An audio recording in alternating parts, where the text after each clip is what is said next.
yesterday with Leo versus Joshua, so you can kind of push into a Fuos or a Perulia, but it looks like Marco is absolutely confident he's got exactly what he needs, because he's going to draw on Lockbird, which will not only stop Juho Green now to push a little bit further for his searches, but will also stop that Perulia, giving Marco even more draws. So it's very good when you see that happening, because you kind of value and know exactly where these interactions are going to be coming from. And seems like Juho was fine with that as well, because he had the chance to possibly negate, of course, the draw on Lockbird with the Ripper, but he's like, okay, I will accept the fact that that is now the case. And I mean, maybe we have more K9 cards in hand to actually even profit off of the fact that we can now for free summon from the hand once more.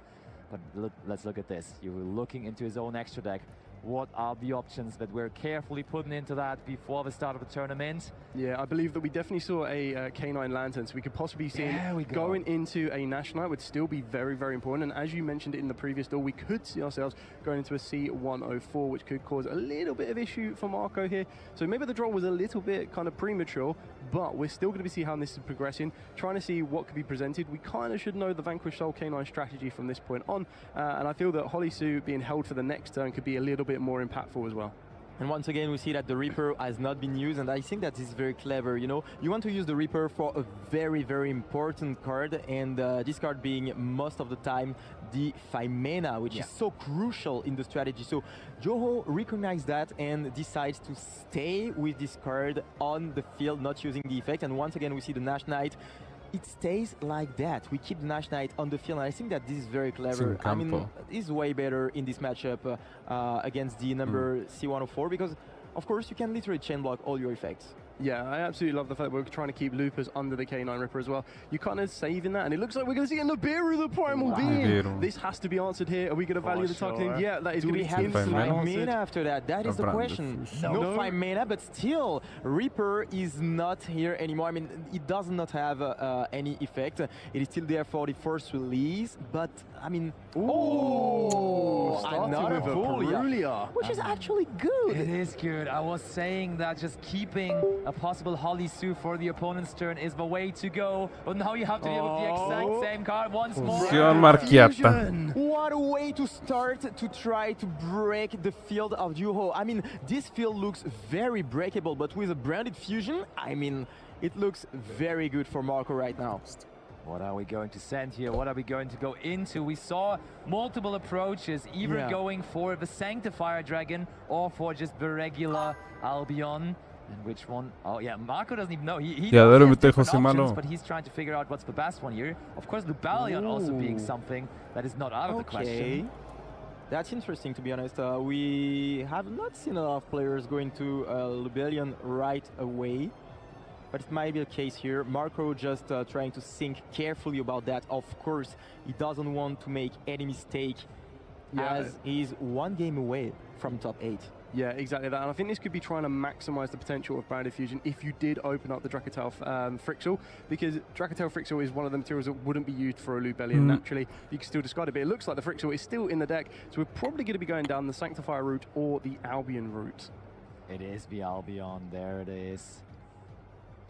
Da igual donde lo ponga de todas formas. Oh, okay, we're not even playing around the Ripper negation here, so maybe Marco trying to bait his opponent here into negating. Da igual donde lo ponga, según yo. Albion, el Draco, Marquiato. You want to negate that, maybe? So I think we were going to be looking at more so Nash Knight on this one to absorb the Albion. Could be quite important, because it means the Albion can't be used as any material. It doesn't hit the graveyard for this particular moment in time, so there's not going to be a follow-up that we could be seeing in the brand new Fallen and the Virtuous. But it also still leaves those 2 unknowns, well, one of those being forced released along Juho's spell and trap zones, but also one other unknown that might dependiendo de la mano con la pura navigate this field and to repeat what we dependiendo de la mano con la pura que tú puedes romper toda la mesa. And yeah, we're gonna set the K2 probably such a strong card going second, of course. And yeah, we can see all the power of Dracosail right now. I mean, look at this is absolutely impressive. And the fact that you have the branded cards as well, you literally have 3 branded fusion in your deck. You've got branded fusion, you've got K2, you've got Raru. That is impressive. When are we starting to add Shadow Fusion to the mix, right? I was thinking about some more fusions. I mean, in Genesis, you're actually doing that, so it's not that far away. But Marco, not with a Shadow Fusion in his deck. I think his deck is still pretty decent already. I don't think he needs the extra fusions. So let's see what route we're trying to go for here. We have baited out the Nash Knight already, but there is still plenty more to deal with. Yeah, puede funcionar con Albion. Possibly go into here. So I think we're looking at the Secturion Dragon. That could be the one. Creo que estaría bien Chaos Star Source Dragon. Albaz in the graveyard. So bringing back Albaz off of the back of this Secturion Dragon's effect could Mysterion, trigger a chain of events, which would be very, very interesting to see. Okay. Yeah, of course, but keep in mind that there is the force release, which Ah, could sí, es cierto deal que el Droll with the Albion, with the Albaz. Sorry, of course.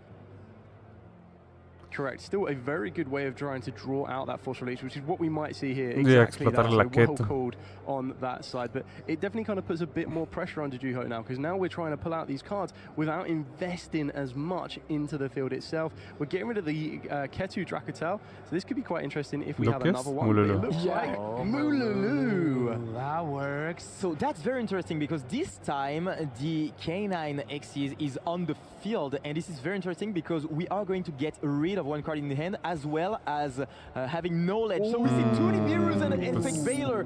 This is not a lot, to be honest. We are going to get rid of one of them till the end of the turn, and yeah, that is very, very important. That is crucial to be able to resolve, in my opinion, the force release, to be able to use the interruptions as good as we can. This was smooth by Juho, though. I feel like that is completely Todavía puede shut down revivir. as that important creature was Rahu. destroyed, and there is no other one to follow it up. Úrgula tal vez es la línea y forzar a la trampa, yo diría. ¿No? Bueno. And there is a Falion, so maybe I was too quick in judging there, as Marco can still extend his plays, and of course can now also add back those monsters from his graveyard. Yeah, I think this is Es que la Frixel la puedes revivir. Yo diría que Frixel no, porque Frixel la recuperas. Te quedas con más. Tendrías que fusionar con Purbulia o algo así. No, con Mululu no, a menos que vayas a tirar algo.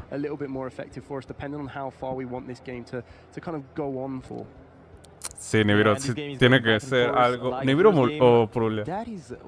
Porque tiene el Mysterium para recuperar. Are we adding back a Purbulia? That can't be right. With that full field there. Sí, es que no puede, no tiene que recuperar ninguno de los Draco, porque los va a revivir a Frixel y Frixel recupera otro. Necesita 3 Draco, de hecho. Wouldn't make a lot of sense, to be honest. Okay, but here comes. Pero fusión con uno no puede. Ah, va a negar Mululu. Sí, con Mululu. Ahora sí. No, I don't believe so. Y ahora sí tiene que. I think this might be kind of playing on the back of Marco's mind right now, because he's still got the Secturion Dragon, and at the moment with Gula and Frixel in the graveyard, they are the only dragon and spell Seteas could possibly be used as a revival. Pero es que de todas formas no te da el número de monos. Wouldn't add back the No te da el número de monos. because I now believe we have 3 Nibiru's in hand. So yeah, the Lupus is back on the field, and this is very interesting because we are going to get access to another Xyz5, and it might just be the Reaper. The Reaper, which is so good in this matchup. I think Juho is just considering his options, and he's gonna summon that. I don't think like some cards. Jax as well, maybe. A Jax también está bien para tronar la Ketu. Of course, against the Dracotel strategy, unless you want to book the Secretariat. ¿O Valon? ¿Valon? It's going to be Valon. Okay. So I guess we're going to book the Jax? Secretariat in the air right away, which is going to go face down. So it is still going to be usable by fusion material, but. In the beginning, preemptively destroy Ketu Dracotel in the hope to get rid of it. Si ya conoce toda la mano porque no fue por Jax. Interesante. So this Ketu Dracotel will ¿Está resolve. bloqueado? No, no debería estar bloqueado. The entire tournament so far, when Ketu Dracotel resolves, it is doing quite some damage. Yeah, I suppose this is going to be quite interesting to see exactly what kind of material you want to use from the hand. Because remember, tiene que añadir Gula, into rotation, you might want to consider Úrgula, a little bit too late to forzar la trampa. I think we're going to be eyeing up the Urgula and possibly the Pan. So one of those two Ajá, might make it exacto. here. I feel that we know all of the monsters on the field. No sé si fusionar con el Mysterion. Yo digo que sí. Might be the safest route, considering that one card along the spell and trap zone is still unknown. Could be a massive turning point in this duel right now. True, absolutely, and Marco is just considering his options. Y ya con ese destruyes el Nash Knight. O Faimena es lo mismo. Y ya la tiras con Rájula, Gulamel. Secretarian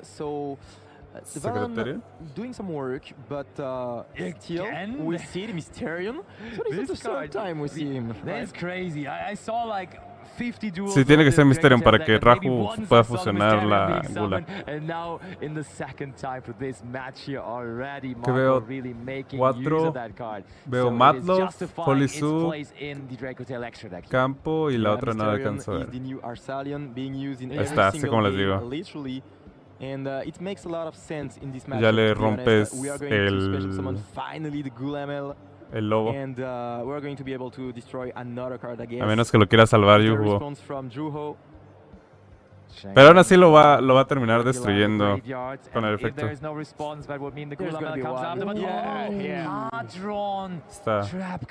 Matlow. Solo 2. It wasn't free, right? It is 2 for the moment. It was only 2, yeah. He was done revealing pretty quickly, so I don't think it was free at all.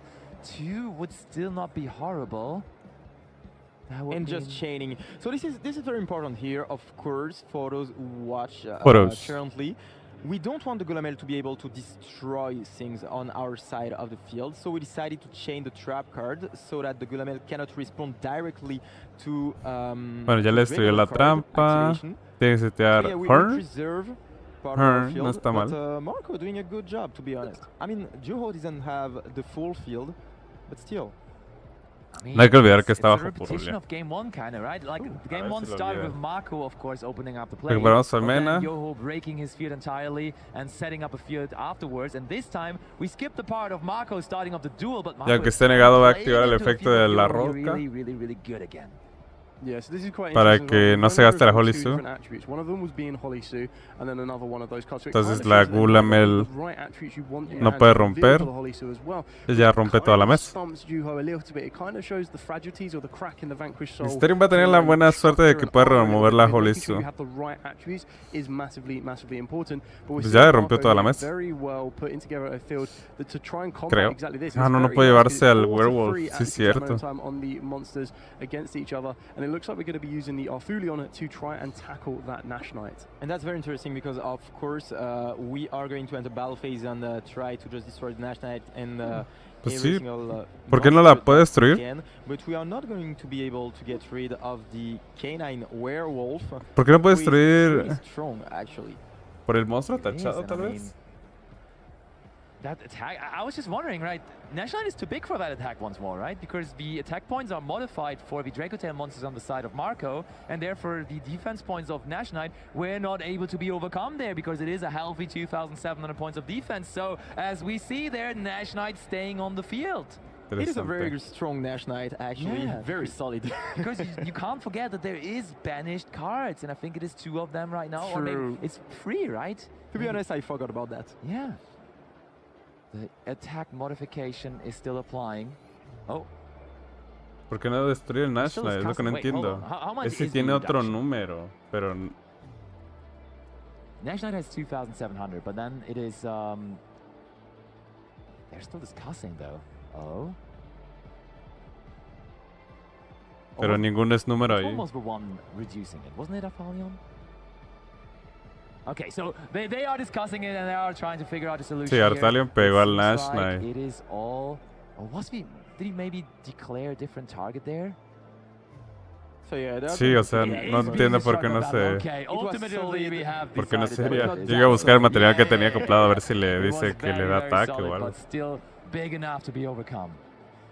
Yeah, I think it's actually really important that we probably don't get rid of the Valon as well, because if we get rid of the Valon will take care of one of our trap cards that we have set. What we already know is the Dracotail Horn, which can be very, very important. Y ya si setea el Albion la... no tiene en yendo segundo la Hola, amigos.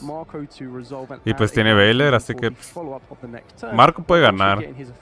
Puede, o sea, no digo que lo va a hacer, pero puede. Otra Matlow. Ah, Jokul es la otra que tiene en la mano. Aquí puede marcar ese P directo y se vuela 2 cartas. Pero no lo quiso hacer.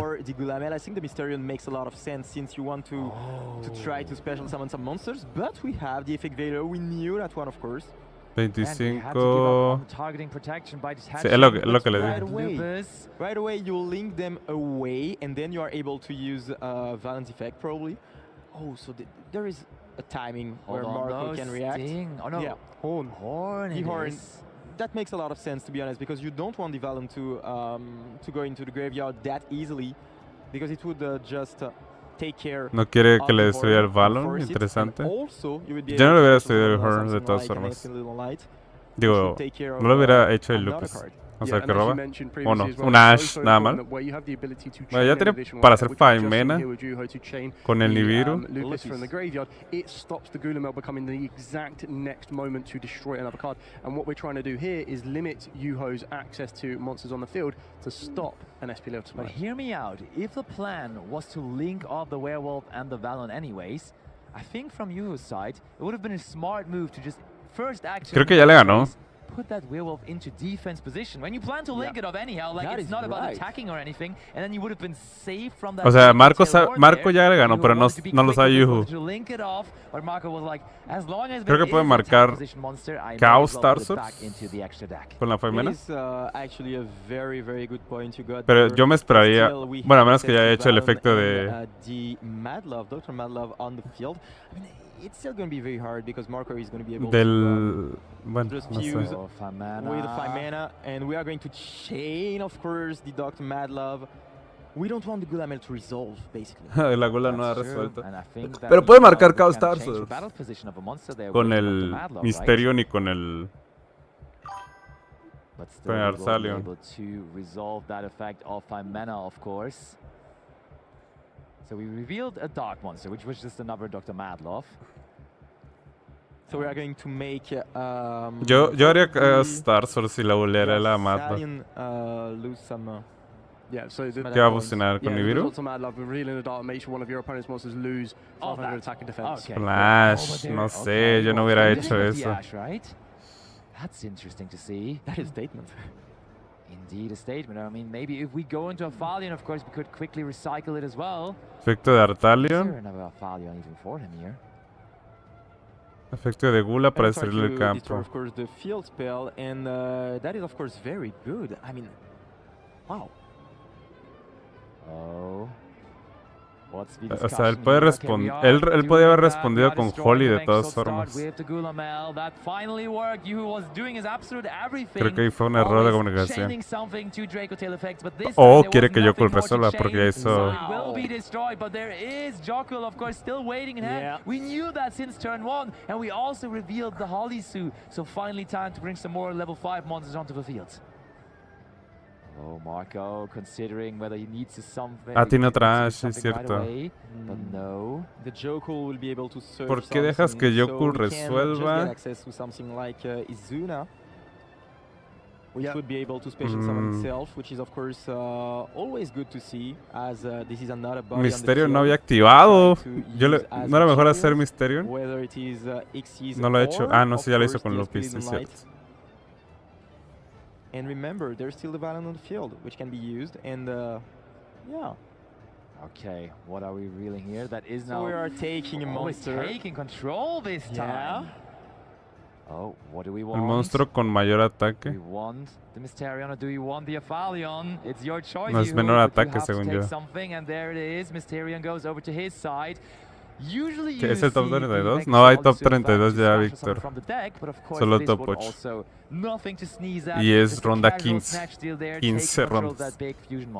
That's pretty good because you can just link it off right away and use it as hay 3 summons. Something like SP Little Light, and you get rid by the in the same way aunque tenga la función, Brande todavía le debe de ganar. Marco.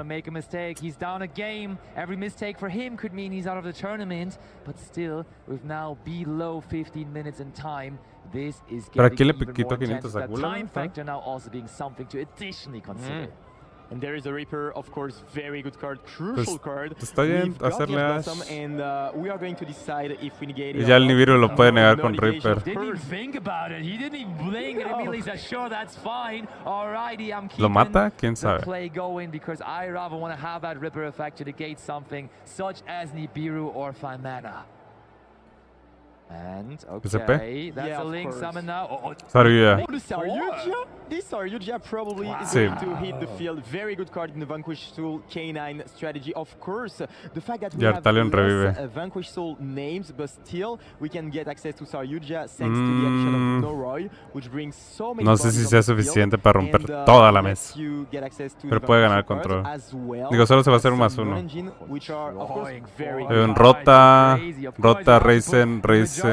Back to the deck, but still filtering for your deck makes it so appealing.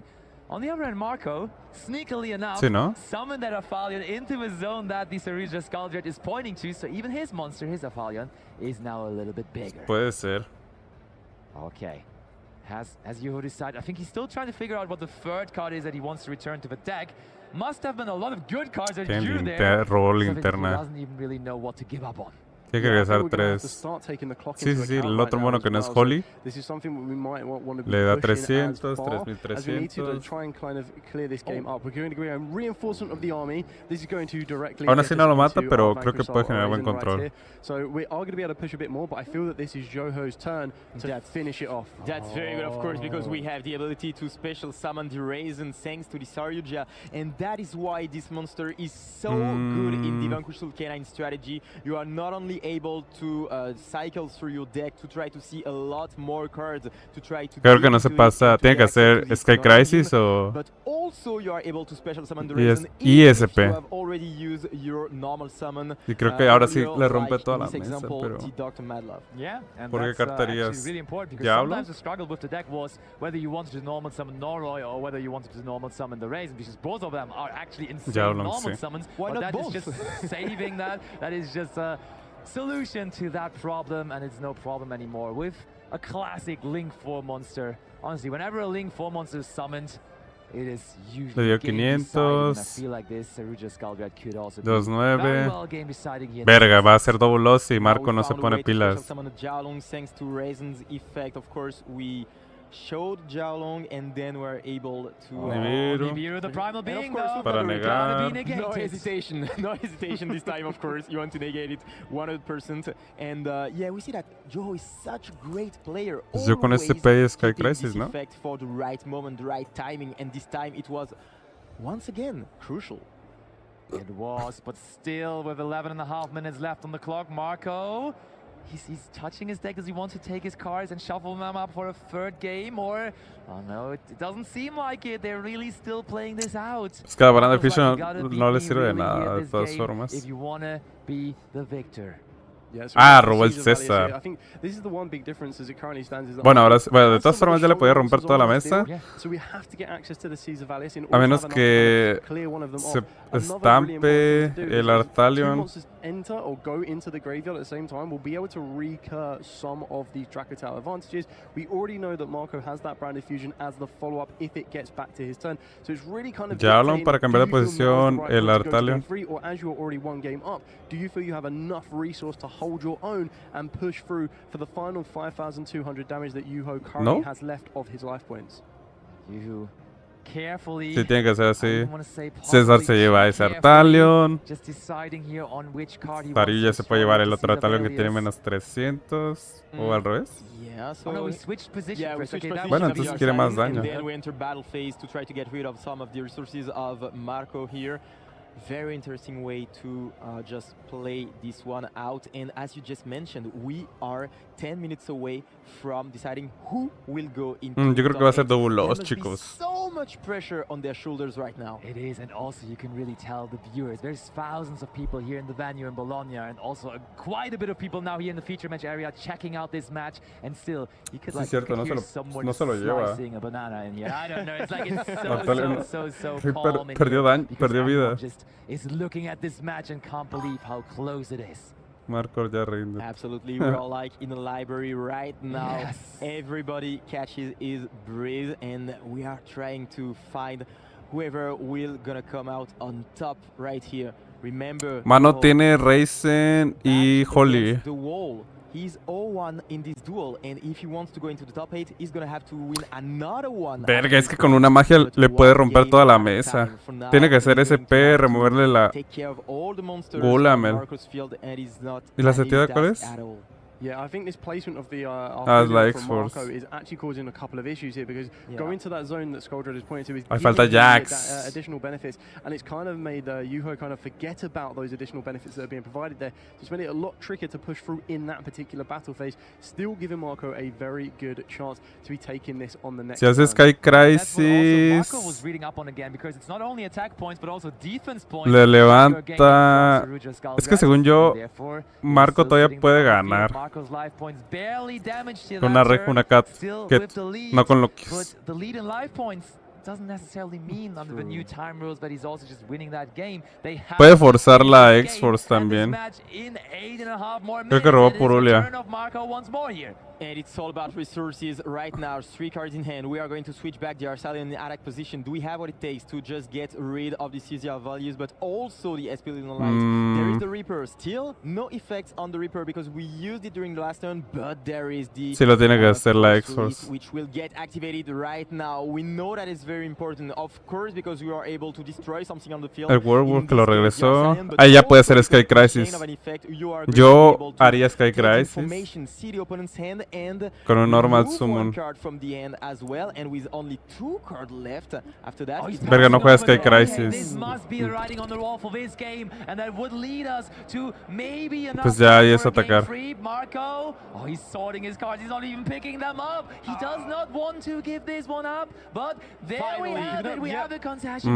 Con un Sky Crisis se metió al juego.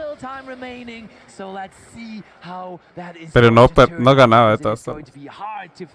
I mean, they will, I can already promise you, play super quick. But can they play quick enough even under those circumstances? Because that is very little time to finish that kind of a game. Yeah, taking it right to the wire, and I think this is the biggest kind of component as well, because when you're starting to look at side decks during these periods, you start to have to take the clock into account. So where you might want to play some cards that would have slowed your opponent down to try and make it a little bit more difficult for them, you kind of need to consider cards that aren't going to be as effective that way, but trying to be a little bit more impactful, so that rather than slowing them down, you're getting them to either pass their turn back to you, and it becomes a little bit more precious if you are going. Yo creo que ese es double loss. You might see from Marco for the pure fact that you need to then guarantee. Vamos a ponerlo a ver si ustedes creen lo mismo.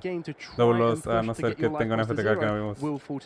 What kind of a card are you looking at there? What would be a card that you could bring in to just completely stop the opponent and maybe make it happen here quick enough? Is there a perfect example for that? Well, I feel for Juho himself directly, there is specifically one card ¿ustedes qué piensan? ¿Va a ser double loss? In one of our previous feature matches, which can be va a ser como con 5 minutos. Game ending or turn ending for that one being the retaliating C. Okay. I feel that would definitely be coming in, and I think that's something that's going to be in the back of Marco's mind. We've seen the deck list. We know that there is something that Marco can consider in order to kind of counteract that. True. And we're going to be able to see what that goes from there. But in regards to this, Marco and both Juho are going to be well versed in these matchups themselves. They're going to know exactly what they want to go for. It's just going to be that clock that they need to consider. And I think on the other hand, for Marco going first, something that always ends things quickly is a counter trap. The solemn counter traps, that could be cool. Just solemn judgment on the normal summon or something like that can always end it quickly. But let's not forget solemn judgment limited nowadays, so will not be accessible as easy. But with so little time remaining and players rushing, let's also rush here and go over into this game free, which is starting now.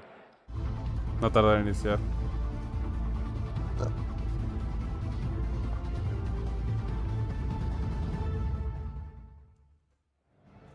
Highest of stakes, only one of them possibly to advance into 5 minutos 40. Fuga, Holy, Hyper, Purulia. No, doble fuga. That's good, actually. And as you just said, gentlemen, we need some high impact cards right now. We don't want our opponent to play too long, of course. We want to stop the things as soon as we can. So do we have something like the retaliating say?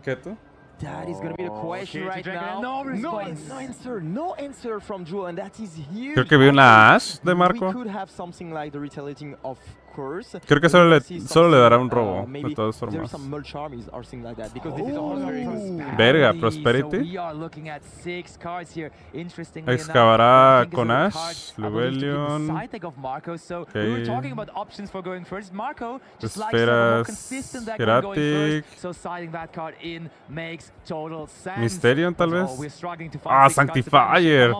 Qué loco está. So you better find those quickly here. What are we giving up on? And Un what are we Artalion. revealing? Okay, it is resolving. What do we get? Droll, Oh, Mululu, Mululu. Oh, look at that. Light and sublimation. Albas, Revealed. That's another going first option in the Rahu. side deck. Absolutely, Ghoul. very good card to try to play around something Droll, like the retaliating, but of course for we've Droll. already checked that, and Droll, Droll is a very good answer. Of course, this is very good into the canine and the Vanquish tiene strategy, Imper. trying to limit. Oh, but there's Fugalos. Oh, but we have a way to play around that, thanks to the Droll. Doble fuga. Solo le va a dar un robo de todas formas. Lo que va a doler va a ser la Imperm que le va a hacer. To deny additional draws for Yuho here. I mean, I think so. If you don't want your opponent to draw that. On your Scion, this is one of the Creo que no afecta de todas formas, porque va a setear 3. El pedo es que no sé por qué no añadió Gula en vez de Pan. Creo que él le regó. No jugarlo. Sí, tienes que setear las 3. Y te quedas con Baylor Droll. No se me hace tan mala idea. Marco, I know the exact cards I would have set it. I expect all three of these trap cards set. 3 minutos. No hay tiempo. Va a ser doblados. Navigate through all three of those tracks. Azuna. And Azuna is going to be added even more. This is huge. This is actually huge. We're going to get access to another. Consideración cuál es mejor para target Super Bowl contra el Misterio Secretario. No, tiene que ser Secretarian, sí o sí. Veo Holly, Madlo, bueno, ya tiene starter. I mean, with only 3 minutes remaining, do we want to sacrifice our battle phase like that? A protected Zeus for the Lupus would be huge, but maybe we don't have the time to do that anymore. It would clear up the entire field though, which may make it worth.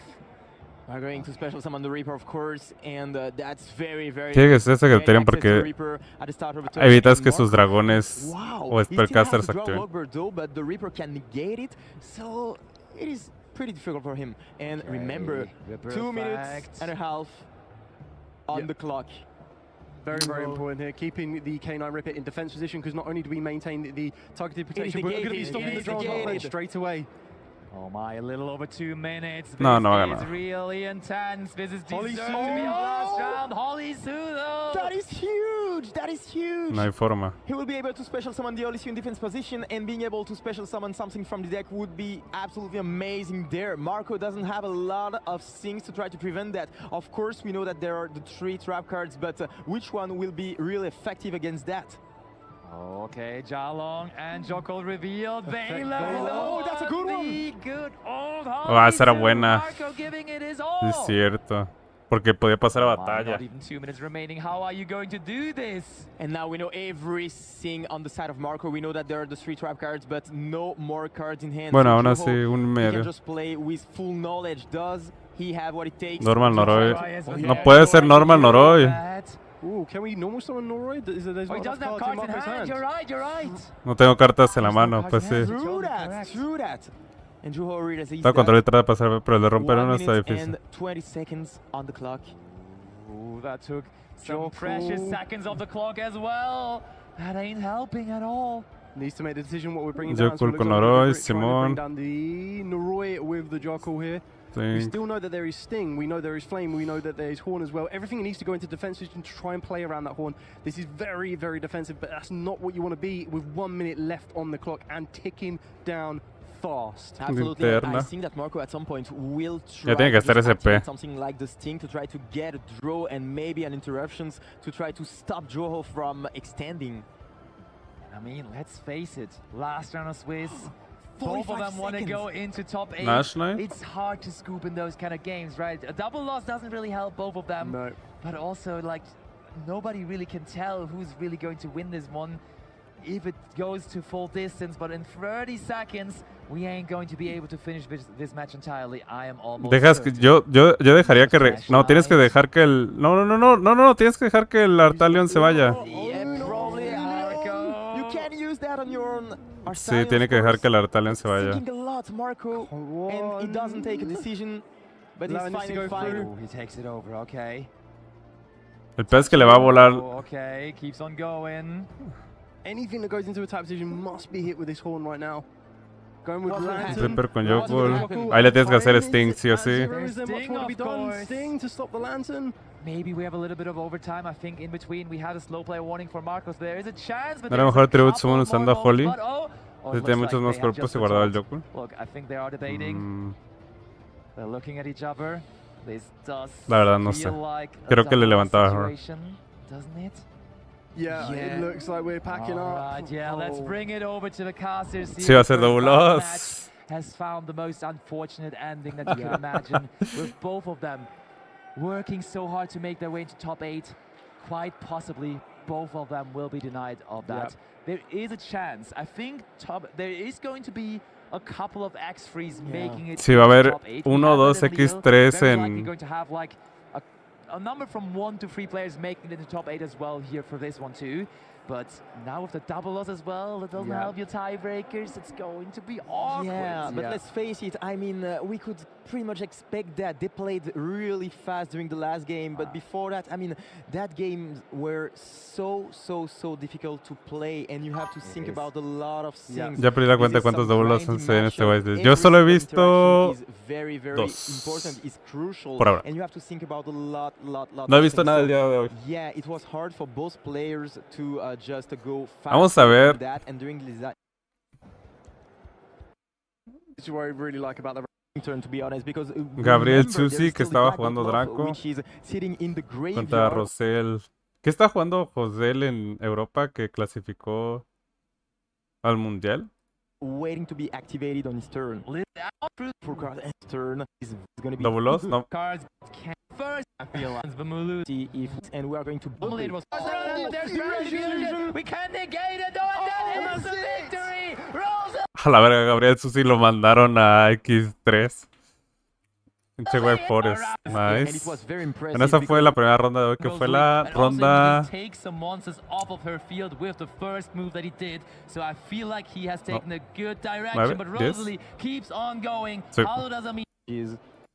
Este fue el otro feature match. Bueno, no fue Genesis, creo.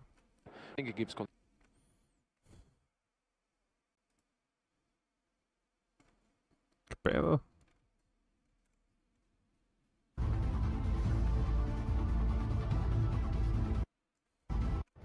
Thing that we didn't comment about is that Solfa contra Evil Twin. Now brings back the trouble. Don't want. I thought we. I mean, it just forces us to activate the Yami Synchros deck, and we could have a very quick Solfa into a YCS. So this is 100. The rest of the end, wow, we see some interesting. ¿Será Genesis? Será Genesis. For example, I really. Oof. You see, one of the worst matchups Odin Kabul, que trae Vanquish K9. Picking it up because todo Raid and Trade trae Vanquish K9. Let's see whether that will be true. As we experienced, I think that Fugalus was changing the so more than happy, honestly. Yeah. For example, use this because if was every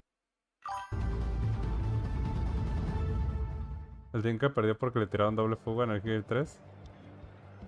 No me spoilees, Diego. ¿Sabe algo del invento? No, todavía. And now Nestoras is going first, so let's see. O sea, ganó el primero. No, of Albion. Unfortunately, hand to summon trigger Gulamel here. Yeah, but he's I gotta say, you mentioned Kameta. ¿Qué pedo? ¿Qué pedo? Impossible after losing that. It's not like to do. Virtus. Now we know it. Right? No. Yes, yeah. It's two because if aquí van 1-1. Because what you does the impossible after wondering, commenting, hey, this one was on me.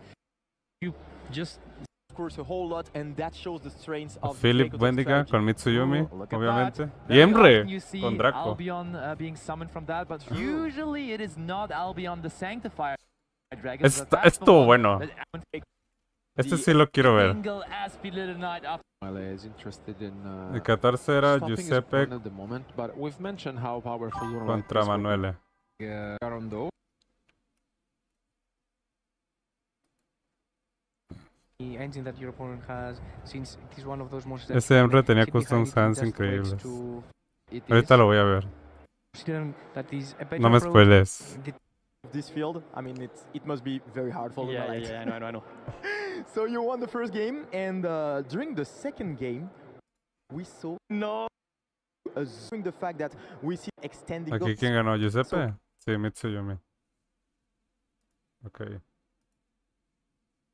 That allows you to go into a Zeus next turn, and he can pretty much out the entire field almost on his own, and that's absolutely incredible. And this was the case here, but if we take a look into it, I think this was truly the game that was the most fascinating to me, because again we had some amazing action.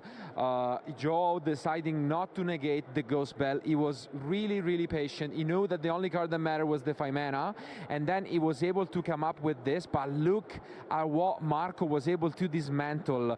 There was Reaper, Force Released, the full K9 setup with the Rock of the Vanquisher and the Nash Knight. And Marco was the winner of this game. That's absolutely incredible. And he did so with this combination of Artalion. Joshua Schmidt ganó la ronda 15 contra Draco. Sé que Joshua estará en el top 8. Ya le hacía falta un top a Joshua. Not targeting, was able to out the remaining threats. In this case, it was the K9 Reaper, which by themselves made the set Force Release completely useless. And by adding back only one card to his hand, that one card was the Ghost Bell, and that was also checkmate, because the Ghost Bell was later used to stop the Lupus. I think this was an amazing and really well thought out plan from the Italian that I think turned around a game that almost no one believed he could win. It's rather not plus a call by and which was deck to successful, and trying again here in Bologna. Already I'm also going to Ahorita vemos el top 8. Riding a second place at YCS Les, also won the German Open, and over. Philip quedó en segundo lugar. Having also the most amounts of world's points, so he's the one to beat, the one to hunt at the moment. But maybe Emre can do it. You never know. Yeah, absolutely. He looks like he's almost unstoppable at the moment. Of course, second place at the YCS Lille, being only stopped by your strategy, the Apophis strategy. But yeah, Emre, la cruz se la ha dado mucho Philip porque quedó segundo en el Mundial, segundo en Lille, campeón en su Open de Alemania. Ese yo creo que es el que más puntos tiene ahorita en Europa. Quiere volver al Mundial. He will be able to try to defeat him, and it's going to be a hell of a battle. Absolutely will be, and we saw the players already, so why don't we wait now? Straight into action here of round 13 for both of these duelists. We already know what is at stake with a 10-2 record right now. Both of them playing with us. Recuerden, esto es repetición. I would shake my hand to that, but there is Ghost Bell mentioned. This would have been a bluff of all time, because I mean, if you shake your hand when seeing your first 5 cards, Emre is so incentivized to use that Ghost Bell on the pre-preparation of rides, followed up by Aramasa, so we still find the way into our Habakiri. So maybe Philip, as experienced as he is, as successful as he is at the moment, was just playing with Emre there. Yeah, absolutely, because this is a very good start indeed. The pre-prep and then having access to the Habakiri. We see the Fumalos indeed, but we know that the Mitsurugi strategy can still play around that. And what better card than Call by the Grave to play around it? This is of course es que no le había hecho efecto de Java. Entonces tiene Ash seguramente. And we are in a very good position here for Philip, because we'll not only have access to the Mitsurugi part, but also to the Yami strategy probably Ash? after that. So yeah, pretty good position here for Philippe, considering the fact that Emre used 2 cards from his hand and Claro que le haya hecho full antes. Yeah, I also like that Philip adjusted his deck over time because we all remember him being so successful at YCS Les with the pure version of the Mitsurugi deck. Porque no has hecho...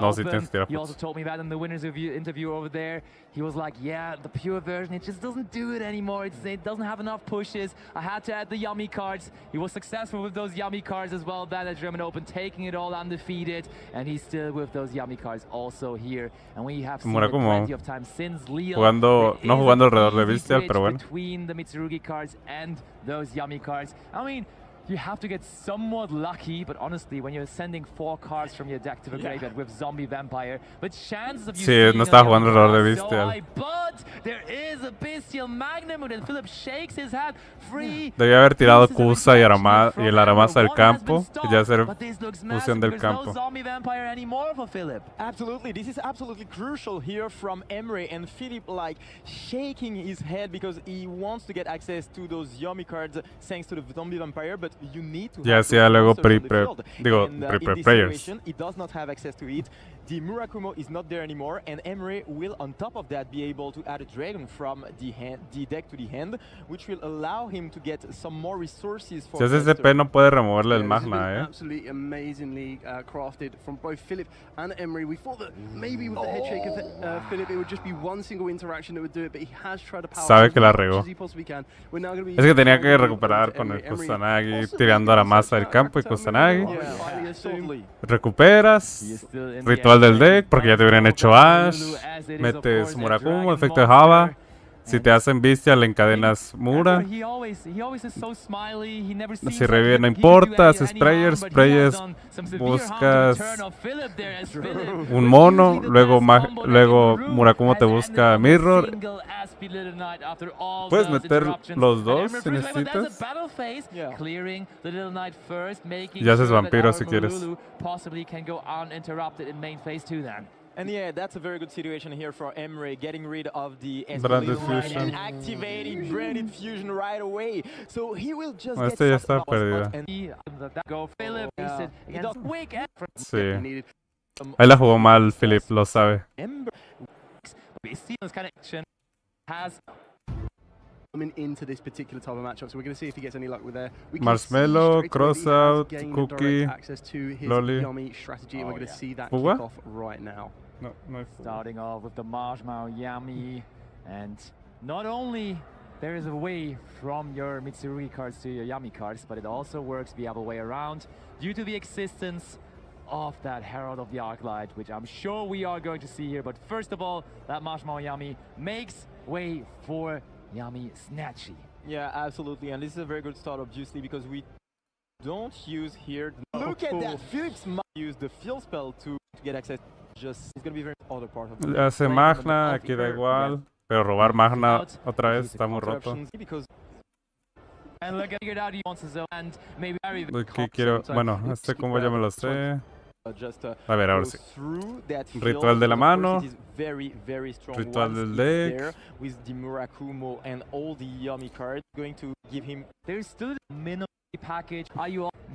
Futsu. No va por Mirror, por temor a otra Bestial. Pues sí, no debes de jugar alrededor de los Bestials, la verdad. Ahí ya puedes, porque ya tienes el Heraldo. Ahí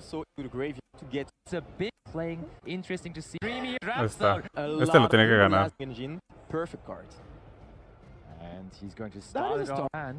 Branded Fusion once more. Fusión marquiata. Dejas que la Branded Fusion resuelva, no tienes por qué negarla. And Emre has drawn it both games now as well. Sí, but you have to be tienes que dejar. Maybe we could, I think, surprise, called by the grave, yeah. O bueno, también puede encadenar y meter Cookie. O Cupsi.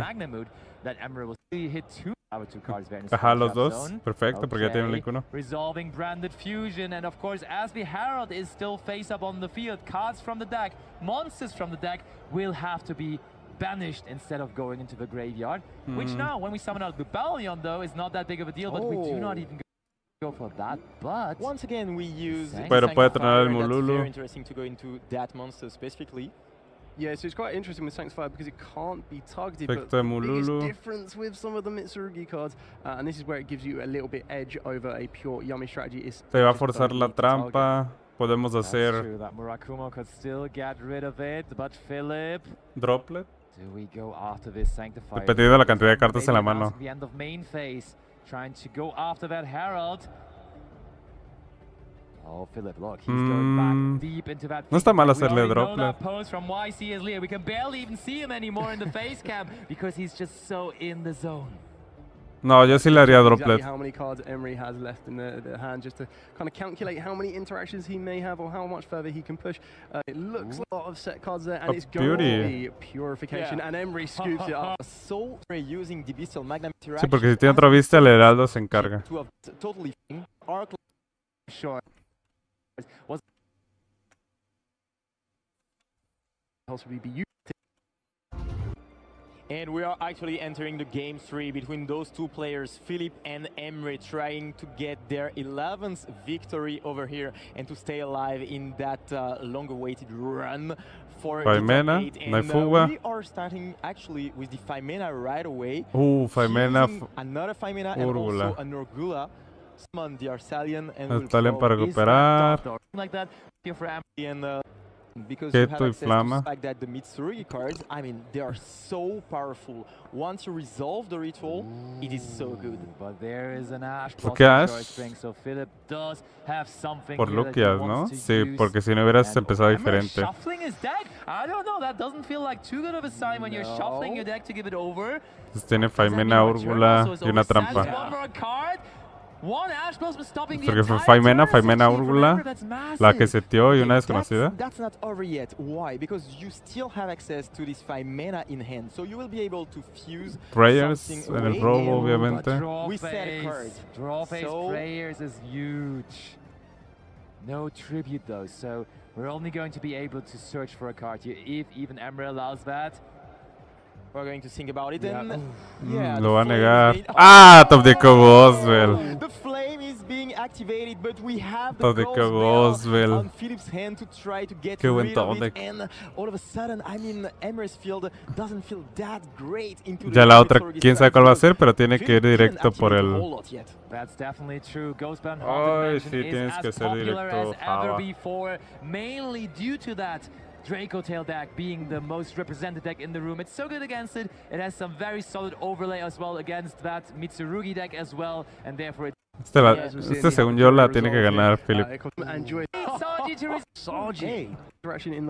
Le hace Ash al Sai. Es la desconocida. Ya solo queda Faimena y Úrgula. To resolve because Ritual was hard drawn. That's huge. Philip completely taking control. Ya, ahí tiene que hacer algo. The most consistent player in Europe in this season. Verga, ya no puede ser Mysterion. Emre is smiling. He knows he's in trouble. Sí, ya el Murakumo ya le gana. Lo pone en jaque mate. A menos que tenga Stink y pueda robar una carta. Which is the last card set on Emre's side. But the last card in Emre's hand is, of course, this 5-mana, which will, I think, the right decision. But also, there's no other cards. Oh, yeah. Emre. Turn and make The situation. Oh, just No lo hace. the Aphelion. That's not great news. Also resolving the Habakiri that was Resolve the reach, read a lot of cards from your card. No tienes que ir por Sting. Tienes que They hacer are, otra cosa, and pero no Emre ir por really Sting. only left that Tal vez una last Prayers set card por there. cualquier Better cosa. be a good one, but feeling much Sí, better Prayers. already. Y ya haces normal Shaking his cups. head with the pre-prep plus a call buy and everything. So La cara de no mames. He's a good actor for real, yeah. And there now is Kapsiyami flying onto the field. We have access to both engines. This is the dream scenario. This is where this deck thrives. This is where we search Mitsurugi Yami. And yep, that is another smile on both sides. It's always great. Whenever Emre can be winning or losing, he will always give you a smile. And that's what's so great about him. I totally agree on this one. And yeah, we can now see the Yami strategy. And I think that this might just be it. Philip performing his combo. And he will just go through the field spell to try to get back another monster on the field and just keep going. And it's going to be, I guess, probably soon. We have the horn, but no response. And we are going to discard the Urgula. So this is actually really important because we still have that Faimena in the hand, correct? So we're it was going two for cards in hand. yeah, so we're going for the random draw to. Ooh. This is the Faimena. We still need 2 more monsters, correct? So I don't think it changes a huge amount. It looks like Emery doesn't have hand interaction, to be honest. Snatchy, can Philip snatch away that win here from Emrem? Game 3 going second. Pues ya lo va a matar, ¿no? Depende del robo. Now with that Link 1, as we've previously discussed, that is very possible in this deck, of course. That's how this deck is designed to be. Crucial moment. Oh, okay, Aphelion, 2 monsters were sent to the graveyard. These could be huge. Bring back the Aphelion, and then if you have the Feymaner in hand, which we already know, and the monster was drawn, we could lead ourselves into another Aphelion to recycle some materials. Absolutely, we are going to get back 2 monsters from the graveyard. Queda igual que lo reviva. The effect of the synchro, but ya lo dejaste en let's see jaque, if Emery can activate the Feymaner at some point. Still trying to hold the last resort here against Philip's wall of monsters that keep on getting more Cupsi, es Cupsi, no lo pienses. Purging 2 Yummy cards here and then discarding one after. Cookie Yummy, one of the one-offs, and then the Marshmallow. Ya lo hizo, ya hizo tag out. Ok, sería Cookie y Marshmallow. But will be discarded to the graveyard. Alright. Loli. Already. Activated. We have a question, and it might as well decide the result of this game. Pan could be absolutely huge. True. Incredible. Oh, yes, it's just Lucius. That is a fusion summon. That will not do too much here, right on. Indeed, Mysterion be able to just try to banish some. Pero nunca va a poder remover porque va a ser tagado. Digo, o hacer sincro. Ah, no, porque lo remueve con efectos negados. Matchup. Yeah, this play from this point on, the Dracotal Lucas as well in the graveyard. Yo hubiera hecho tag out y revivir con el Loli al Snatchy y revivo todo. Y lo que intente remover, pues hago sincro y ya. Figure out the finishing touches for next. And of course, just earn another turn because tracks completely. Speaking of set cards. Oh, also resource. Kumo on the field, of course, in hand, and that's going to be very interesting. Púrgula para recuperar. Retaliate, sí. We mentioned it. Fue bueno el top deck. deck. Into existence here, and there it is, coming out of the hand. No, ya la tenía en la mano. Unknown card remaining there. Point. One. I mean, this is almost impossible to play around that, considering the fact that Emery doesn't have a lot of cards in hand. Lulu, normal summon. Lulu effect as well. Is there Effect de Mululu? Philip. Chaining Mitsurugi. Oh, fusion summon. It was such an... And that Muraku. Unfortunately, to get you a main is probably... It does become very... have because we didn't use a whole lot from the end. There's no winning play, to be honest. There is absolutely no winning no, de todas formas, ahí la cagó Philip, porque Philip tenía que ser tagado, revivir al Snatchy, revivir todos los monos negados, y ya el Mysterion tigreaba, ya solo encadenaba en su Snatch. Which was great fusion match. So one going as per this match. But using it at the prime still is very esa fue la ronda 13. A lot of very competent players here in Europe are relying on the deck, and I think in the current moment, with a lot of people and probably the most represented deck going to be Dracotail, it feels like a pretty solid option. We'll see how many people are going to have Artifact Lancer in the side deck, but I can definitely see this deck taking the title this weekend. I think the deck that's gonna take YCS Bologna is Yami Mitsurugi. Espero que Yami Mitsu gane porque ya necesito que gane un YCS. But I'm also quite in love with the 60 card versions, maybe with some Sophagors, maybe with some Nouvelles. Will be interesting to see, but I'm definitely for that combination. The deck that's gonna win YCS Bologna is gonna be Vanquish Soul K9. I really enjoy playing the deck, and I really feel like it's one of those decks that can really be played amongst our best players in the room. I'm really looking forward to see the deck in action. The deck that is going to win is going to be Dracotail. Following from the winning deck at YCS Lille, I feel we could be in for a little bit of a pleasant surprise. So my pick for what is going to win YCS Bologna is going to be Lunar Lights. I would actually love Cyber Dragon to win it all, but I think Pure Mitsurugi is a more realistic choice.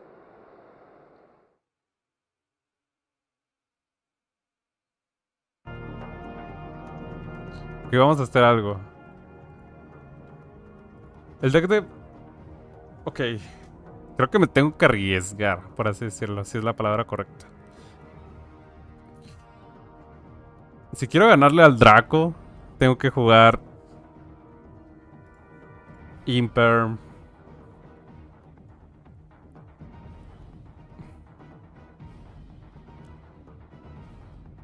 Porque según yo él traía las 9, 12, traía droplet.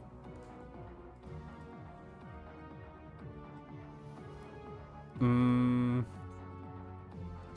que meter impermanence, double cyclone en algún lado.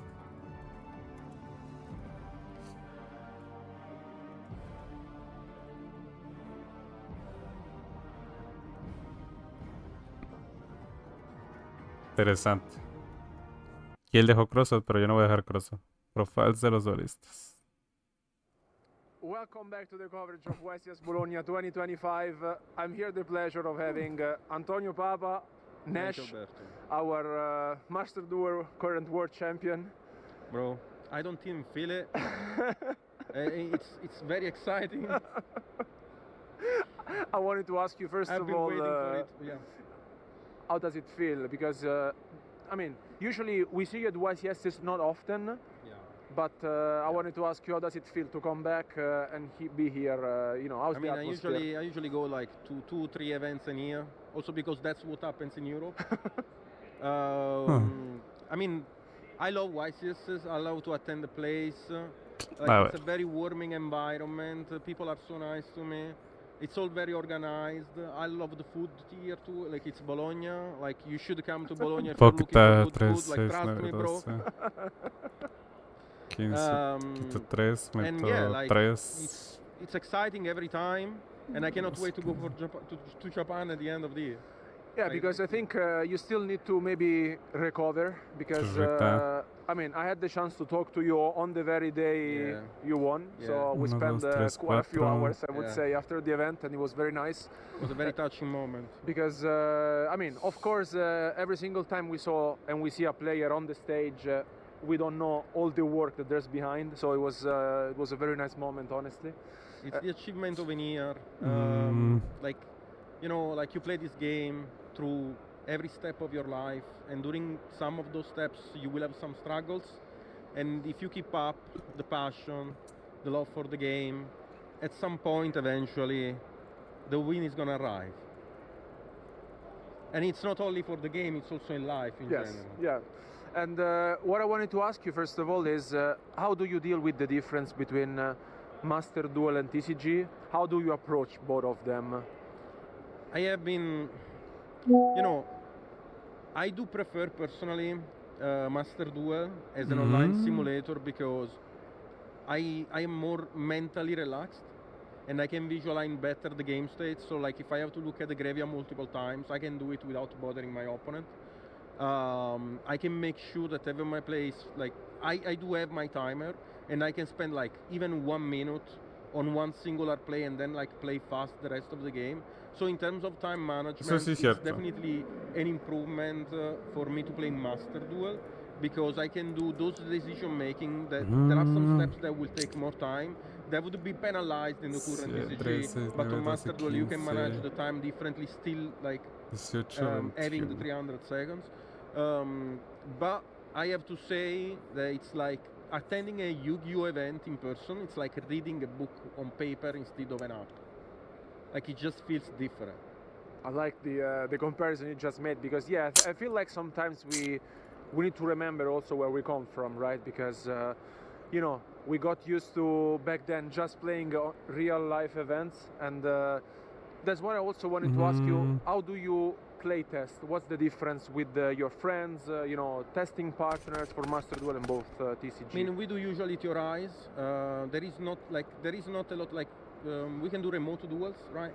Remote duels, because like, we can share our camera. I can play with Americans through the other part of the world. Usually, like the people I test with, Cameron Neal, Christian Urena, those are the goats in the game, and like they help me through like the webcam. You know, like they see me play the game against like other people in the court, and they would tell me, Jonas, like maybe, you know, you can do this instead of that, and they can explain every reasoning, because Yu-Gi-Oh has a lot of decision making, and like every step has to have a reason behind, even though like it might be the most insignificant one, but there is always a reason behind every play, and having like someone of like the caliber of those plays analyzing your plays, helping you out in some steps, it can really improve the way you visualize the game. And talking about YCS Bologna specifically, I want to ask you, how did you prepare for the event? We saw that 2 weeks ago we had the French Open, and then there was YCS Pittsburgh. I really feel like that the meta is quite shaped. Yeah. So I want to hear your opinion on what you are expecting, and also what do you feel like you can bring to the event this weekend. Okay, so coming in Bologna, I have analyzed the meta, and I have seen that there is some trends, because usually in America they are more combo-based decks, but in Europe we are more for the control variants, more like, you know, engine rotations instead of actually just going wombo combo like the Americans. Sí, eso es cierto. Usually, En Europa es I'm diferente. expecting, to be honest, for this event, Dracotail to be the most popular one. Second place, I would say Yami Mitsu, only because of the representation in America. But then we would also say that Vanquish Soul will be one of the most popular trends as like the top 3 decks in my opinion, because Vanquish Soul counters very well the Dracotail that right now is being played. It's a sort of outplay of the outplay, in which people, in order to outplay like the Yami Mitsurugi deck, they are gonna bring more Dracotail, which are gonna get countered by Vanquish Soul. And then for the fourth deck that performs saber quiénes son el top 8. Open with 27 representatives. A ver si lo ponen en algún lado. Like si alguien lo ve me dice. Win rate is Malice. Yeah. Malice is a very threatening deck right now. The only reason why I did not take in consideration is because I don't believe in dreams. And that deck has a dream to survive for 14 rounds. No breaking, so yeah. I mean, it's quite a dream. It's quite a dream, not breaking for 14 rounds. But it's a very solid pick as the fourth deck, so we're gonna see most likely those 4 decks representation. Sí lo supo bien. I had 2 choices to take in consideration for this event because I'm a combo player by art and there is nothing I can do about it. I cannot play Dracotail personally because it's not the kind of playstyle that suits me the most. También yo. A pesar de que jugué Draco, ya no puedo jugar Draco. Is the fact that you have to play a deck that you enjoy, otherwise you're not gonna perform. And the deck that I choose, the decks that I was gonna choose were like Vanquish Soul K9, that I really love the rotations, the engine, the grind. Like it's a very aggressive, but also a deck that can establish a lot of recovery and can play through quite a lot. And the other deck is a more ignorant wombo combo variant, Yami Mitsurugi, and I decided to go for that because I feel ignorant today. I think it makes a lot of sense because at the end of the day, I think you mentioned something important, which is you have to play what you feel like. Yeah. No matter how important. I have been feeling Murakumo recently. Yeah. I feel you, honestly. And no, I mean, as you mentioned, I think the metagame is very shaped. But I also wanted to ask you, because you mentioned Malice, I was about to ask, do you feel like people are gonna play Lancia, or is just if you think like, okay, are people really gonna play Malice, so I'm gonna side in Lancia, or maybe it's gonna be the opposite trend. I'm gonna side in Lancia and then there's gonna be no Malice.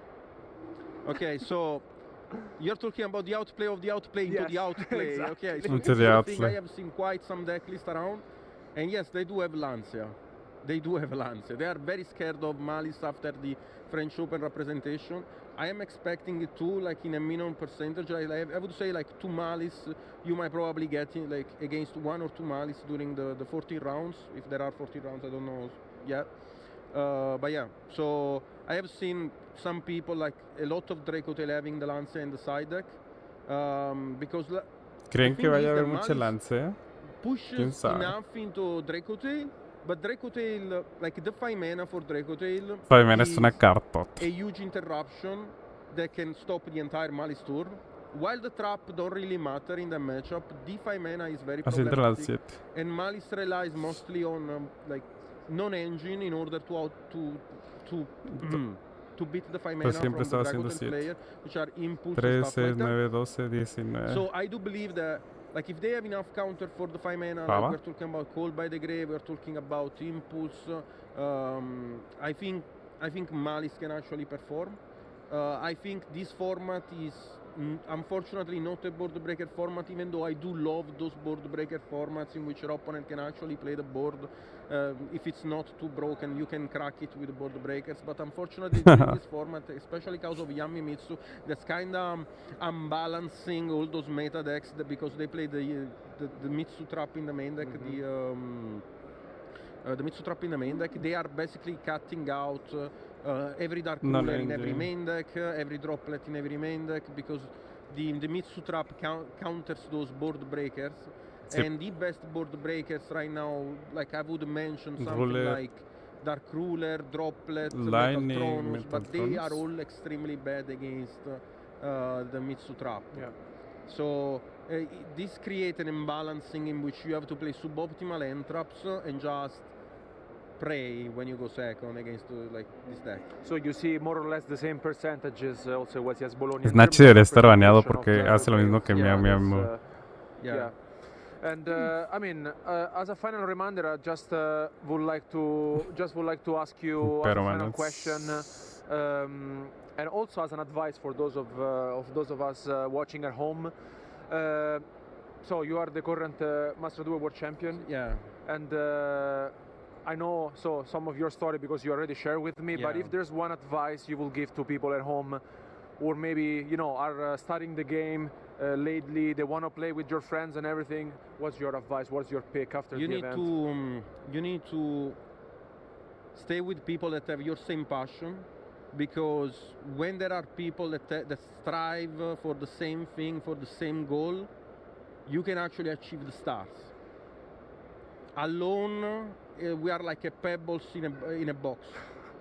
But like if there are more people, at least they can. You can actually put weight on it. If there's also some poetry today. We're being very, depth. I feel like Confucius. That's what it generates. Yes. No, I mean, so basically, like, the more people you can stay with that have the same passion, the better you're gonna get. I know, like, it's quite like it sounds like a meme, the friendship. But it's really not. It's really not. Yeah. It's actually really not, because that's the reason why I'm in the game, and that's the reason why I keep playing events. The friendship of my teammates, the people that test with me, the fact that I can go in every part of the world and be like, "Yo, bro, how you doing?" And I didn't see that guy for 2 years. Exactly. Yeah. Like the confidence that this game gives you. In order to travel around the world and meet new people, and like in order to visit new places, it's quite strong. Like, it's something that makes me happy. No, it's definitely real, especially because with friendships, as you mentioned, we are surrounded by people we love, we share passions, and at the end of the day, you really want to achieve something, and it's not only your victory, but it's the victory of everyone. Yeah. So thank you for that, and I really wish we can see you more on stream this weekend. So best of luck, and thank you so much for watching. It's been a pleasure to have Nash here with me, but stay tuned because we will be back with more content from YCS Bologna. Ya tardaron en sacar el top. Eso sí, tengo que darle mérito a Estados Unidos, que saca el top más rápido. Oh, dime que se guardó. Sí.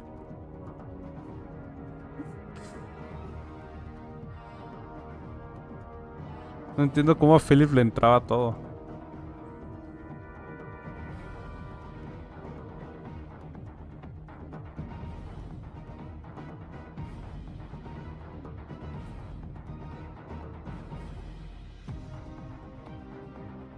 No entiendo.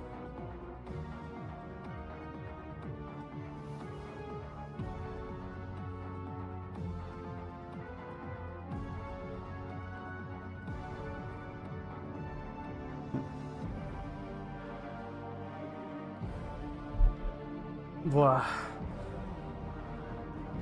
¿Dónde metería la Imper?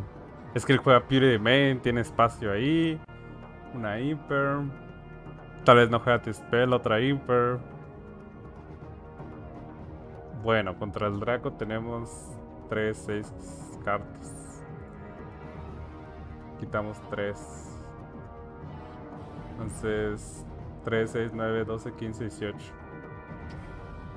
Siento que es poquito.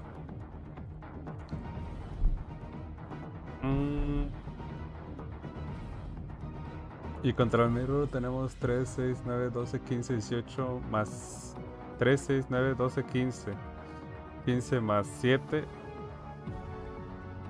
7, ¿verdad? 3, 4, 5, 6, 7. 15 más 7, 22. Podemos reducirlo en 2.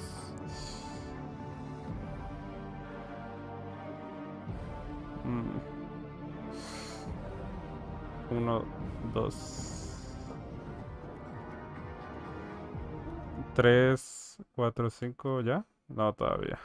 Verga, ¿por qué está tardando tanto? Hi everyone and welcome back to the coverage from YCS Bologna 2025. I am quite happy to be here standing with the current reigning Italian national champion, and well, for anyone who doesn't know, he was crowned champion in this same venue, so what a more fitting person to interview. How does it feel to be back after a few months in this same place? It feels amazing to be here and to compete again, because I was not in Lille, so I'm really excited to play this event. Yeah, and indeed, it's a new YCS season, of course, new pricing, new rules, so and it's exciting to get to see you. Of course, as you have mentioned, you were not in Lille, but you are now in your home country, trying to defend the title here in Bologna. And well, you did it in quite a convincing way with a deck not everyone had on their radar, which was Memento. Things have changed, of course, in these few months, but we have seen you kept having success, for example, at the WCQ regionals level with Dracotail, which with the newest, Forbidden and Limited list and support, now it's considered one of the Pero lo best que saqué decks. What is no your tiene take caso porque on this format? What do you sigo expect teniendo to be, doing well this 3, weekend? 4, 5, I think the format 6. is it's fine. It's like a nice format. Entonces ahora sacaba 3, metía 3. Matter. And I think 3, 6, 9, well, 12, 15, 18. deck like Dracotail, but also deck that can counter Dracotail, like Vanquish Soul or Malice, which I think that are strong options. Yeah, definitely Malice is one deck that for a moment, was not seen, but now it's considered one to be out there.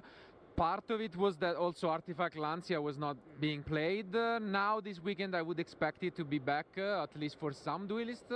It will be interesting to see, but I want to ask you more of a question on play style, let's say. Some players argue that they don't exist, but in your case, for example, I feel like Memento was a deck where you set up interruptions in a very different way, and maybe Dracotail, although they're very different decks, it's also not an all-in auto-win deck. It grinds a lot. Do you find it more appealing to you, these kind of strategies, rather than combo decks, or?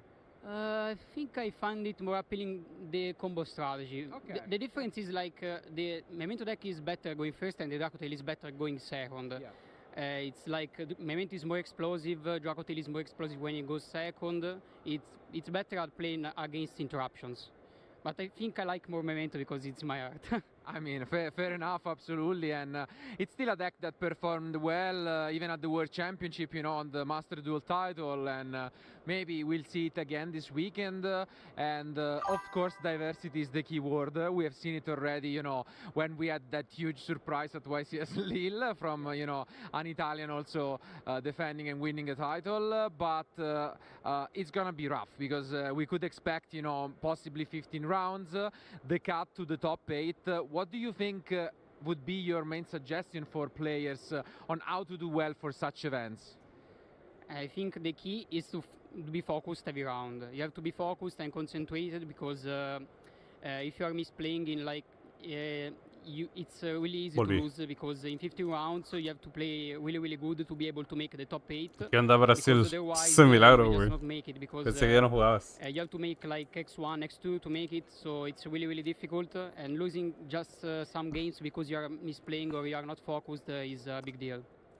Yeah, and I feel like the main difference also when you play at such a high level, you can be on stream, you can be on high tables, and even just one mistake could be crucial, but something that I've seen in a lot of players, even really good ones, is the mental game and how to cope when you lose. So you can be unlucky, it's a card game, we all know.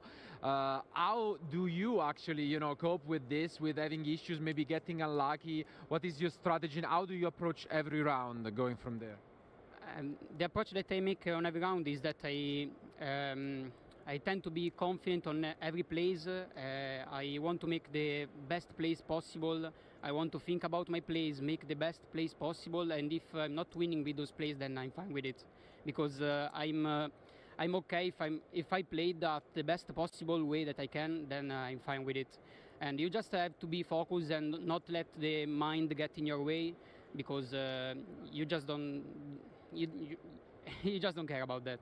Yeah, absolutely, and I think it's correct also to take one match at a time. It might sound redundant, but I think especially with the newer format, it's as important as ever.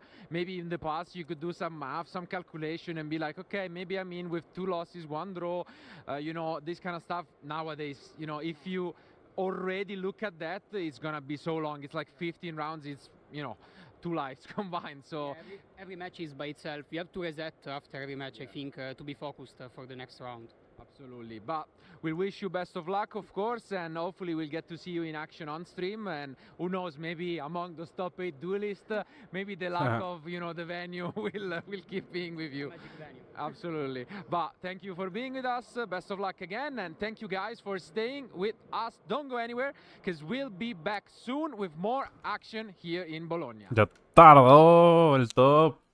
No manches. A ver, rearmando el side deck.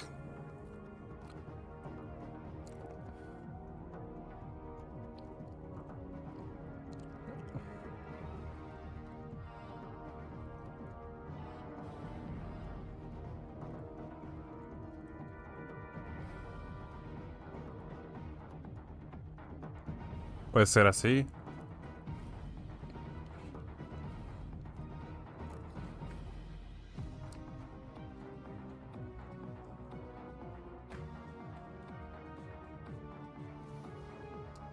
Vergas, que son un chingo de bricks. 1, 2, 3, 4, 5. Muchos bricks. Leve. Ayer quedé segundo en el mercado. ¿Y qué de qué estás jugando?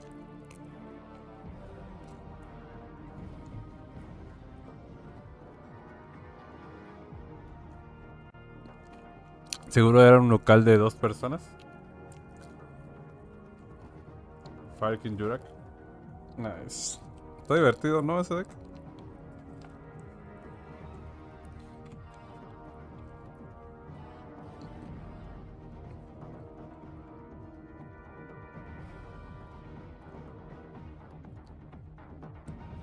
No creo que valga la pena jugar.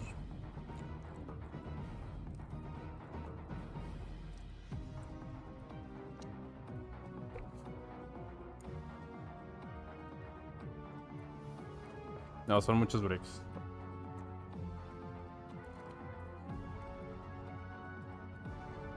¿20? No está tan mal.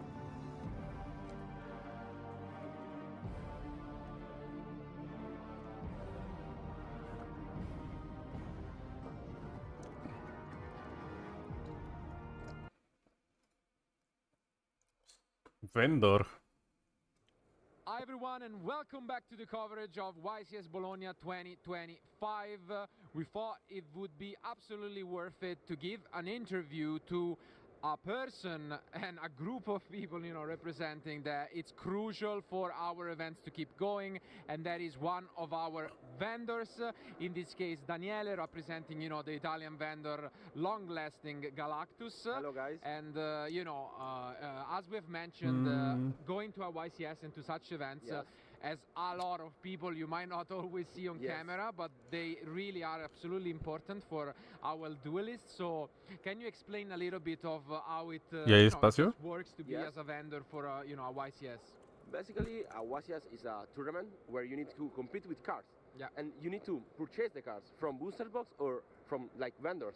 So we'll be here for you just from the Friday and every day, all the day long, non stop. And if you need any cards, if you need playmat, if you need a booster box, if you need anything, basically dice, coin, whatever you want, you can find in our booth. And we are here, we are very prepared. Personally, in Galactus, we have like a group of 4 people 3, 6, 9, to prepare the stock, 3, 6, 9, 12 más. to update the stock, to update the price, and to find the cards that you may need for your side, your main deck. or last minute changing, or the Friday night changing, the famous one. Tienen que ser 8. Yes. I know, and I mean, we have seen you around for many years, so you have a lot of experience, but essentially what these guys are here for. Ok, estas pueden ser las lining. If you miss anything, No pasa if you nada. forget anything at home, and just remember, you don't need to despair, because you can find everything you need that these different stands booths around the venue.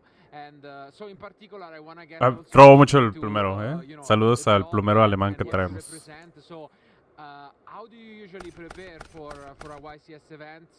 Is it a lot about the current format? Is it more about also collecting? Basically, as I mentioned. Welcome back to your coverage top chat. YCS Bologna 2025. Over 2,400 duelists have been taking part in this here tournament. And now we've whittled it down to your top 8 duelists, who I'm very excited to be introducing to you now. So let's waste no time. Your first duelist in the top 8, a regular topper including Bologna and Birmingham, Danilo Siracusa. Dracotel. Your next duelist, a previous Euros topper, Pierre Bugal. Ese no conozco. Your next duelist, Italia Francia. last year and won the Italian Open in January. It's Mario Tarantino. Están poniendo los nombres, los decks. Next duelist, Dracotel, Vanquish, Mitsuyumi. Suena italiano. Ah, sí, lo dijo de hecho. 2 italianos, francés. Malice. Llevamos 4 decks diferentes, está chido. Another duelist with back-to-back Bologna tops, Alessandro Bognolo. Yumi puro. He's had previous top 8 and a top 16 in Lille. Your next duelist, Ifran Khan. Ifran Khan suena de Inglaterra. Malice. 2 Malice. Your first previous top 8. Top 8. Mitsuki 9. And Giuseppe. Last, but certainly not least, he was Joshua the Schmidt. 2023 Bologna champion and a previous world champion. Vanquish. Your final top 8 duelist, Joshua Schmidt. Ya se lo merecía. Josh, you can come and take your seat now, because we're ready to get in to this top 8. Estuvo padre ese cambio de I'm going to cámara. ask you guys to do a high roll so we can see who is going to be going first. Josh has rolled a 6 there, and Giuseppe, that is a 7. Giuseppe, you going to go first? Giuseppe is going to go first. We're already in the top cut here at YCS Bologna. So, gentlemen, take it away as we speed towards our final.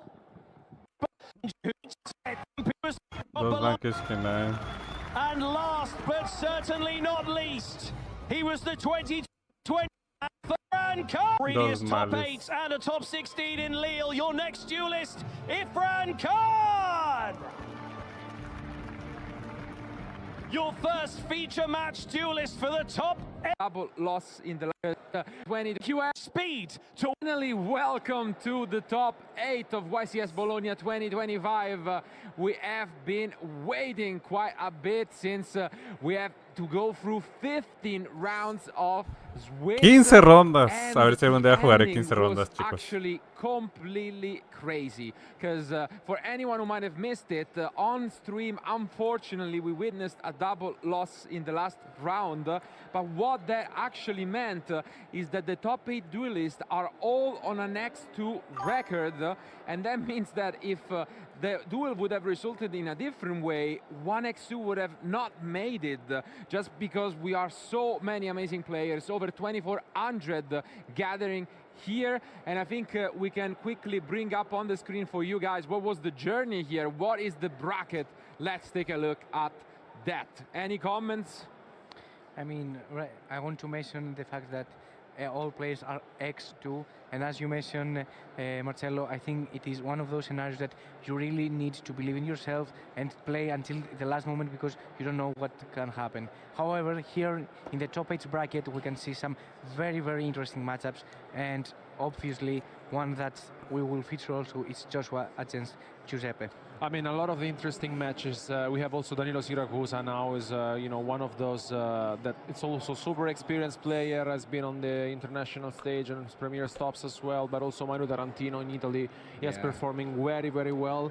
But once again, also Giuseppe Marra being here on stream with Mitsurugi K9s, it was one of the highlights of the day for sure. Playing against Joshua Schmidt in top 8, well, I mean, couldn't ask for more. I mean, it was really an amazing lot of K9, players that Mitsu are remaining, but contra... now I think without further ado, it's time to duel. Va a estar bueno este match. Bueno, todos los top 8 siempre suelen estar buenos.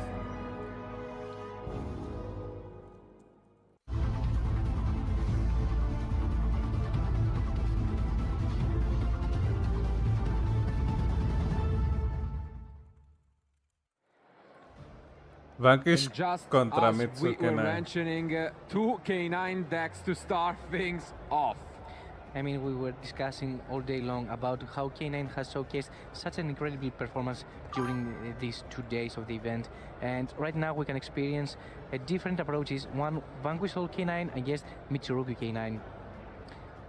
Ganó el dado, Giuseppe. Already, and so we know a bit what to expect. And both were victorious in their matches on stream. Actually, no, Joshua, no, never mind. Joshua had that sportsmanship ending, I remember now, but they managed their way to fight through, and both on a 13-2 score. And I mean, how do you feel about this match? Meaning that K9 for both decks is very, very strong, but Vanquish I think that has the edge right now because resolvió Sagi. Trigger so easily the K9 and wait for the right moment, for example, to activate a Caesar or a board in hand. But also another important fact is that they have the protection for the Mitsurugi. De la mano, obviamente. That is right, and normal summon Sagi is definitely not what you hope to begin with. It's less of a concern in a pure, Mitsurugi deck with the K9s in, but still, here as we can see, we are going to be using materials from the Añades deck. otro Java. No, Java. And I mean, I was also a bit skeptic of Giuseppe's opener when we saw him in the previous rounds. And I think with the Vanquish All, it really matters what you draw, because card quality is insanely different. Whether you open the Ollisu or the one-off Rasen and stake your soul, but especially the ends in which you open Ollisu with the right attributes, that feels like playing a completely different game. And so often it is depending on that, but I think the die roll was also huge because K9 Vanquish Soul going first is almost impossible to stop. I mean, even going second, you have the right attributes, you can also start interacting with your opponent. And I think we might see some action right here because we have activated the effects in the graveyard, so a potential Izuna from Joshua's side can be activated, and also, as you mentioned, Holy Show is always a threat. I mean, it also feels like that, Vanquish All has been one of the key decks of the weekend for sure, and I mean, we mentioned it quite plenty of times. Izuna. K9s, Holy. I think, are, I think amongst maybe more than 0.5% of our duelists in the top 8. We will get to see it maybe later when we have the stats, but here it is. And as we mentioned, Izuna is a threat right now because, I mean, for 2 days right now we see Izuna just being summoned all time, and it is one of those cards that I think has stolen the spotlight during this YCS. Bueno, lo bueno es que tiene mirror. Creo que sí tiene mirror, ¿no? The new Fantasme. I mean, you remember, si no le hiciste Murakumo en la mano, tienes que esperar al efecto de Lupus. Izuna is the card of the moment, honestly. Every single time touching the field, it creates so many problems, and I mean, we've mentioned it. I think it's very synergic, and it's definitely the deck that can counteract better Dragotail, which the deck, I think, most of our players felt like would have been the most represented deck this weekend, and overall, I really feel like tienes que hacer Mura, exactamente. In terms of approach, it's very good. No response. And let's see. Oh, of course, now we have to discard the card for Murakumo, and it is case for K9. ¿Qué haces, Nash? Right now, for which Xyz are you considering to summon? I mean, Reaper is one potential. you know. No, tiene que ser Nash. Sí o sí es Nash. Because it can interact very, very well against the Mitsurugi. And also, Nash Knight, it can be also. Sí, tiene que ser Nash in order to take Murakumo, make it my material, so it cannot be summoned back with the prayers. And yeah, that would be clutch if Tenemos you're que ver able si to do it, but prayers. obviously prayers, it's tricky to play around, but no, ¿Cuál it's es? gonna be a Tiras. That's a blast from the past. I mean, Joshua is probably one of the few duelists who was playing back in the day, but this card was played in wind-ups like back in 2012, and it's essentially a Zeus enabler because it's really tough to get rid of, and it allows you to upgrade easily because it cannot be destroyed by card effects. And so it's really, really good against the Mitsurugi. Al final de la base, si esta carta te fue atacada, selecciona carta que controle tu adversario, destruye su objetivo. Can this mean a potential Zeus? Es para because we have Zeus? an exist that cannot be destroyed by card effects, so we can enter battle phase. Sí. Pero es de Dynamondo. Target double and undestroyable, so we can just enter battle phase and summon Zeus ¿No hizo efecto de Java? phase 2 and in order to clear the field of our opponent. Yeah, we got the chance to see Josh on stream yesterday, but you know the card was not summoned, and I think we didn't even notice that it was there, honestly. And I think it makes a lot of sense, especially because it's. Ese es Dyna con Sagi y. Most of our players may not be super familiar with it. I mean, we were talking about Genesis before in our previous rounds, and this is definitely not Genesis, but it could be, you know, one of those cards, you know, taken from the past for sure that makes the difference. Oh, wow! But we have our own Izuna here, and that's huge. I mean, as you can see, it really is a splashable card right now.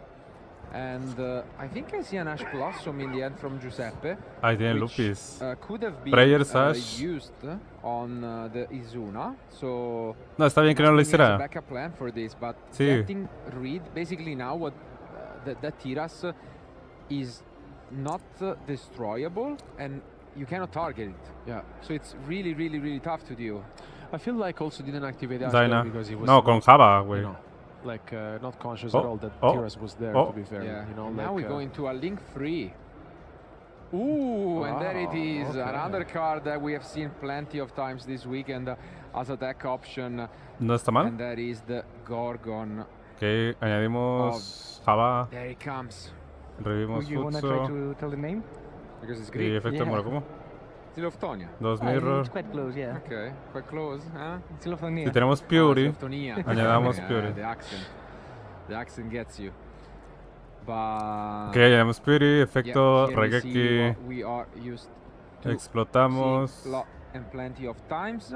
But it only deactivates effects. No puede, solo efectos activados. No? So yeah. Okay. Maybe a miscalculation from Giuseppe. But no, it's not a miscalculation because the motion that it points you cannot attack, so you cannot access Zeus. Yeah, no, but you can see that now he's asking the effect, so I'm pretty sure he thought it would be destroyed. And yo hubiera hecho Dynamondo. That activated effects are negated, and Tiras is a continuous effect. That it just says this card cannot be destroyed by card effects. And now you see Giuseppe just looking around in confusion. Ya es Dynamondo con él. Ni lo pienses. O te acoplas con Izuna y ya. Izuna y Lupis que tienes en la mano. It cannot negate Tiras, but at least he cannot attack in order to access Zeus. Joshua needs to find another exist, which is quite possible with K9 obviously, in order to find a way to access his Zeus. Sí, no puede, entonces pide traducción de su propia carta, güey. Reading his own card, that's something you don't see every day. Having a translation of his own card. Maybe he has I have no idea what's going on right now. Bueno, Dynamondo. I can only assume that that maybe in Italian it has a slightly different text. Sometimes this sort of things happen, but I would be shocked if that was the case. I'm gonna actually try to look it up. So I'm curious now. Haces Lupis y ya te chupas esa wea.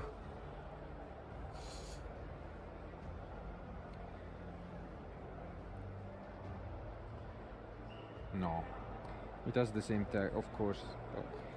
I mean, who knows? Anyways, this is brutal because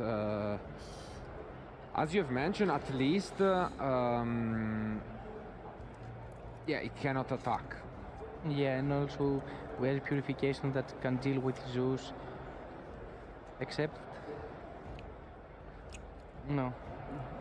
Solo juega We Reaper. need to find a way to have one more material to Zeus. So we need to find a way to destroy one of our cards in order for Zeus to have one more material. Si juega Nash, pues ahí le haces in order Nash. to Y have ya. 4 at least. Te quedas con and la Gorgona. change his effect again to purification. Otherwise, O sea, la mano está bien. otherwise we can deal with Zeus Reaper. with purification. Yeah, I mean, and trade 1 for 1. For now, the issue is, anyways, that cannot be accessed. So. Linterna roja. Ya puedes buscar más. O sea, tiene para hacer mucho link. I mean, meter Nash. We didn't set with Reaper the 4, so I'm guessing that we have Hard Droid, maybe. ¿O no la juega? I think that may be the case, and I'm still considering also if the Rush Blossom would have been activated on Josh vs. Una, maybe this would have been a really super scary feel, honestly. Yeah, I mean, could totally be the, if you think about it, if you don't know Tiras, you can get rid of anything with that Murakumo, and I mean, first time for everything, I guess. And not the best thing to say on the top 8 match. Definitely not on the top 8, but again, there is not too much to despair, because it's still locked, it still cannot attack. So I think that we are considering a Vallon, but Tyras has Lupis as a material, so no puede comprarlo. Yeah. No juega Nash Knight. No juega Dynamondo. No creo que no juegue Dynamondo.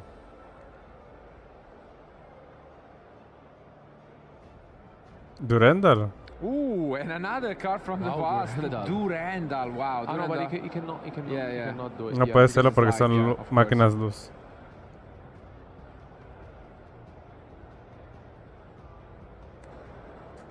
Yeah, went for Durandal, then realized, of course, the restriction. I mean, the nerves are there. You have played your entire life, I would say, for a shot at something like this, Giuseppe, and you face off against a player like Joshua in top 8 on stream. It's not easy. At least, the only thing I would suggest him, if I was a coach, would be take your time. You don't need to rush, because, I mean, probably all tournament long, it's difficult to switch because you know that the double loss is there. Top 8 has no time limit. Of course, you still have to play at a reasonable pace, but just take your time, relax, try and at least breathe. And le va a tener que hacer purification al an opener, I mean, al exit. Really impressive stuff. Bueno, son 3 cartas contra todos. We made it this far, but now it's back to Joshua, who has to come up with a solution for this puzzle. If we find a way to deal with purification before summoning Zeus, we can just summon Zeus and... I know, but you cannot attack. You cannot attack, yeah. With Tiras? You cannot. You can attack with another Xyz, though. Okay, but you need to make it, and there is Vallon, purification. You make it sound as if, vabbè, just make another one. You cannot commit your purification early. No, of course, but is he gonna try to enter battle phase? That would be devastating if he forgets the other effect of Gorgon, no? And also you don't need to make Xyz. Yeah. You can no puede pegar. I think we enter battle phase, and now he realizes, oh wow, Joshua gives away against his opponent, both feeling the pressure right now, wasting a battle Jugadores de Yugi no saben leer la Gorgona. I mean, you can see him smiling a bit. You still enter the battle phase. Se puso rojo. Pinche Joshua. Yeah, that played a huge role because, yeah. And yeah, that is it.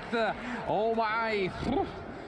Wow, that's not something you expect to see every day, but I mean, we've mentioned it. Nerves are there. Both players for sure tired after 15 rounds, 2 days of dueling, but I mean, what can you say? Hopefully they just shake this game off, because of course both just not realizing a couple of effects, and now they are still in it. Nothing is done until it is done, and in Giuseppe's side of the field is one game away from a semi-final. On the other end, though, Joshua will be going first, and we have already mentioned it. K9 Vanquish Soul going first has so much potential, so many different layers. I mean, there's only one card that I can think of that plays a very, very crucial role when Vanquish Soul K9 goes first, and it is Malcharmi Purulia. It is one of those cards that really struggle the deck, and I think it is one of those cards that we have seen in every side deck right now, and it's a very good answer. Otherwise, you need to interact very, very well with your opponent. Otherwise, if you find me gusta este formato. Vas y Vanquish regresa a la cima. He starts comboing off, you may be in a very tough spot. Yeah, I mean, now that Josh is going for Ojo, que no jugaría Vanquish, tiene demasiados breaks. If not the same for Dinkabuis. Muchos. Playing the deck, and it may be a card-by-card deck list. But yeah, I mean, essentially, we just side out the Mulcharmis. He has to top it off with the triple talents called Body Grave and the Soul Snow Devil. Whereas on the other side, of course, Giuseppe is all the Mulcharmis, right? So yeah. While they are siding, we can bring up some really exciting news for you guys. Let's take a look at what the top 8 looks like in terms of deck breakdown. Está. Dos Vanquish, dos Malice. ¿Se imaginan que Malice gane su primer YCS, chicos? Estaría emocionado. And it is Vanquish Soul K9 and Malice taking the top spot, while of course we have two variants of Yami and let's say two variants of Mitsu. And wow, that's quite interesting, no? I mean, it's so Lo que me sorprende es un Draco. Alberto with Zan had a very nice discussion together, talking about how wide right now the meta feels, and at the end we just experienced that. But I think the best way to see the meta is by going to the game 2 of top 8.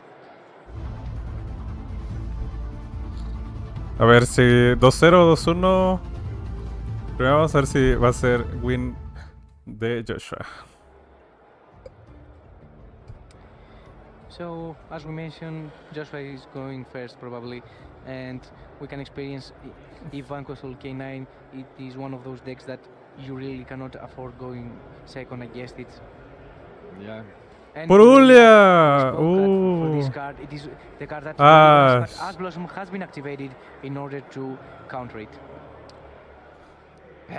What can you do? I'm thinking back. The only problem with that is that Vanquish Soul really depends on having a fire attribute in the hand, and this may play a very crucial role. Yeah, but this case, unless there is a draw and lock, even just the Noroi would be so much if Joshua decides to go for it. And I mean, that's so strong to stop Purulia here. Izuna. And Izuna. We adding Izuna that can be summoned. We are using Izuna. Yeah, that can be summoned. No se ve. ¿Qué cosa no se ve en activated, despite being negated the effect through Ash Blossom, it was not negating the activation, so it still counts for the summon of Izuna. Yeah, and that's big. No other response from Giuseppe, so Joshua is free to do whatever he wants. Right now, the only question is, does he also have access to the Vanquish Soul cards, or is this gonna be a pure K9 opener? I mean, even a pure K9 opener against Mitsurugi is very, very decent. However, obviously, you want to see your Vanquish Soul in order to have that protection through card effects.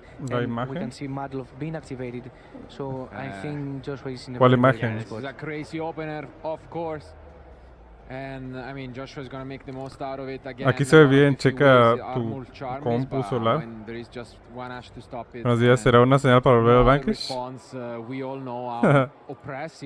No lo sé, César. No lo sé. Yo digo que no. No es necesario. Pero puede ser para Mérida que no sea mala idea. It's going to be very tough. We mentioned it a lot of times. Whenever Vanquish Soul starts like this, it's going to be very difficult to stop it, especially now. Here comes the Noroi being summoned onto the field, along with the Jiaolong, and it's going to be very difficult here for Giuseppe, especially to recover from this, because it's going to be a lot of different disruptions from Joshua.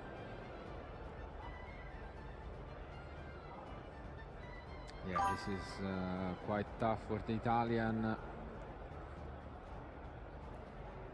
Getting another Izuna for next turn. Oh, do we have? Yeah, wow. Mira, te mando la foto de que... Pretty much we are free to extend as much as deja possible veo si en from mi the side deck. Twitch. Usually we bring in the Snow Devil, so that's gonna be another huge way to deal with our opponent field. And I think that we added Holy Shoe, right? I think so. We didn't catch it, probably. Well, it has all of them. Yeah, makes a lot exactly. of sense. Yes. We have all Tienes the razón, different en Twitch no attributes. se ve. Verga, ahí sin Twitch no sé cómo hacerlo. In order for us to special summon from the deck. Habrá que testearlo estos días. And Borger has been summoned in the field. Yep, we're gonna have 2 more draws thanks to this Borger. Creo que me pasó lo de la otra vez, Nitros.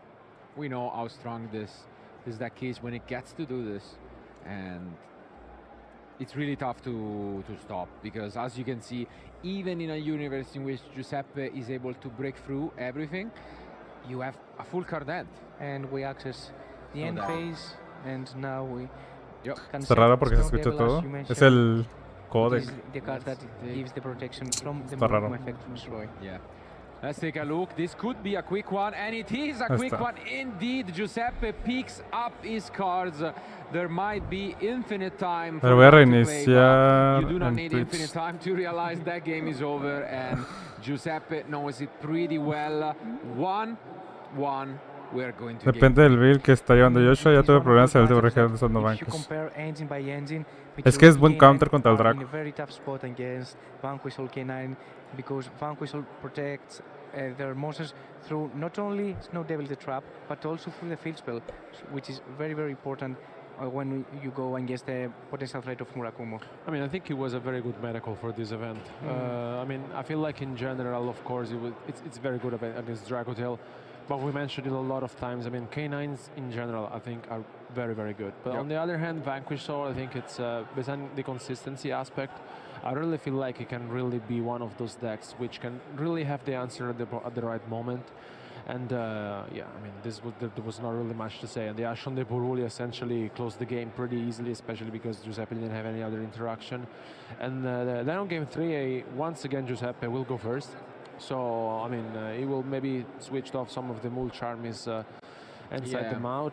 He doesn't have all that much, to be fair, for going first. That's the reality. Like, all I see is maybe impermanence, just to switch out and have something useful instead of the Purulia. But I'm a bit surprised because the trend recently has been to side at least, you know, instead of those Mulcharmi, some more impactful cards such as Solens, Anti-Spell Fragrance, and these sort of cards. Giuseppe probably just thinking, my combo is good enough, I'm gonna just play more Entraps, which mean, okay, if I go first, I have Impermanence, which is better than a Mulcharmi, but then if I go second, I have even more possible responses. I mean, against Vanquish or K9, it's not that there is an actual trap card that can deal with them, that can be played in the current meta state, for example, different dimension ground. Yeah. No, of course not that kind, but I mean, I wouldn't mind a Solemn if you ask me, honestly. Any sort of Solemn Strike, Warning, they can be good. If they don't open the all issue, then it basically shut down the only Vanquish Soul card they have. No sé por qué pasó, Nitros, si es que estás en YouTube otra vez. That would not be the case. It will be Giuseppe trying his best to repeat what he has done in game 1. Now he knows that Tyrus exists, and now Joshua knows that Gorgon exists. So let's see whether that will make a difference.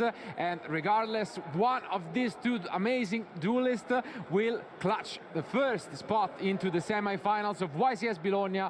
Who is it going to be? Let's find out.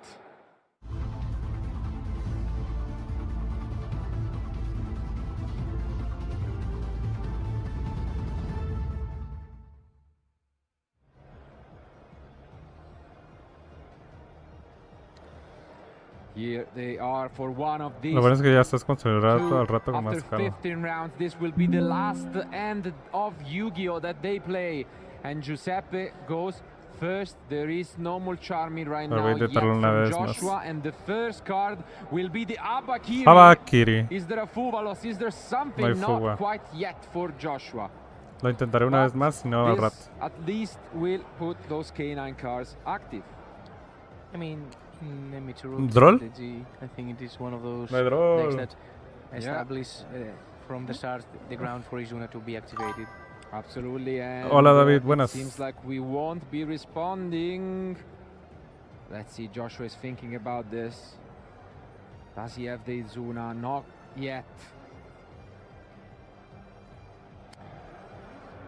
So I want to see if Joshua has an Ash Blossom, because there was a debate, I think, between the players if you are going to use Ash Blossom in Saji or you just wait for the effect of the ritual spell in order to Ya se ve, Nitros. deny the access to Murakumo from summoning himself from the deck through the ritual spell. There it is, Todo second Joshua. activation, and No it's lo a sé, Futsu. Tamalito. And here comes the No hay Taskmaster fuga of the y no utility hay... deck, Murakumo. No responses here from Joshua. Ash. Yeah. Wow, Ya sé it's bien. quite unusual to be fair. Ese sí llega a no verse. Creo que you know, in the previous, ya puedo arreglarlo first game, mientras estoy en you stream. wait for that Izuna, possibly. Yes, I mean, the you know, the most common hand drops like Ash Blossom, Fugalos, obviously would have been activated already, or even Roll and Lockbird.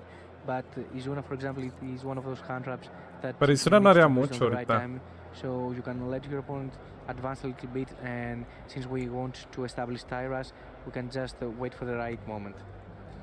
Yeah, at the same time, there is possibly an Etza play I'm thinking about, which is if you have that Izuna and it resolves, if you summon Todos the creen que va a Tyras in the ganar extra monster zone, no? Josh, You pero cannot quién sabe. really interact Creo que with solo the pasó un Gorgon, Dracotel. because it points, Por dos. ¡Por dos! No sé por qué solo pasó un Draco. No? David. So you Está wouldn't be raro. able to use it to stop the Tyras. You can make AP Oh, make the Prosperity. Gorgon, the main monster zone. But you need drones Yeah, that they to- bond. It's a bit yes. more complicated because you need O to sea, have some. no, yo creo que ya la ganó down, Giuseppe. Lo Mitsu and siento que then, es it could be demasiado an broken. interesting way to play this game. La cara de Joshua de no Here be mames. activated from ¿Ya vieron la cara de Giuseppe, Joshua? De just ya me dropping quiero off ir, and, ya fue, morí. Maybe looking for some interaction. Mejor porque la for raza ya se Josh jugar next contra él. turn. It's just Porque hay considering mucho hate how contra él, many sí. cards to banish.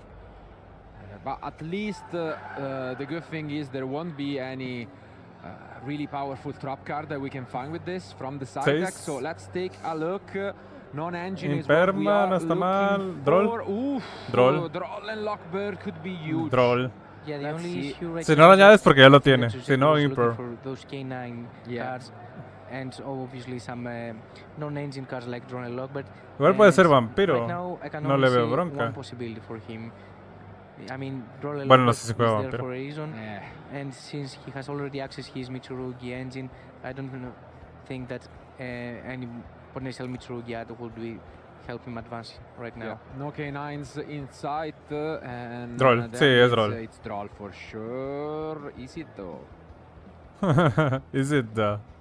Would you debate it with permanence? Trollearon al No, I will Marcelo. always take the Droll, honestly, in this. Like, between the two, for sure, I think Droll is just better. I don't know what he's asking Joshua right now. Interesting. ¿Qué le estará preguntando a Maybe trying Josh? to get a read, asking a sneaky question. But yeah, he gets that Droll and Lock. Bird, do we have the cane? Normal Droll? Droll and Lock. Mascarena. Wow. And that is going to be an IP Ok. Mascarena. ¿Tendrá otro Droll? Do we have the Izuna now, though? That is the big question. Do you think we have a second Droll and Lock in hand? And all this was an act? Yo creo que sí tiene And it's otro Droll en la Masno. mano. Wow. And traps for Joshua. Lo que no me gusta del Vanquish. At least it's huge news that there were no K9 either for Giuseppe. This is a much more doable start than what happened in game one. So this is quite open still. I think statistically ¿Qué tendrá en la mano? it's quite impossible not to pick Yeah. like any end traps, honestly. Especially considering the amount of Josh plays, but yeah. Yeah, but on the other hand, Joe Cool. in his hand, it has Revelando it has only Diablo. engine. Oof. Yeah. It's very important for Vanquish. And this Dices que Jokul sí, luego plus haces Gialong Mascarena. already possibly asking Luego to haces beat Futsu. Murakumo away. But No what do we hagas have? Fury, no hagas Fury, no hagas Fury. The purification. Ooh. Interesting choice to use it here, but I If guess you have we- a bestial, maybe right now it will be a tremendous time to activate it. but anyways, you know, Porque let's see, because I don't even think you use it, no? you just want to revive it afterwards. No entiendo, ¿por qué? Yeah. Cadena 1 y cadena 2. We use it. ¿Bestial? Okay. No, no hay Bestial. Yeah, I mean, we can use it anyways because we can link it off, no? So it does resolve, so now we can shuffle back the ritual spell, maybe get a prayers. Yeah, we do access prayers. Preyonare, algo así se llama. We can use this IP to put it back in the graveyard and then use the Futsu to revive it and use the Regeki effect. But what is Joshua going to do about it? The good news is you bueno, ya le quedan 4 cartas. No, 5. Case for K9 is up next. And Giuseppe is debating whether to use the Murakumo. Yo creo que si haces Murakumo. He does. No response, I think, from Joshua. Yeah, no ¿Tiras el Diablo? ¿Vas por linterna, tal vez? But now case for K9 will si vas por linterna, haces IP. Pues haces IP.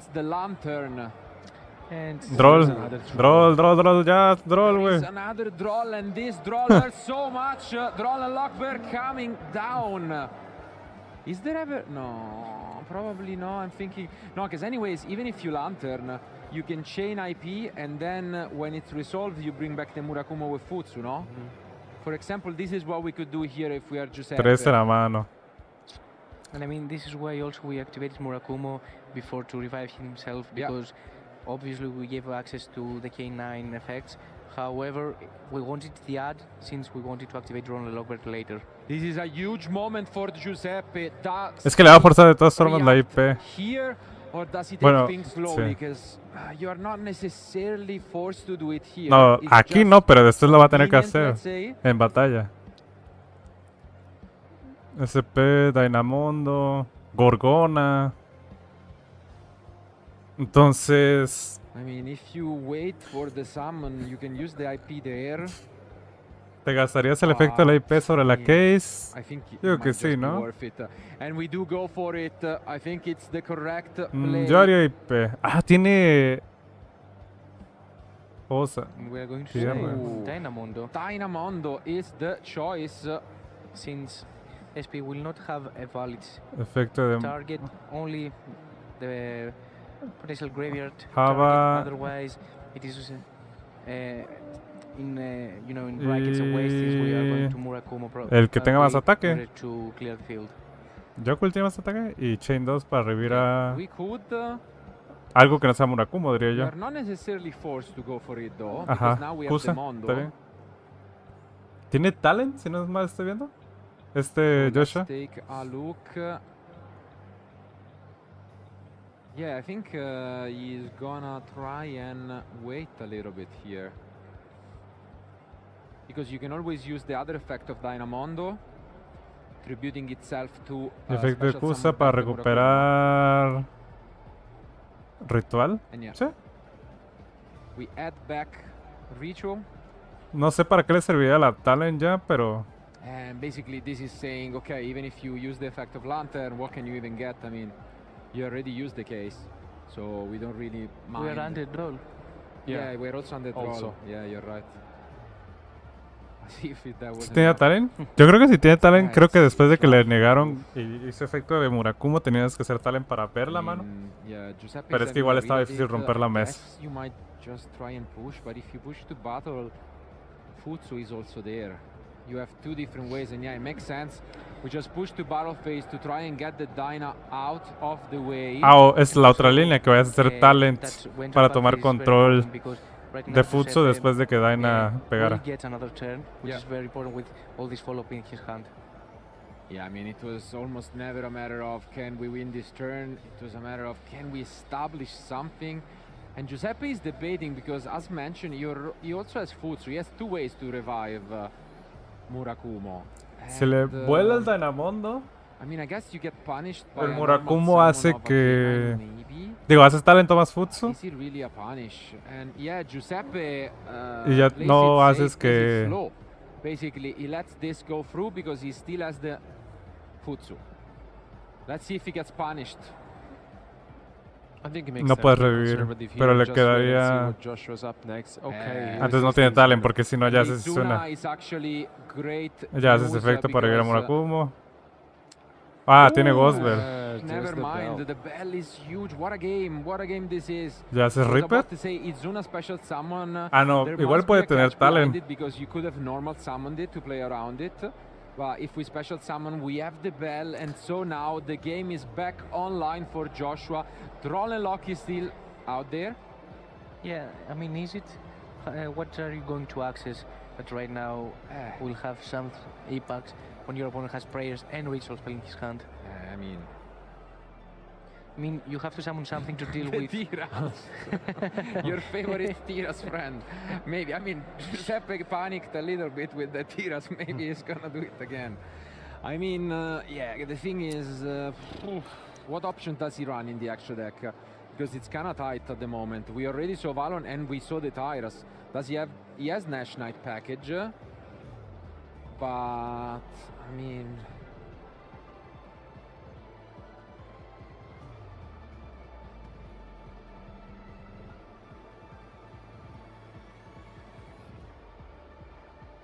Yeah, I think Josh as well is considering which one to go for. Not an easy spot. Tiene que ser algo que no sea máquina luz, eso sí es cierto. Puede ser Nash, el Murakumo lo va... And the good news is there is no time, because we wanna witness every single instance of these two players. Haces Futsu y efecto de Futsu, pero no revives Murakumo, revives otra cosa. No revives Mura, te lo va... Ah, no. No, sí, porque no hizo efecto de Nash Knight. It's not once per turn. Tuvo que haber hecho... Es que él es Trigger y si él hace cadena 2... No. Siempre iba a ganar la cadena Giuseppe. Sí, es cierto. Let's go, Joshua. La tiene difícil. Muy difícil. We still have the Lupus in graveyard though. That can, yeah, but alone... Ya ganó Giuseppe, está fácil de ver. At least Typhon. And there he comes, so we are going to take the Murakumo. Pero no importa lo que se acople, de todas formas se va a ir. Yes, but at least right now Murakumo Hubieras tomado can be Futsu, ¿no? summoned through the effect of prayers, since he has sent to the graveyard as a material. Futsu aquí carrió el juego. Ghost Bell, ahí está. And there is a Ghost Bell on Giuseppe's side of things too, to shut down the last monster. One face down card for Joshua, and so many resources available to Giuseppe. What could that face not even be? I think we drew into the last draw, maybe. Is it? Oh no, it's a K9. It's Jokul. No. Okay, it's the first K9. I think Jokul. And here it comes, Mitsurugi Ritual summoning a Bakiri. We have to be careful with how many reptiles we've used. Pasa batalla, pegas. Fury, revives. Been through a lot, but is he playing two Murakumo? And you only want to access no tenías que hacer Java, no seas mamón. The mirror right now. He's playing He's playing two Murakumo. One only. Yeah. Okay. He can just add right now mirror and go for game. And here is also the effect of Great Purification. I don't think that he can do that because it was used as an excess material, right? No sí puede por el vampiro. Purification special summons from the graveyard, but I think that Murakumo was sent there as an excess material, so no importa que se enviado como material exis, si no sería vampiro. But I think we are pushing and revealing the prayers that we knew about. Son 3-2, solo revives Futsu ya.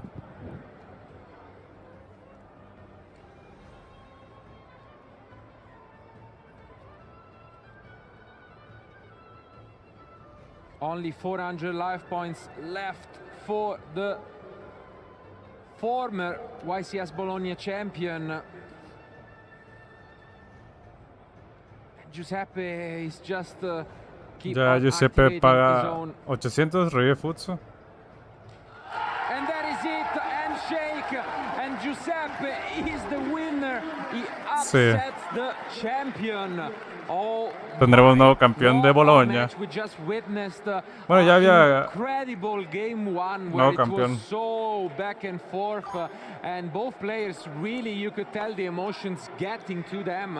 I mean, playing through 15 rounds. ¿Está ahí Silvankius? Sí. Playing here on stream on the top Pero queda otro. Is never easy, and you can have ganó lo Mitsu, no ganó la parte de Vanquish. It showed a little bit, but then they still showed us why their decks are here in the top cut. Al menos son 2-1. This means that probably, I want to say, the most unique deck in the top 8 advances to the semifinals. Yes, I mean, we already showcased Giuseppe in the stream before, and we talk about how unique his strategy is. I mean, giving up those impulse for a K9 and Izuna mainly, it is one of those trade-offs that, as we can just experience, has paid off. I mean, I also really feel like that, you know, his deck is, I think, maybe one of the few ones, if not the only one in the entire room playing Mitsurugi with K9s. Yeah, and I think we also had the chance to hear directly from him. So congratulations, advancing to top 4. I mean, being on stage against Joshua, it's, you know, it's no joke, and congrats, honestly. What a match that's been. Yeah, the crazy run. We are familiar with him a little bit, especially at the Opens, where he was very consistent at the Italian Opens, and sometimes you keep pushing and it gets to eventually be your day. And again, I really think it's nice to see unconventional choice. I want to see gets rewarded. Unconventional choice. I mean, he played Mutsurugis in the past, but he recognized the strength of the K9 cards. And he pushed through. Of course, I mean, everyone knows Drone Lockbird is an extremely powerful card, but you have to say, he didn't draw even through Prosperity any K9 cards. Pero Droll no hizo mucho, ahorita que lo pienso. Any K9s, I think the game would have been even more over than that. So it's not like he opened absolutely crazy or anything like that. But fue más I mean, el Futsu fue el MVP. Congratulations to Joshua, of course, for Ganaba another sin incredible Droll. run, and this time is just a little bit Futsu short, fue el MVP. Nothing to laugh at. 13-2 again. It's an incredible feat, and I'm sure we'll be back. But we have more matches coming our way, because now we're officially have our first player confirmed into the semi-final. Solo hay uno we have apenas. 2 more matches to crown, who will take home that beautiful trophy and the bragging Espero que nos rights of pongan saying, un side feature match. And I am a YCS champion and the YCS champion of Bologna 2025. Yes.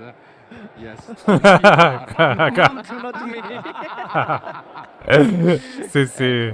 Anyways, allora. In the meantime, we'll try to give you guys, of course, updates, but we can expect things to slow down just a little bit more, because as mentioned already, there is no time limit. I gotta say, they played it pretty fast. I mean, especially Game 2, Giuseppe just picked up the cards immediately. Sí, but I think he is the man of the hour. He is the one who took down probably the favorite of taking down this top 8, at least in terms of accomplishments. And so we want to hear it from Giuseppe, and I heard already from the crowd, I mean, we are in Italy, that he has a huge support, and he has pretty beloved, you know, by especially the southern community in Italy, as he represents it, and I'm glad they will be cheering through his name and supporting him even more, and we'll see what the interview. No hay que olvidar que la mayoría, como es de Italia, van a querer que gane el italiano frente a Joshua. I don't think many would expect just this mashup and this pure Mitsurugi, but then you play K9 cards and you don't even go all in on the strategy. And I mean, it looks like one of those pet decks, you know, that you just think you build your own at home and you're like, pues sí, más o menos. But then having the courage to bring it not to a regional, not to a local, but to a 2400 YCS. I think it's incredible. Creo que eran 2,700 players. That you want to hear from the actual player and hear why he chose this deck and why he did this meta call. But I think the expert on this one will be Giuseppe, and we want to hear from him. Vamos a ver qué dice. Welcome back, duelists. I am here with the person to take his next step here to become the YCS Bologna champion. Está emocionadísimo. Who piloted Mitsurugi K9. Now, one very important thing we want to take a first look at in this clip here. Now, you are staring down the Trias, which is something a little bit unorthodox. You probably don't always initially go for that, but then Yo nunca he visto esa something that is also quite unique in the Gordon or Zelo Lithinia. So how do you feel when you go for this one over something like the SP Little Knight? We know the Trias can't be targeted, but you take a little time to read back and forth both of these cards. How impactful has the Gorgon been for you throughout this entire tournament so far? Okay, so I did a miss in that spot. Unfortunately, I'm wrong because in my language, Gorgon has a different translation. So for this reason, I thought I could do Gorgon to negate the passive effect of Tiras to special summon Murakumo and clean it, the board. Unfortunately, it's not possible because it's not an activated effect. So, but Gorgon has the second effect, so Tiras cannot attack, and so I thought that in that spot it was winnable because he has just 3 cards in his hand. So for this reason, in that specific moment, I was feeling safe, and yeah. Yeah, exactly that, and I think that's where we're going to really put in a lot of work for you on that one there. So we're going to move straight away into the final game here. So this is your Pot of Prosperity reveals. Now, of all of your choices there, 2 that would really stand out would be Infinite Impermanence and Droll and Lockbird. So you decided to go with the Droll and Lockbird. Talk us through that way, and then the reason of going further from there. So the other cards were quite good. Droll and Lockbird, it was a normal, and it was just what I was searching. In real, to be honest, I was searching K9 card. Yeah. But, sí, obviamente tenés que ir a buscar. Entonces no juega vampiro, interesante. O sea, porque a veces vampiro sí o sí con la... con el mono de él, si excavas. Didn't use any Charmy or Bestial or Gospel or Nib. Probably he had not anything of this. And Droll and Lock normal summon in that spot, it seems good. Was everything you missed? Exactly that. So moving on to the last little clip that I want to show you now. You mentioned Ghostbell. Now Ghostbell put in a lot of work for both players. First off, Joshua uses Ghostbell against your Murakumo Revival, but then you decide to use your Ghost Belt of yourself, stopping the Lupus. Yeah, I choose to do Ghost Bell on Lupus because he ¿Por qué no? ¿Por qué lo haces? could do Typhoon on no, Lupus. No puede hacer Typhoon porque solo invocó una vez del extra. Ahí la cagó. No era necesario la Ghost Bell. He had to play with just 1 card in his hand under Drone and Lockboard. Yo creo que no tenía que hacer Ghost porque no le podía hacer Sky Crisis. ¿Buenas visitas a la casa? Simón, allá estaremos. In fact, Joshua played Lupus before using his last card.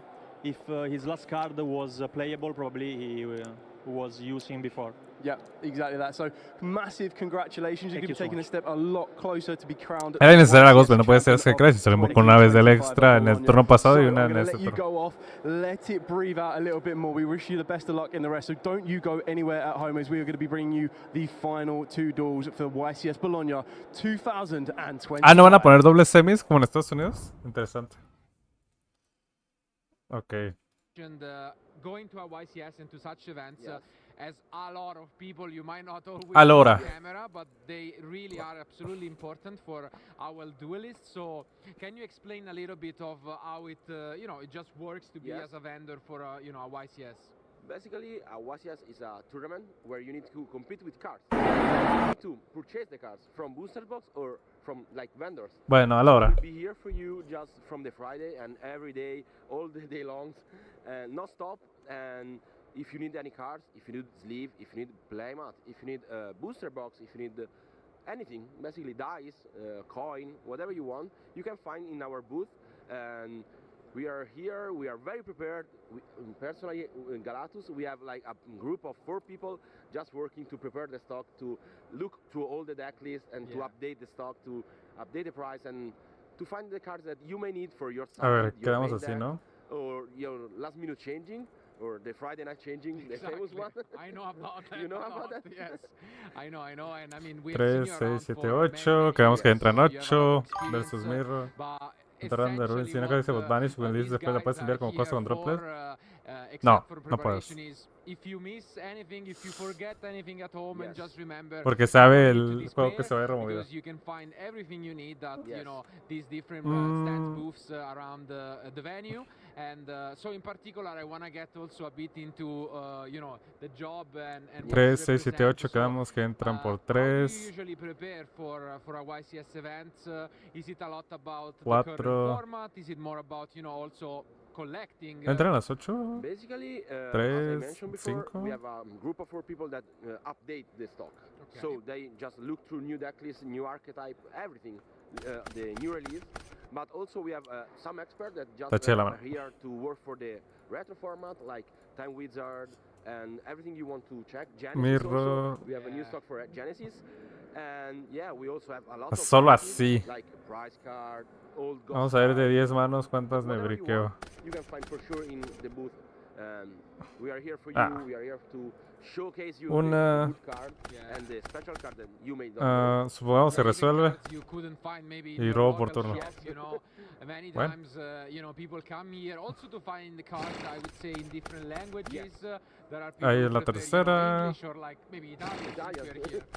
Yeah, absolutely. But Cuarta. yeah, the truth is, you know, in 2025 Yu-Gi-Oh! Resuelve, robo y robo. And we don't only have the main event. We La have public quinta events, briqué. so that's also another way, as you've mentioned, of just finding the last pieces you need to compete in those public events. Yes. And of course, many might not know, but you have also played the game. 6 y 7 están bien.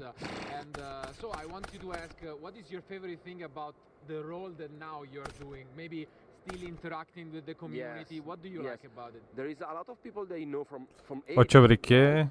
And it's cool that I can be in the opposite part because they are here for playing. No está bien. Yeah, like this card I need to play, and yeah, I borrow you give me back later.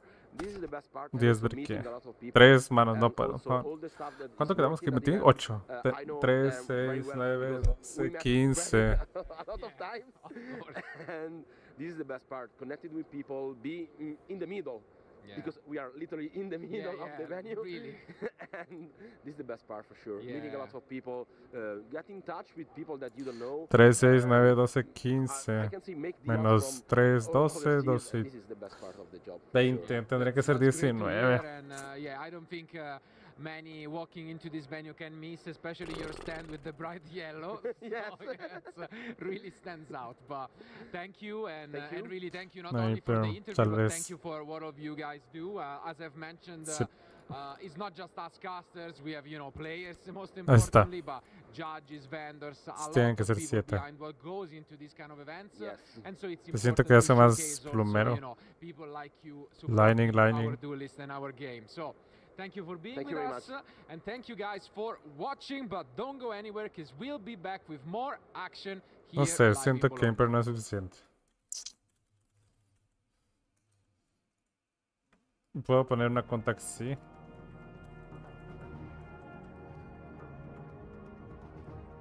Tres, 6, 7. 3, 6, 7. Rita sí puede, ¿no? Contact, sí.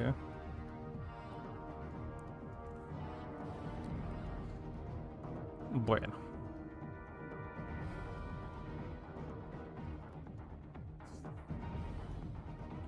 Y contra Mirror podríamos meter 7. 12 más 7. 12 más 7.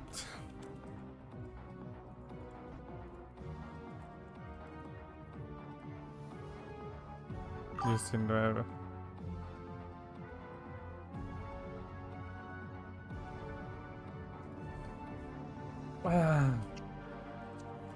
Verga, ahora sí vamos a... Yo creo que vamos a esperar un chingo, chicos. A menos que los pongan otro feature. Que no creo. Un chingo me refiero como media hora mínimo. A ver. Son como 30. Simón. 5, 6, 7, 8. Podemos meter hasta 8 incluso. Y aquí el cookie que falta. Para más placer. Para una anti-spell. A ver, entonces son 1, 2, 3, 4, 5, 6, 7, 8. Podemos reducirlo a 1 también.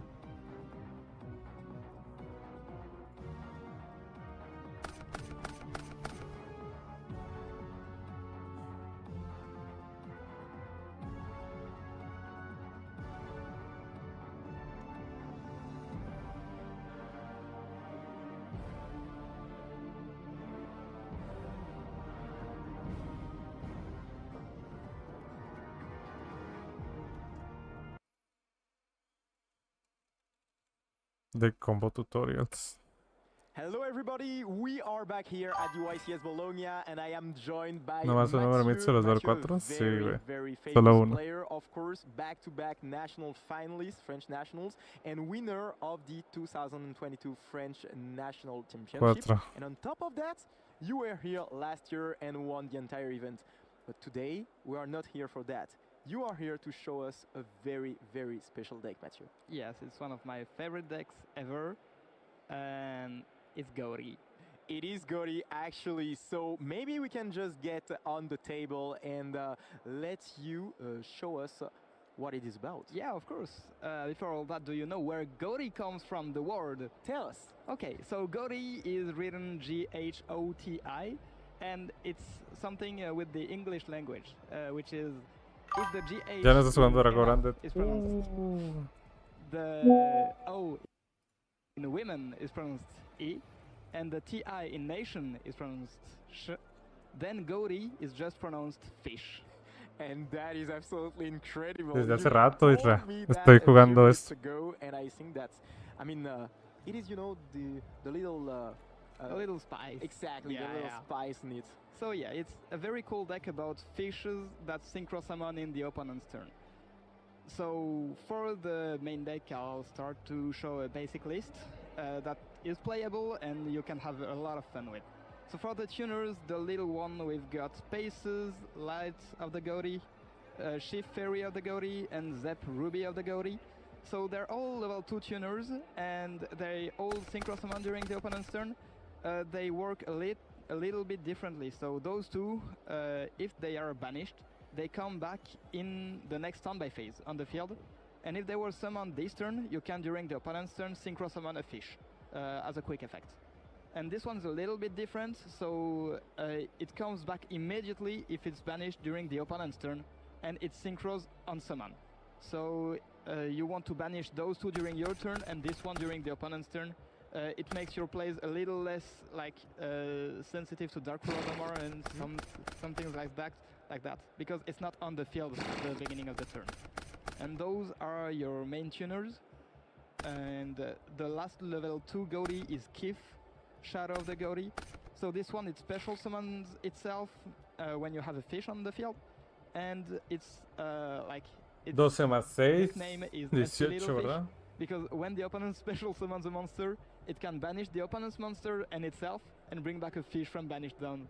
So, and it also comes back in the standby phase if it was banished. 19 no está mal si tenemos 19 no menos. Yeah, it's pretty cool.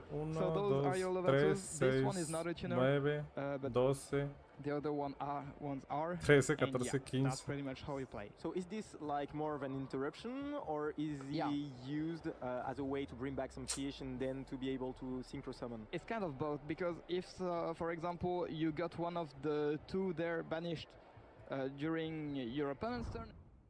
¿Ya? Welcome back here live from Bologna. The main event is really shaping up to be going to its final stages with top 4 approaching. But I have someone sitting with me here. Familiar face actually, Johannes. How are you doing here this weekend in Bologna? I'm doing fine. Woke up today with a headache, but it turned out pretty good.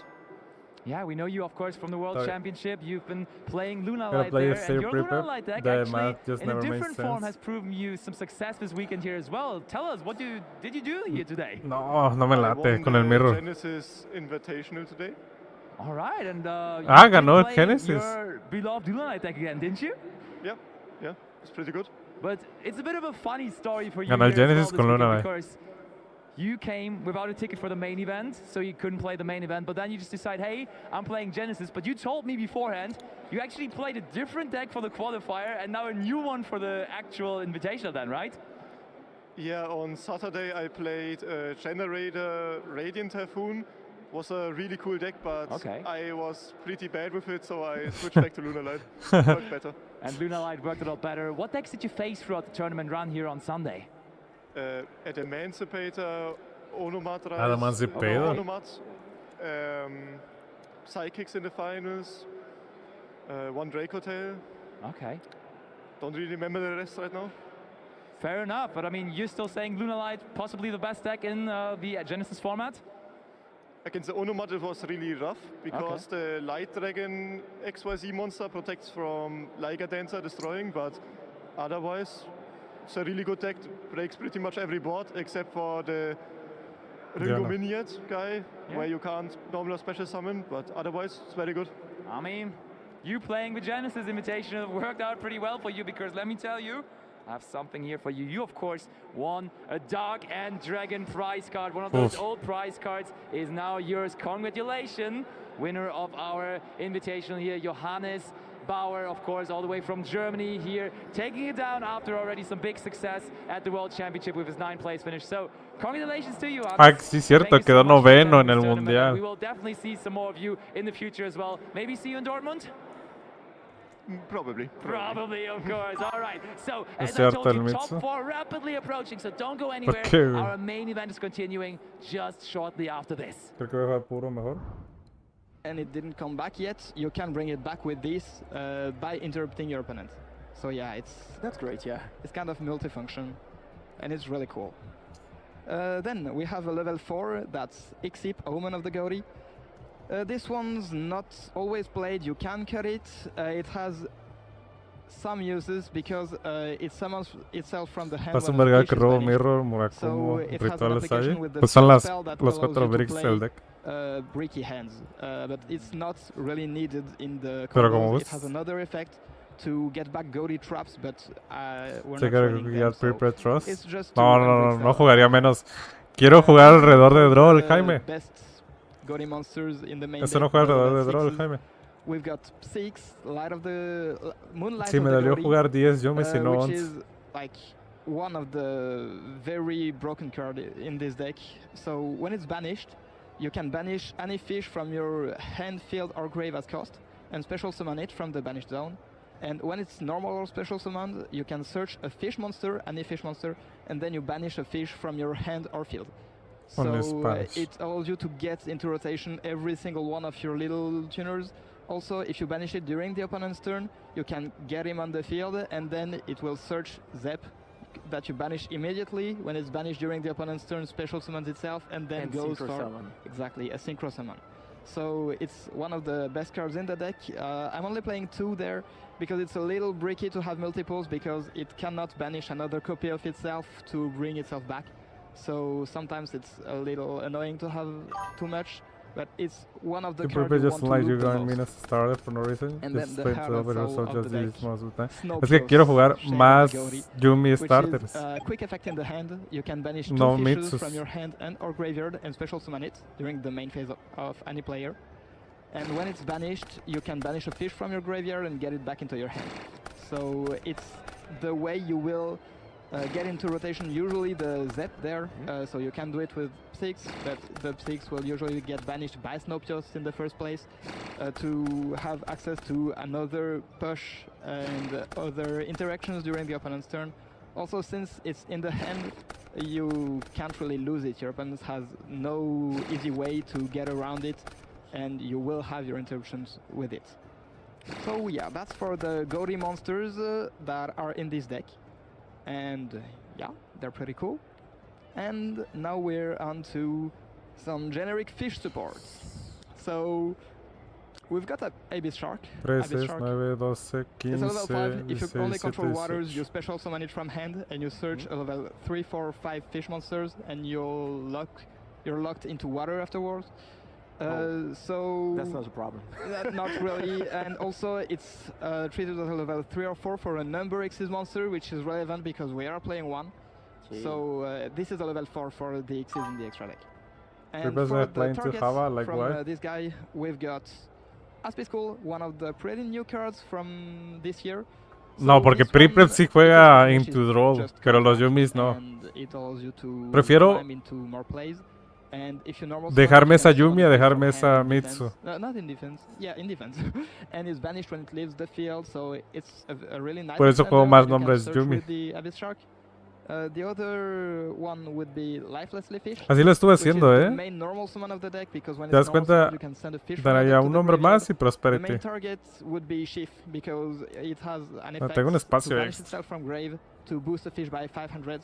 The important part there is it banishes itself like alone, so it will come back during the standby phase and you can start synchro climbing. So it's the only card that does something alone in the deck. And starts your engine over multiple turns. So it is more of 2-card combos, or yeah, the deck needs multiple cards to function, but pues side deck va a haber más draws si no lo ponen al main deck. With one card. La troza también suena muy random. O juego con 14 y digo, como quedé top en el YCS de Mérida jugando el side deck incompleto. Importantly, which means that it can make a Synchro 6 with the Kift, which is not a tuner, or the last fish that I'll show, and the Synchro 6 is the main starter of the deck. Also, it can reveal itself and another water in your hand, discard one special the other, so when you search it with Abyss Shark, you can get just any fish monster from your hand special summoned, or it if you need it. So that's pretty nice, and that allows you to extend. Last fish monster, 2 white sardines. So you can send 1 white sardines from your deck as cost to the grave to special summon the other from hand, and when it's reborn, it can become a tuner. That's relevant for Coral Anemone in the extra deck, the Marine Snake monster, that allows you to have a level 2 that's either a tuner or a non-tuner. La tech de Exchange en el stream estuvo muy random, pero ojalá si te no juega mucho. So you go Sardine Special Abyss. La vi, más no hasta eché la mano. Pero todavía no la he ocupado. So yeah, that's for the fish monsters, and we're on to the spells now. We've got a few. So first, the field spell, the most distant, deepest depth. Ya me voy, llegó el nutria. What does it do? Yeah, it's a field spell. If you control a fish synchro monster, it can't be destroyed or banished. That's nice. If it's in the graveyard and you summon a fish monster, you can banish a fish monster you control to get it back to hand. So it's kind of recursive, it's cool. Once per turn, you can banish a fish from your hand or graveyard and search for a Goaty monster. So it's a recursive searcher and a consistency card. Since it banishes as cost, even if it gets interrupted, you can trigger the effect of like 6 and Es que Poseide quiere robar más Yumis.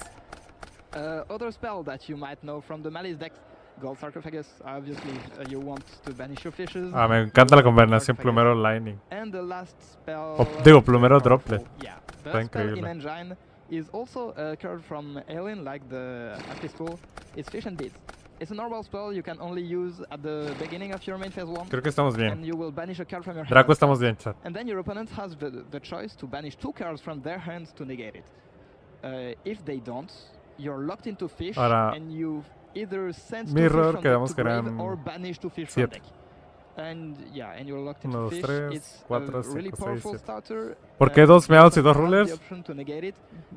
Una segunda meows porque me da la oportunidad de quitar más starters. Y 2 rulers porque pues tenemos más probabilidades de robar la roulette teniendo fuga plus meows. Totally, and allows you to know what you're going to play against also, because they decide get some to knowledge, cards, so of course, yeah. That is very, very strong. When you showed Vengo, voy al baño. just before this video, I mean, I was impressed, to be honest. Yeah, it's a very nice card.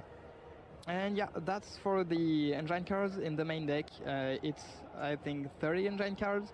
It's a deck that likes to draw engine heavy hands, so it's very nice to have a lot of it. And then you have some free spots. Exactly, and since I don't have that much, I need them to be very impactful. So the first one is Dimensional Shifter, which is extremely impactful. That is very impactful, indeed. So until now, Goaty couldn't really play this card, because most of the banish effects needed fishes in the graveyard to be useful. But now the Aspi School, this one, the level 4, comes back alone when it's banished. Doesn't need any more resources, so you can play this and just slow the game down for 1 or 2 turns and then go back to your normal play style. So it's cool. And then for the other hand traps, I've got walls. Very impactful as well. Yeah, and I've got impulses because it's a water deck. Why not play impulse? One of the best cards of the format, of course, and if you can play it, of course you are going to put it in your deck. Exactly. Last free spots is super polymerization.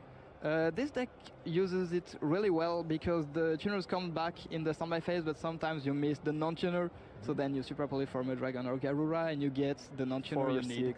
Because yeah, the synchros from the archetype are generic, so that's nice. And yeah, that's it for the main deck. I think I'll go show the extra deck and then some combos. Yeah, I am eager to simply watching that. Yeah. I want to know what you can do exactly with the deck, and I think that people at home, they want to know that as well. Okay, so for the synchros, we've got Arian Post, Snake of the Gaudi, which is the synchro 6 that starts pretty much everything. It has 2 really powerful effects. So on synchro summon, it can banish any level 6 or lower from your deck fish. Okay. So it banishes usually 6, the one that comes back and searches 1. So you can get a lot of advantage. And when it's used as synchro material, you can banish a fish from your graveyard and search a fish with a level equal or less than the fish you banished. So this is basically your bread and butter. Yeah. If you get to this and it's not interrupted, or you can synchro summon with it, you will usually have a decent setup. So that's why the level 4 there, Aspi School, is really cool to go with the tuner level 2. And why you want the Fishborg to be a tuner to combine with Sardine and Kif, because they are level 2 non-tuners. You need to be able to make this with them. Okay. We're playing one of these because you don't really need the other one once you summoned it once. And then we've got 2 more Goddess Synchros. We've got Ascan, we're playing 2 of. Generic 8. Unsummon targets a fish on my field and a card on the opponent's ¿Una lanza random? Banish both. When it's banished itself, Puede ser, you can ¿no? banish a fish from the graveyard to come back once per turn. Can you banish itself? Yeah. So that's the thing. You summon him, you banish itself on a card, and then you banish a fish to get it back. Usually you banish the fish that will come back during the standby phase.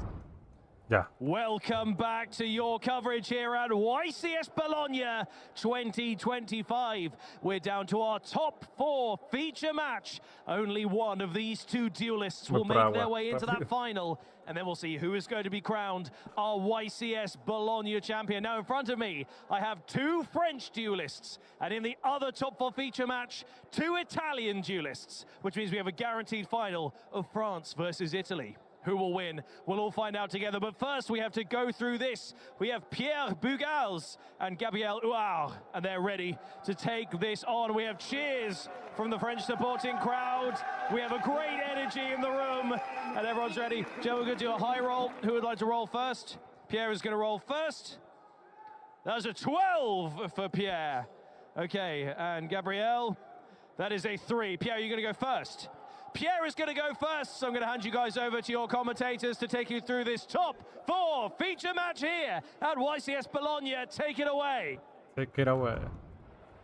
Welcome back, duelists, to the penultimate time here at YCS Bologna 2025. As you can see, Jean-Alexis has a massive smile on his face as we are about to see 2 Frenchmen go head-to-head in order to meet that all-coveted final. And we have 2 amazing decks up for offer as well. Tell us a little bit more about those French players that we're about to see here, Jean-Alexis. I mean, yeah, those 2 players are, of course, very well known in France. Gabriel, of course, a very, very good player who is used to play the Malice strategy, and he still likes it, to be honest. A very good strategy. We saw that it was on the rise recently and decided to stick to it. And on the other side, Pierre Burgals, which is such an amazing player, was not able to participate in Lille, unfortunately, but he's here to just take a revenge and try to win it all.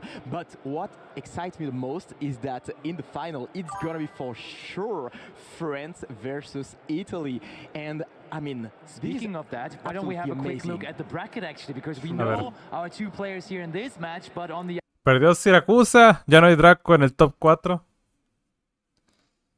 Pierre no me acuerdo qué traía. Of course, there we have it. Giuseppe, of course, impressively enough on the main feature last round, defeated Joshua Schmidt. And then on the other hand, I was actually at those top 8 matches. Alessandro pretty quickly got the win in against Ifran and is going to also be repping Italy here at that home crowd. Italia contra Francia, buen clase. And all Italian ¿Vale, ustedes siguen el meta del TCG? Sí, Sí, güey.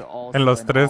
TCG, TCG y más. Semi-final, and they have brought some interesting decks. One thing that I can already spoil, which is quite interesting, in top 4, the most represented deck is no longer in the room with us. Draco Tail completely out. It will be a new deck that is going to win here this weekend. No Draco Tail after it winning in Pittsburgh. We will have a different deck winning here in Bologna this time around. But now, after all this talk, only 4 players remaining. We will go back. A ver, necesito ver cuánto. La representación. Bologna in these few months, but we have seen you kept having success, for example.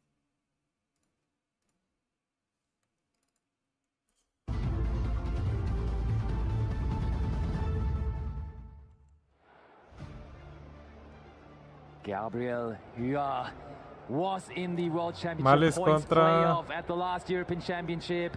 Did not make it to the World Championship, but he's trying again this season. Had a really impressive finish in second place already Mitsu, the German Open a couple weeks back, and is no sé si Yumi Mitsu o Yumi Puro. Finish already in this tournament too, but it will be Pierre taking revenge after not attending YCS Lille, leading us off here for this semi-final. And this is a very interesting start. Of course, we know that the K9 Vanquish Soul strategy is very, very good going first and we get access here to the whole issue, which means that we'll get access to both engines if we want to, because of course we will get access to 2 level 5 and therefore to the K9 Reaper. And this is very interesting because Pierre, he used to be very, very good in regionals, but on the international scene was not as good as on the regional. So he has a chance to just get redemption and maybe go to finals here. I mean, that's a cool sign for everybody else in the community though, right? When you're having constant success on the regional level, eventually that success is also going to transform to success at the biggest stage, at the European stage, at this YCS here, with him being in the top 4. But there was a dominance impose on the effect of Holly Sue. How well can Pierre do after that? Nothing after Gabriel, and the Malice deck will take action here. Yeah, exactly. They're stopping Pierre right in the tracks. We know that there is an Astro in Pierre's hand. Maybe this might be enough. We do see a lot of fragilities in the Malice consistency right now, but we're about to see exactly what Gabriel can bring to this semi-final. And that's very, very important, of course, the fact that Dominus Impulse was actually used and stopped Pierre from special summoning. We set a card. Is it the sign that we bricked, or is it the sign that we are normal summoning a Malice monster? We are going to see that in a few seconds. Of course, you talked about it, Dale. The fact that the Malice strategy sometimes has some difficulties to see some starters, but there is one. And we do even still have a trap to set in our deck, as the White Rabbit will be activated and is also resolving. And from my personal experience, whenever I'm playing against Malice, they have a normal summon to follow up. ¿Será que Malice gana YCS que le hace falta o le ganó ese pero de eso fue? No, no cuenta, no sé qué tiene que ser TCG. I mean, usually you prefer to have something like a Dormouse, which is way better, but still you can have full combo over here, especially considering the fact that Pierre does not have. ¿Por qué crees que no le fue también a Yoimitsu y a Dracotel? Dracotel porque está bien tarjeteado. Yoimitsu es lo que estoy investigando. The Malice Trap card, which was set, and we see, of course, the Ash Blossom used there. I think there was no better way to use it.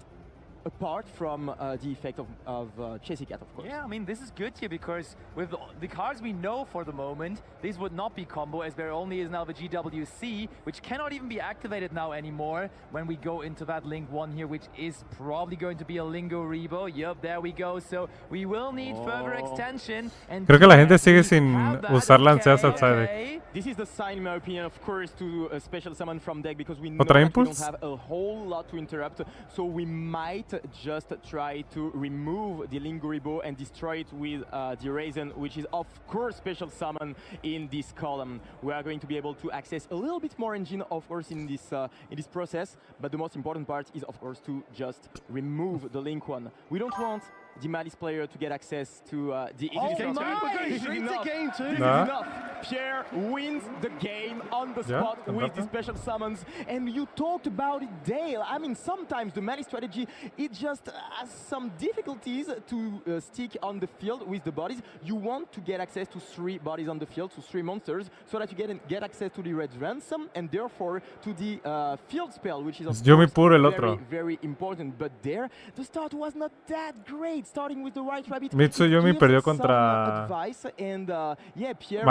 Contra este Malice, de hecho. Because the Ash Blossom, let's face it, Ash Blossom Malice is not enough usually to stop the deck, but here it was actually enough to go 1-0. So Pierre going 1-0 in this semi-final, that's a great start for him. It is, and I think it was also a showcase why this Vanquish Soul deck ¿Qué is opinas del so Sol strong, Fayumi? because it's so hard to stop. Pienso que es mejor que el Yumi puro, pero peor que el Mitsuyumi. But guess what? On the second turn, it will just try to do the same thing again. So you will need a second Ash Blossom, or it's just going to do what it was originally intending to do. And Pierre made good use of that. Yo creo que Malice ahora es dice roll dependent, chicos.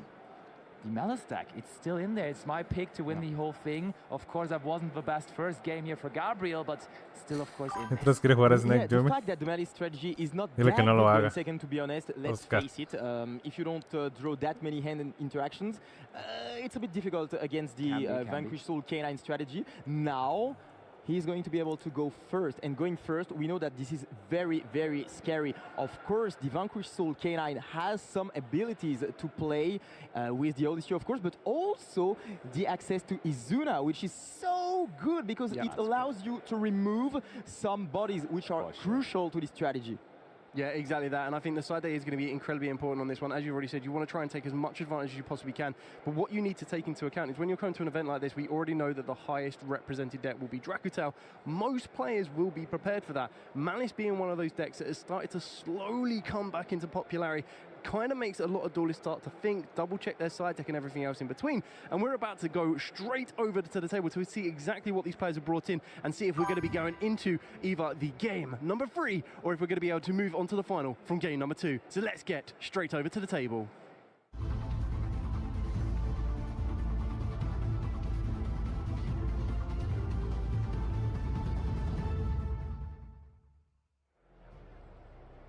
already quite the tournament run, but now when you are so close to the trophy, you of course do not want to stop the winning. So Gabriel now will have to make it in 2 games in a row. Can he make that happen? We shall see. 1000 años de Malice, igual es un deck resiliente, Hunter, so deben empezar primero. It might be the decisive game to enter the final. Will Gabriel have what it takes to try to get back in this duel and equalize 1-1? This is a good start, to be honest. A way better start. Having access to the chess cat is very good because... wasting no time! We can do City Holies, we talked about it, and the ability to just tomar control. Eso está mejor. And Cesar Baylis is there as well. ¿Le va a dar turno? Le va a dar turno. Le va a dar turno. Le va a dar turno. Le va a dar turno, chat. Is this maybe the end of his tournament run? Quite possibly is, as he's passing it over to Pierre. Le dio turno, chat. But it's Creo que tiene mal match. Claro, es matchup dependent. Vanquish siempre tuvo mejor matchup contra Malice. Bueno. Buena es.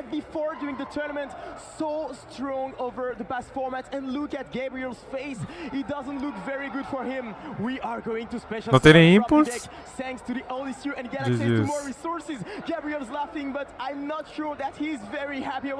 La cara de Gabriel. Interesting though, siding engraved with inscription going second. I feel like that card surely is a staple going first against a lot of matchups, but siding it in going second against Malice seems to be quite valuable as well. So Pierre, even though the Draco Tail deck was the most represented, definitely had an idea to go into Malice as well. Yeah, exactly. That Grave Curious Inscription, putting a lot of work in, being able to choose one of the 3 effects as well to give you a bit more versatility depending on the matchup that you're in. So when you are against Malice, it kind of does allow you to counteract the Bestials in some way, but also allows you to deal with that White Binder. And we're going to be seeing a Droll and Lockbird in response to the search from Pierre. Yeah, the Droll and Lockbird, of course, very good against the Mitsurugi variants, but also against the Vanquish Soul K9. It will prevent Pierre from adding more resources from this deck to the end, and we know that Vanquish Soul likes to do that. Destroys the Chassis Cat now because it is of course in the same column as Bad Razin, but how much more can we do here under Droll and Lockbird? Usually this deck can still put a lot of monsters onto the field. So Holy. Will it be enough to make a full 8,000 points? No, de Caesar. Sí lo puede matar, ¿no?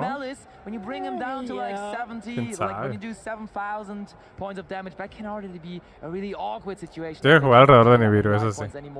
Oh, Borger is also of course there. That's so much possible. Ah, sí tiene para burnear, sí es cierto. The fact that the Borger can literally remove a lot of life points from Gabriel is of course huge. 2,500, 3,000, 5,500.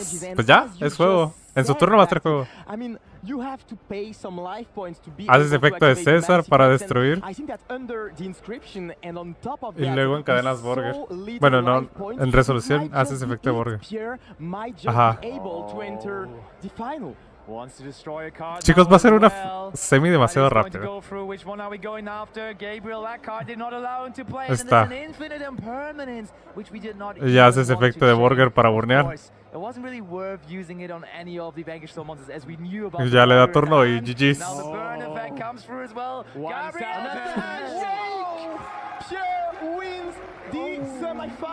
Le dio a la correcta con el César, güey.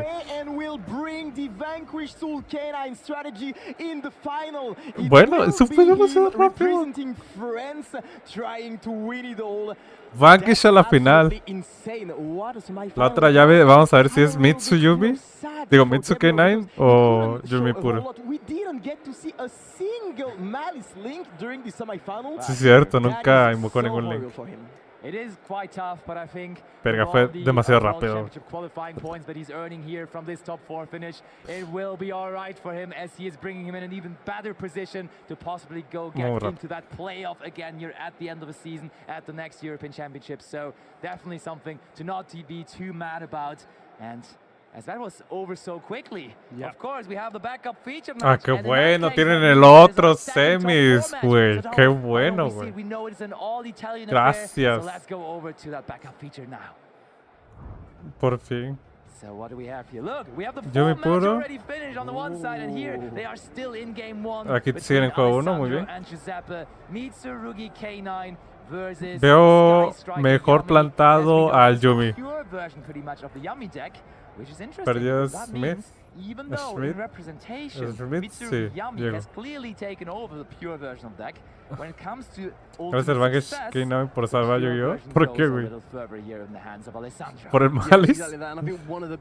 ¿Tanto lo odias?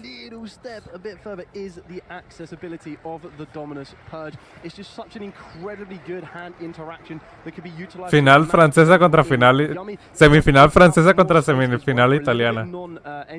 Y ya la final va a ser Francia contra Italia. Of a little bit less aggression, and we're seeing it holding its own right now against Giuseppe with his K9 strategy. Yo creo que ya ganó el... From his side of the field right now in rotation. Es Yumi. Yet, but we are about to move over Para el efecto de César reveló doble fuego. Maybe a little Habakiri off the top. Bueno, tenía los 3 atributos, Juanca. Going into the graveyard. Also, of course, as most of you viewers Eso have no already, se lo... there is no clock running here during the semifinals, as from top 8 onwards, of course, we have no more time limits for any of our matches. Siempre me pregunto si esos franceses están locos o tienen grupo de amigos para testear. ¿Por qué? Are you ready, guys, to have that kind of a match here? I'm sure we all do, as that would mean we get plenty of high-pressure dueling action. Yeah, and that's pretty cool, the fact that we have access to both semifinals. Digo, tienen un chingo de locals, Francia es la comunidad más grande de Europa de Yu-Gi, güey. Porque los locals de París son 16 pesos, ¿no mucho? Pero así como el país de México no solo es Ciudad de México, París no solo es Francia. Digo, Francia no es solo París. Independientemente que jugué Males en la DLC Cup, era muy bueno jugar 10 seguidos contra Males. Pues sí, llega a ser un poco repetitivo. Roy still at the top of his stack, but Rava looks like Jockul. Okay, that decision is made very carefully here, going back and forth between the options, and Jockul in the end is the one we like the best. Yeah, exactly that. I think we've already seen it in the past. One thing you really need to remember about the K9 strategies, even though they have that amazing ability to be able to be normal summoned, there is a caveat to that. Your opponent must have 2 cards or more in their hand, and if they don't have that, you might instantly be drawn to a card that you kind of miss that factor that they may not have, quite like Alessandro right now. 0 cards in the hand. All those set cards, and I'm sure they will be impactful. Interestingly enough, the Dominus No se Purge Bowl is pasa, banished right now, so I'm not sure whether there is another trap card in the graveyard, which could of course be relevant when it comes to a second Dominus Purge possibly coming in. Solo se pasa el cup, sí. I've got the feeling that we are going to enter battle phase here and try to attack with the Reaper. I mean, then a Gaia Charger would be cool, right? Gaia Charger es el que más le mete a Yugi. are over. Back in the day, you did do that. I remember me and my esa sí, es una buena pregunta. For example, I always had that in to have a material. Yo diría que Brasil. But not going to happen here. I mean, that's smart because de Brasil o Perú o Colombia. Can't even activate this effect. Just attacking over it is nice. It is actually pretty nice, and that is one of the weaknesses of the Yumi cards.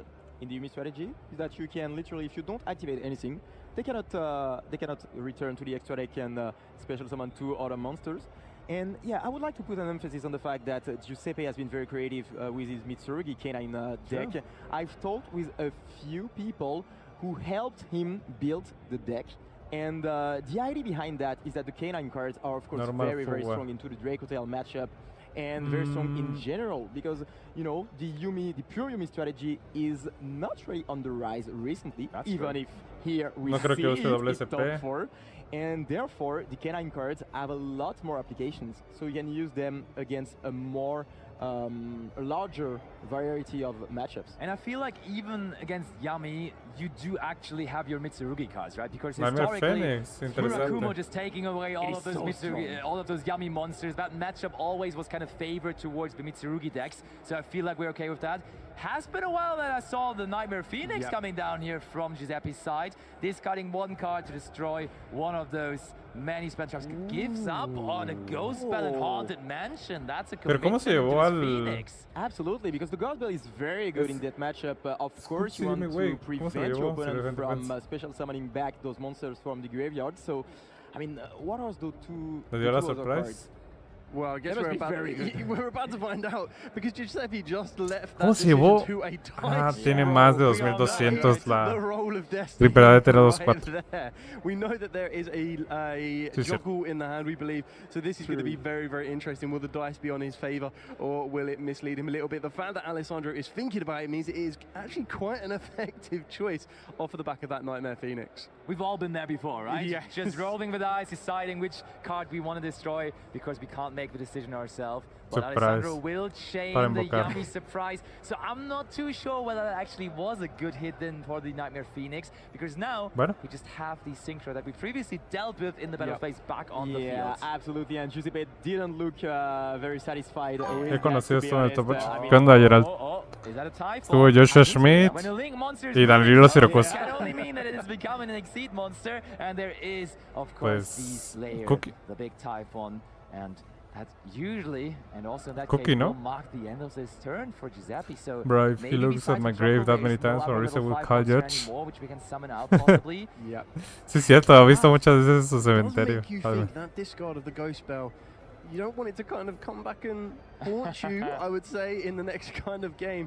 But we'll be able to see this could be exactly like we saw Giuseppe in the previous round, where we ended up having access to two Draw and Lock birds. There could be a second ghost spell, but then it could also be trying a way to mislead Alessandro a little bit here as well, so that he doesn't kind of at what point he was get falling too like comfortable with the position that we are currently in. Okay, Alessandro now thinking, probably happy that that was the choice there, that we see the Typhon on the field.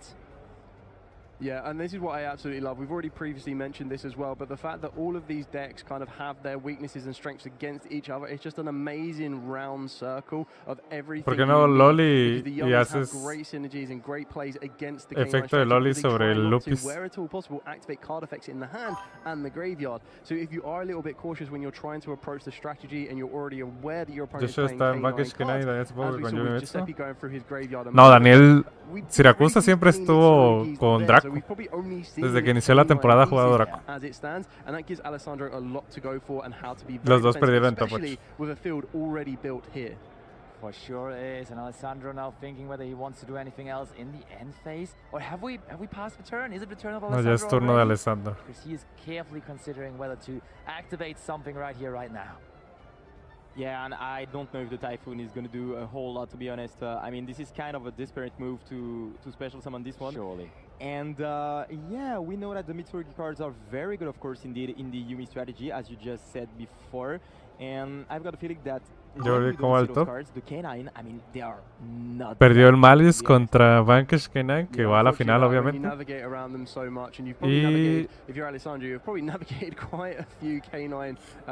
pues estamos entre Yumi puro y Mitsu K9. We are just trying to find our way. Que parece que no robo Mitsu. I can't imagine it's going to be that much of a sticking point as we try to push a little bit further forward. But we're going to be seeing if Giuseppe has any interactions left with those two cards in hand. One of them we believe is going to be the Jockle, and maybe that unknown set card could be the ace in the hole. And I think that we are going to enter battle phase real soon because tiene 5, 10, 15, 20, 25. So with an empty field after the attack over that Typhon, that is definitely more than 8,000 and for sure also more than 7,500. So game 1 goes to Alessandro Bognolo here in this matchup between him and Giuseppe. And I mean, Alessandro, he doesn't want to lose. Yo creo que esta, si Yumi pasa a la final, la va a ganar Yumi. Tiene demasiado buen matchup contra el Vanquish. Let's stop with that and let's just take it all down now. Yeah, what a time to decide to do that. Right? Get to the top 8, then now I'll decide. You know, we were taking it a little bit lightly as we're going through. But no, this is going to be amazing. Giuseppe is no stranger to pressure. He just defeated Joshua Schmidt in the previous round as well. On the main stage, he's now on the back feature match. Si Yumi tiene mejor matchup. One of these duelists is going to be able to kind of make their way to the final. This is probably going to be the second most pressure you're going to feel of the entire weekend, and in some duelists' chances their entire lives. But this is what you work to get to. This is the position you want to be in. If you are not entering events like this, you're not going to have the chance to do it, and both of these duelists are more than capable of taking it all the way. They are. They have had previous success. They have been YCS toppers. They are in the Italian community also just very successful, topping and winning regionals there left and right, and now maybe their moment to shine because so deep into a tournament, none of them a mí el formato me tiene aburrido. Yo me parece súper aburrido. ¿Y Yumi Mitsu no te gusta? That journey will even continue into the finals. Yo pensé que habían matado a Vanquish con la Malice. We will have Pues si no gana la YCS, ¿se considera muerto?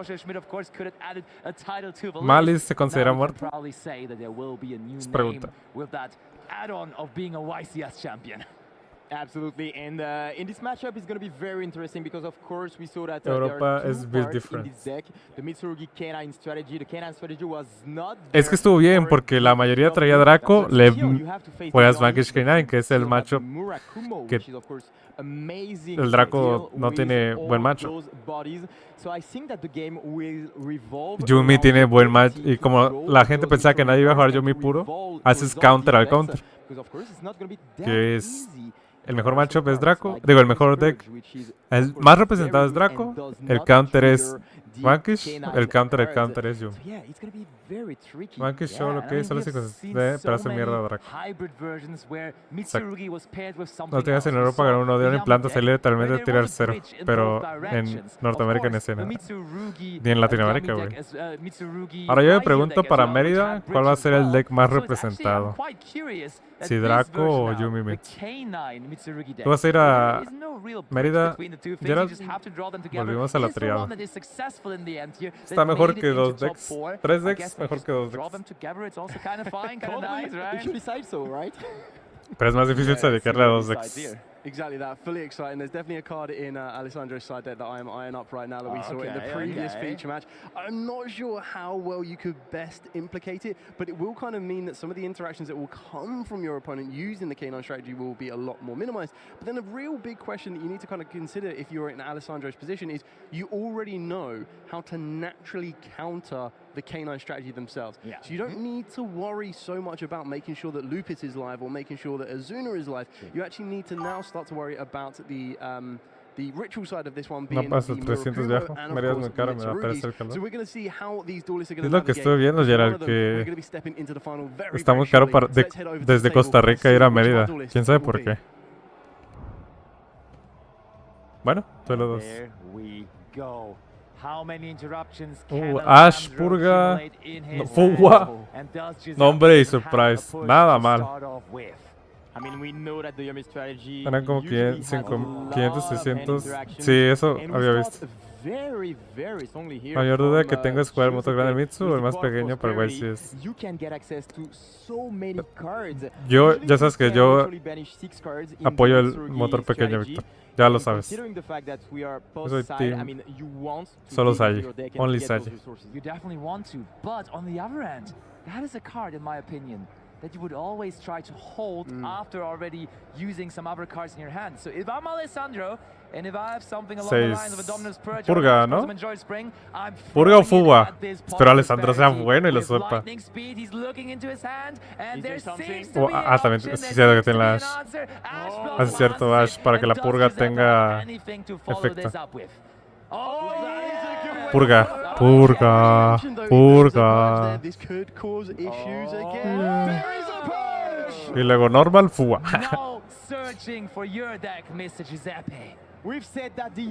¡Oh! ¡Dio turno! Ya es juego. Haz normal Fuwa. Normal Fuwa, sé que eres bueno, Alessandro, y juega normal. Sí. Sí, la cara de Giuseppe todavía traías Fuwa, hijo de perro.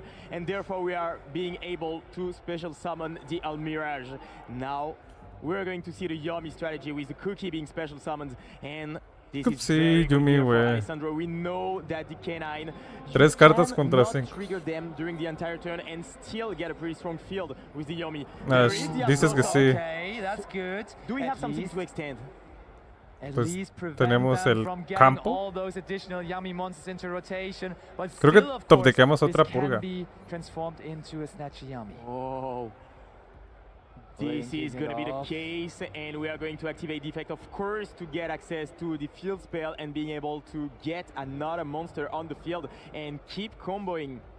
This may already all that it needs, because we saw it. We saw how the first game ended. When you just have this field spell on the field, your monsters keep on adding in terms of attack points. You just need that field spell, the Yami Usement Minion. Creo que eso te cae, ¿no?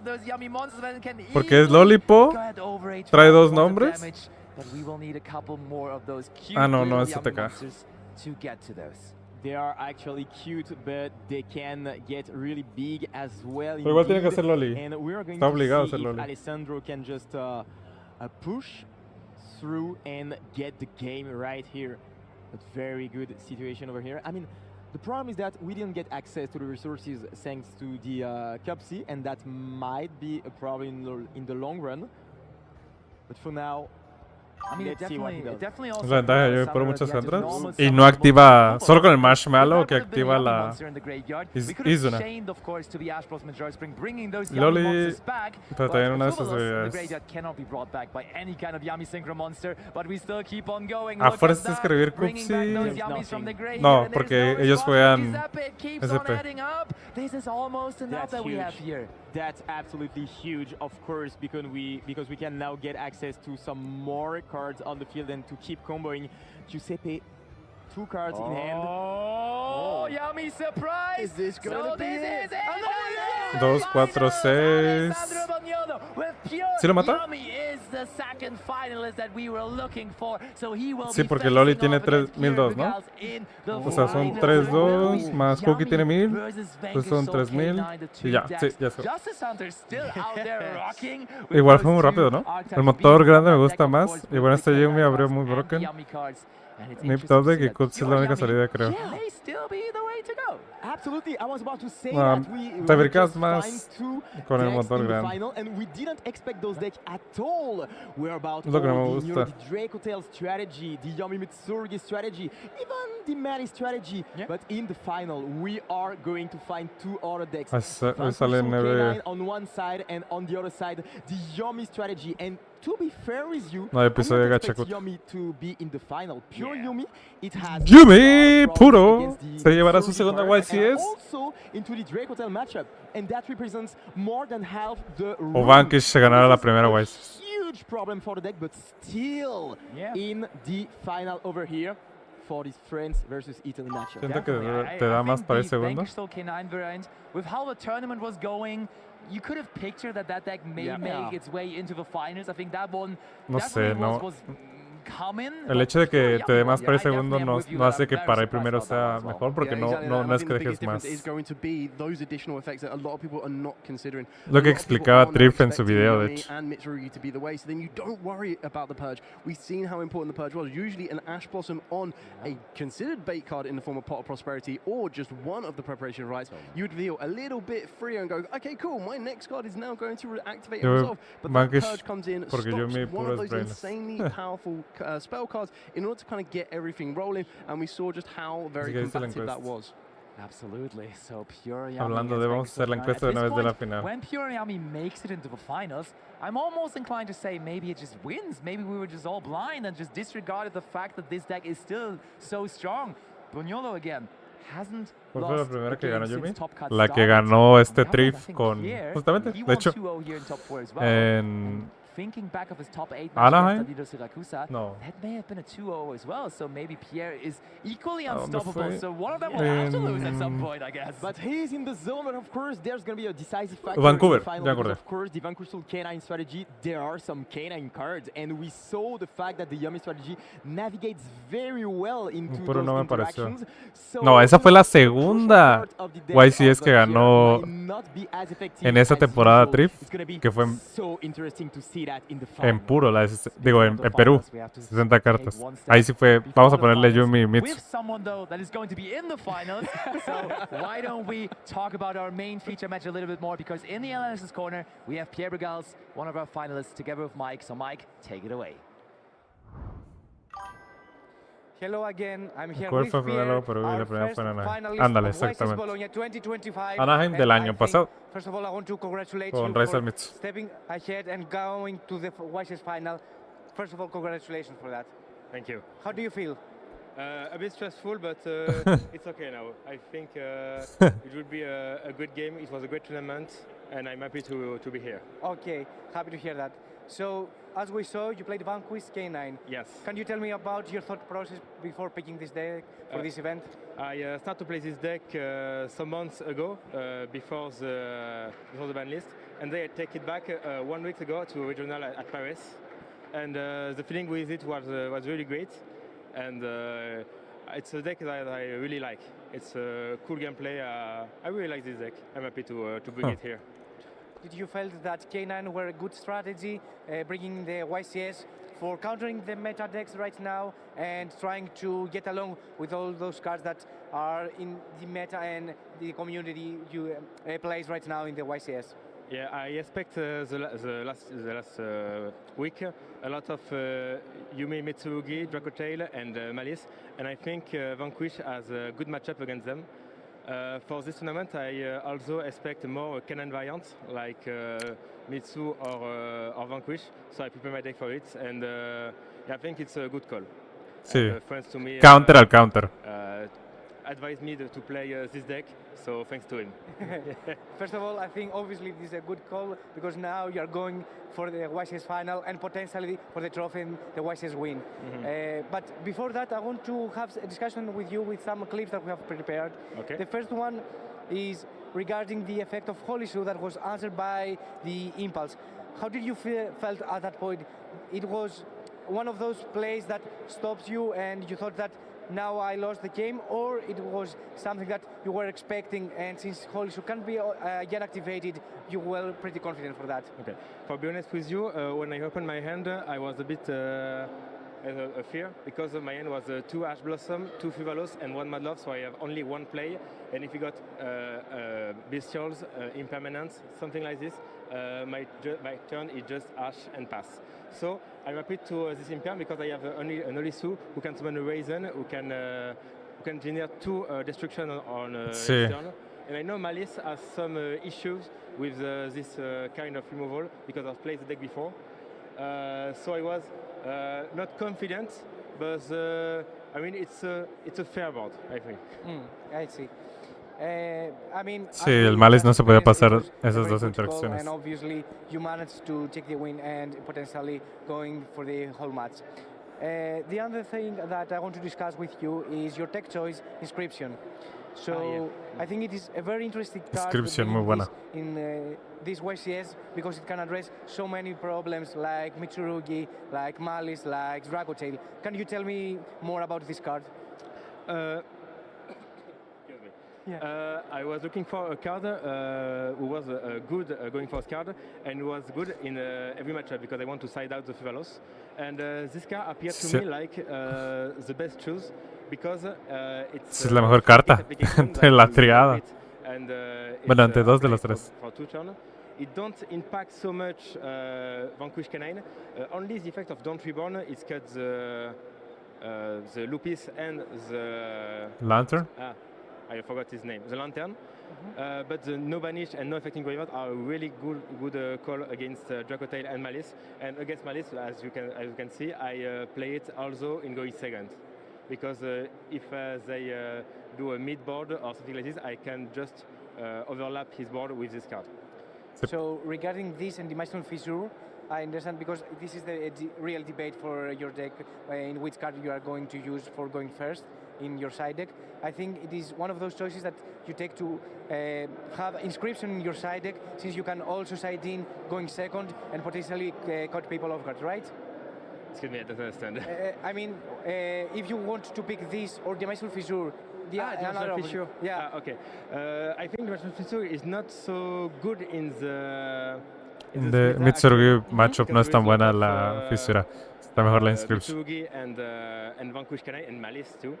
And this card is not so good against them. Also, like además que fisura no es tan buena contra Malice. Board is good because it can be removed and just be replaced every turn. And this is what I like with the deck. And if my card goes to the banish, I can just be in a situation where I can't add them back. So I didn't want to go in this situation. I see.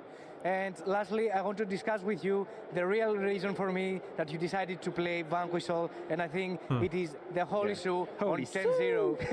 Can you tell me more about this? How do you feel? So right here we can see that Jessica was normal summoned from Gabriel, and right now you are going to activate Holy Shoe to be special summoned from the hand and later to activate the effect to take control of Jessica. tell me how do you feel when you resolve such a great effect in your opponent end? Absolute cinema. Sí, absolute cinema. Is there a reason why you choose to play this deck? Olisu is a big part of the deck because if you can high roll every round, if you have Olisu and what attribute in your hand, you just can do whatever you want. You have a so powerful and trap in your hand. Yo no creo ver mucho Vanquish Shoal aquí en Mérida. Not the reason why I play the deck, but bueno, en YCS de Mérida. of course it's the best card of the deck. Eso sí se los voy a decir de una vez. So, I don't want to waste any more time. Again, and for the last time for today, best of luck to the rest of the tournament. You had an amazing run. One more match to go in order for you to be crowned the YCS champion. Right. Best of luck in the final, and we will be back soon with our YCS final of YCS Bologna 2025. Si aquí van más a lo seguro, no los culpo. So on your turn, you start with Synchro 10, for example, No es que or a link play, no es que vayan más a lo seguro, man. Más bien la gente ya no juega Vanquish. Imagínate una semana antes decir, güey, hay que jugar Vanquish. Pues no necesariamente todos van a tener esa memoria muscular de cómo jugar Vanquish. Estos de Europa se prepararon varias semanas antes. Varios meses tal vez, porque ellos no tienen tantos eventos seguidos. Nosotros sí. Los regionales. Bueno, allá también, pero depende del país. Y los opens.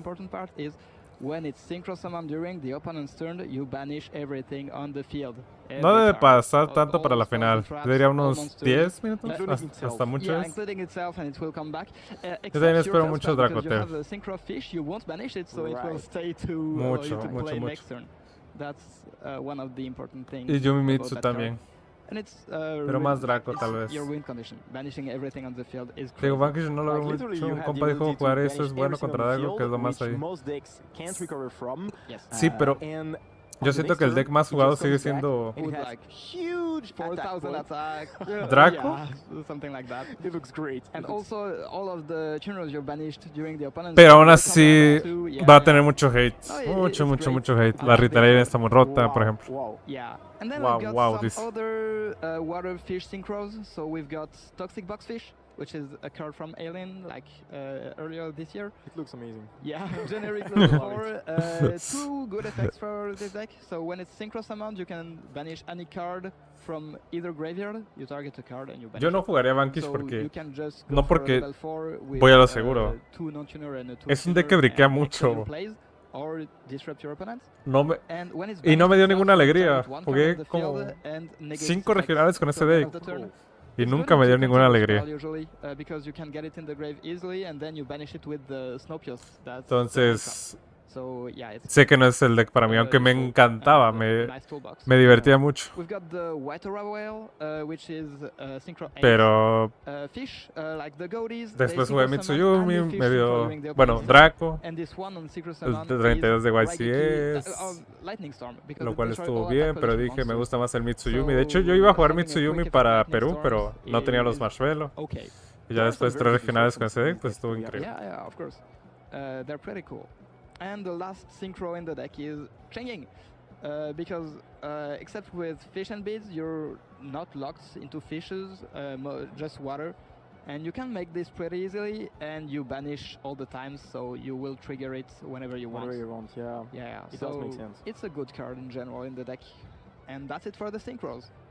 Other thing to be a ver cuánto dura la final, a ver si no dura muy poco como las semis. Espero que no dure tampoco. It can banish itself from the graveyard to shuffle back 3 fishes from the graveyard and draw 1 card. So usually it will recycle your extra deck if you ever need it. So you never run out of options. Yeah, and when they're banished, they come back also. So yeah, that's the synchros. We've got 1 Xyz. Yeah, which is number 4, Stealth Kraken. Of course, the Kraken, which is so good. So tell us about... Ya. Attention duelists. Muy bien, eso fue rápido. 2,400 participants. Es lo que le pasó en esta Yumitsu. Muchos de todos llevan mucho de mí contra ese. Yo creo que fue contra Draco. Pero tuvo ahorita perdió contra Malice, que perdió. Voten quién creen que va a ganar la final, chicos. Yo mi puro Vanquish. duelists. Voy al baño rápido. Pierre Bugals and Alessandro Bognolo. These two titans are ready to clash to see which of them is going to be crowned our champion. But before we kick that duel off, we are going to have to do a high roll. Gentlemen, who would like to roll first? Pierre, do you want to roll first? Alessandro? Oh, we're waiting for the shuffle to be completed, and then we can get this match underway to see who the champion will be. Right, Alessandro, you roll first. We'll find out which of our two participants will be starting the duel. We're still going for more shuffling, so at least the pacing of this is going well. Right, let's see what the dice roll tells us. That is a 7 for Alessandro, and for Pierre, a 6. So you're going to go first. Alessandro is going to be going first here on a home turf tournament final. And I get to say the thing I look forward to saying every single YCS. It's time to duel. Over 2,400 players gathered this weekend here in Italy, Bologna. But after 15 rounds of Swiss and top 8, we're down to the last two standing. And what a match it is going to be. It's France against Italy, and it's Pierre against Alessandro. And what a match again it will be. They only lost 2 matches all weekend long, but now they're one final match away for being crowned YCS champion and taking this trophy right here home where it belongs. Can France do the upset in the home territory, or will we see 3 tournaments in a row won by an Italian player after the European Championship and YCS Lille? Personally, I can't wait to find out who is going to take it. So, just like that, I'm gonna say it as well. It's time to duel!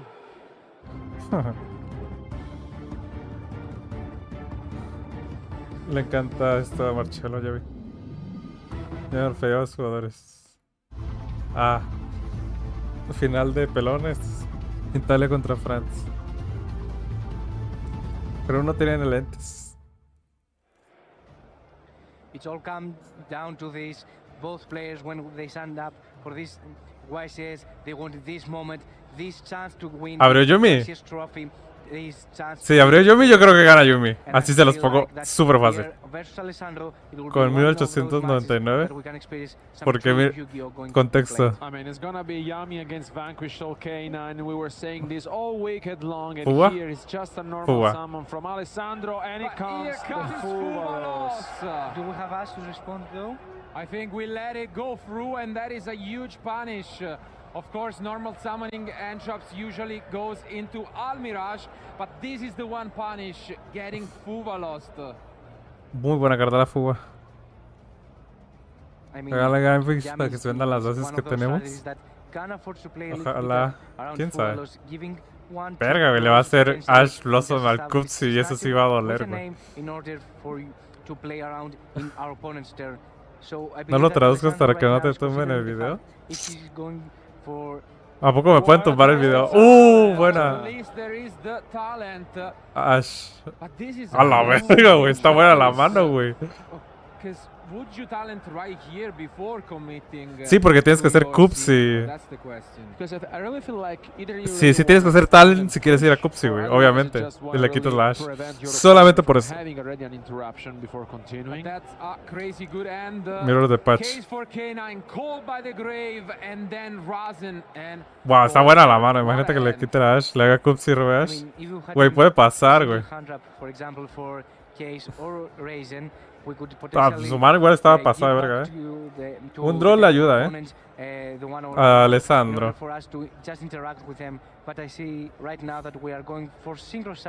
A ver, vamos a ver qué roba. Sí, el otro dijo, la verdad, metiste Bololo y lo robé. Ah, robó Madlov.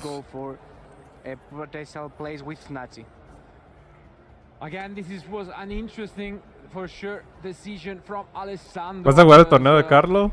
¿O todavía estás en tu casa? Verga, güey. No, según yo gana el Yumi, de todas formas. Verga, se tiene colva de Grave, sí es cierto.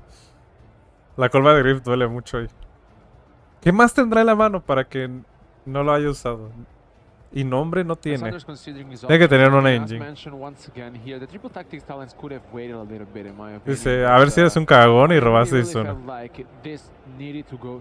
Ah, no, de todas formas la vamos a tirar al graveyard.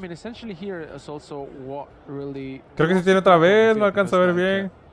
Do you really want your opponent to draw at least another card, essentially? Because otherwise, you're just, not gonna put enough pressure on him. Necesitas meter un lane. I mean, I think that talent was in the correct spot, to be honest, because he wanted to consider his option if he's going to commit into Fugalos or wait and just pass turn if Pierre didn't have any potential lanes in his hand.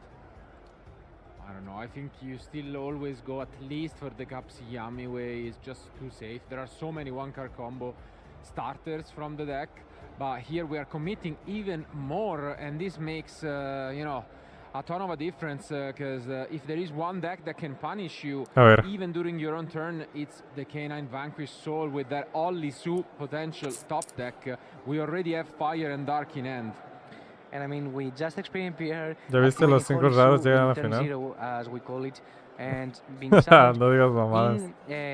Opponent's turn in order to activate. ¿Y por qué no ha llegado a la final? Bueno, sí ha llegado a la final. And we may see again this case actually. 6, ¿no? Sí. Ya, das turno. Así, das turno. A matchup that we have surprise, seen plenty Pulga of time around, starting from the World Championship in Paris. ¿Dos? And, sí, a huevo. Usually Surprise y Purga. The Yami deck, but you never know. Nowadays, they have adapted quite well, and each has a great chance. And robó Holy, güey. Tienes que chainear Cupsi para revivir a Cookie, güey. No hay de otra, güey. Lo tiene que hacer. Lo tiene que hacer sí o sí. Aunque invoque del deck, no importa. Va a invocar Madlove.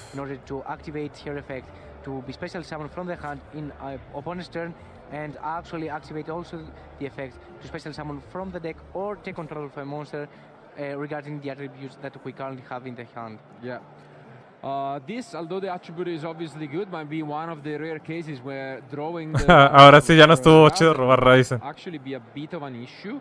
Efecto de Cookie para tronarlo. If you have another fire with the Olisu, but I mean it's kind of like first world problems, I'd say. And at least hard opening the Cookie is gonna be nice for Alessandro because he gets to use the effect cookie right poop. Here to pop this. Ya traen a Sólo, güey. But I mean, we already know about the Burger. Ya tira Burger. Primero va a invocar y luego va a hacer Burger. Of Olisu to special summon, but there is a forbidden droplet and this is big.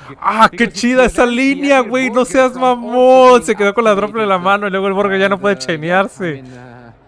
Qué big brain, güey. Qué big brain, güey. Wow. Wow. Qué big brain, güey. Dice, ¿vas a robar Holy? Está bien. Wow. Qué big brain. Broken. Qué buena línea. Le salió muy buena, Bueno, ahora el pedo va a ser lidiar con Burger.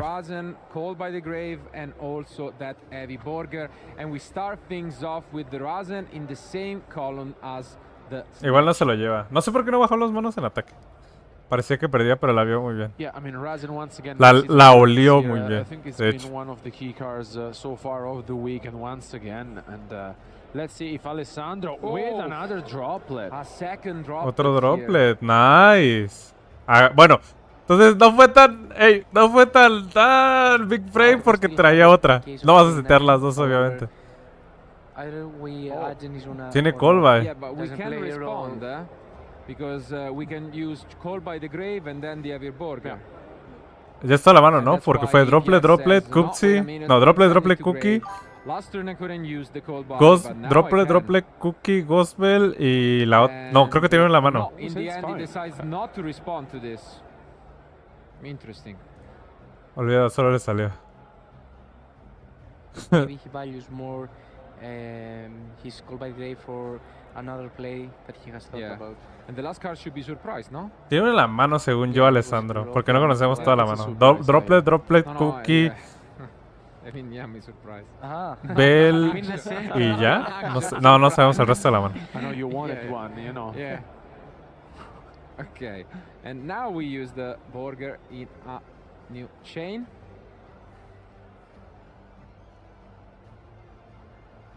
Ooh, and a clutch. There is the surprise for you, the Mad Love, which gives us even more advantage. And in such a simplified game state for Alessandro, this is starting to add up. And more surprise in the hand. Yeah. La colva puede doler, From Fuvolos, honestly, were very good from Pierre. Like, very good cards being drawn. Pero tenemos surprise, es cierto. The raise, and then there's all issue as well. It's I mean, what you're really looking va a for. intentar recuperar. The Rock of the Vanquisher. Robó la trampa. Qué cagado. We can use it to either special summon or add back. In this case, we are going to be adding back Olisu since we haven't used it. And we can special summon here. Yeah. And there it is. Olisu coming back right away. All the correct attributes are in the end, as we have both Madlov and Razen. Aquí Cookie puede ayudar mucho. Yeah.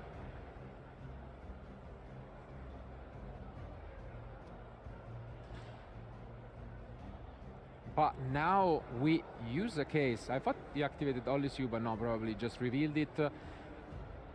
And yeah, seems like the case will resolve. And we are chaining Olisu to case. Esto da igual que lo chaine.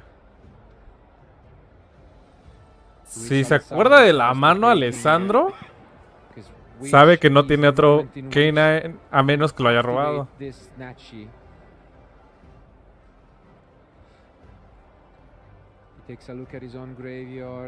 Talent era la otra mano. No tiene más mano este Alessandro. La otra de la mano, es cierto. Es Droplet, Talent, Ghostbell, nombre. Tiene dedo, ¿no? Pierre sí. Pero hay surprise para la colva, La colva nunca va a resolver a menos que use efectos. ¿Qué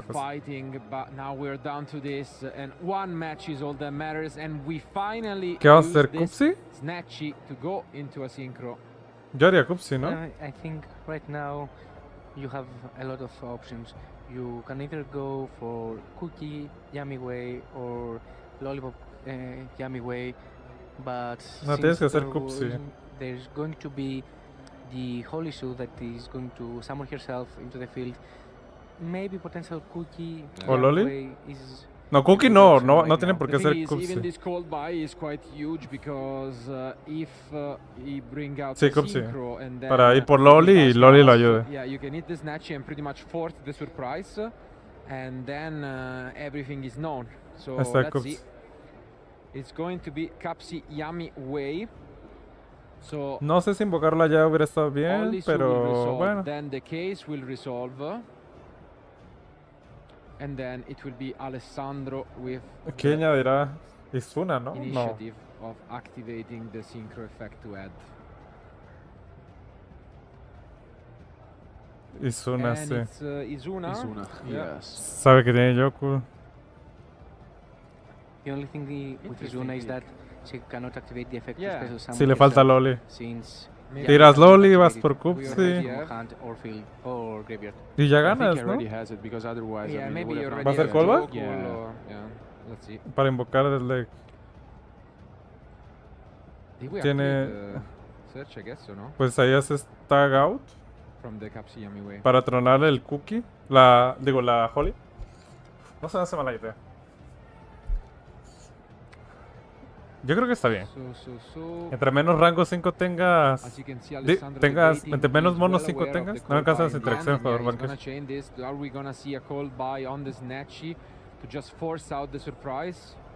No sé si está bien también forzar la surprise.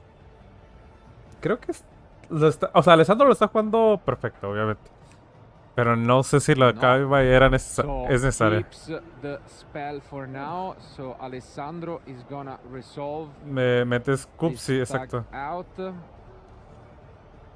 then only you will bring Y Caesar marca values César. to César the va a ser un field. problema, eso sí. And we still can search. You think that Pierre waits for Tierra, the summon of Holy, Herald, for Fuego, example, in order to activate Call by the Graveyard? Raizen, Madlove, Oscuridad. If we even get to the point, because we're starting to put up a lot of monsters and Aquí ya it's not estuvo el gonna be problema. easy. I don't know, I feel like it was an alright point just because you prevent the play of using, as we have seen, surprise. O sea, si César truena el Link 1, pero es que no hay otro Link 1, entonces siempre lo puede revivir. We'll see. Right now, Alessandro makes sure to add the last remaining piece in the lolly, in the grave. And in this new chain, he will activate the effect of Capsi, possibly to draw. Sí, tienes que robar. A fuerza tienes que robar. 1, 2. ¡Ay, qué bueno es! Ahí lo tiene que hacer. Sí, cierto. Tiene main deck a croquis. Ahí lo tiene que hacer. Así suenas en la tierra, cierto. Se me olvidaba que suenas en la tierra.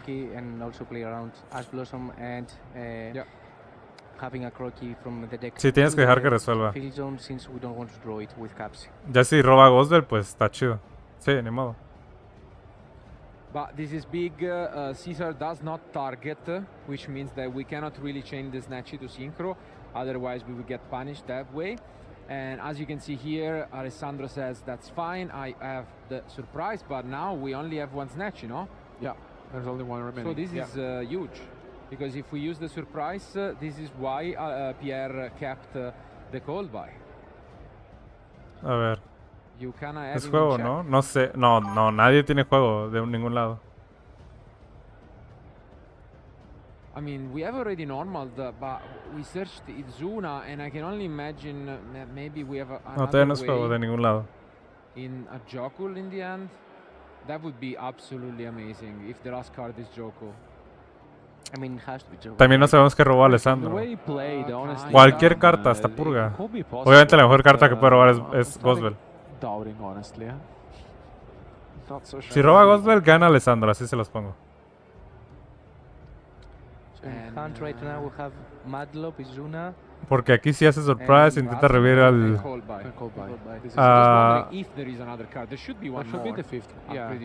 al Snatchy le va a hacer Call by the Grave.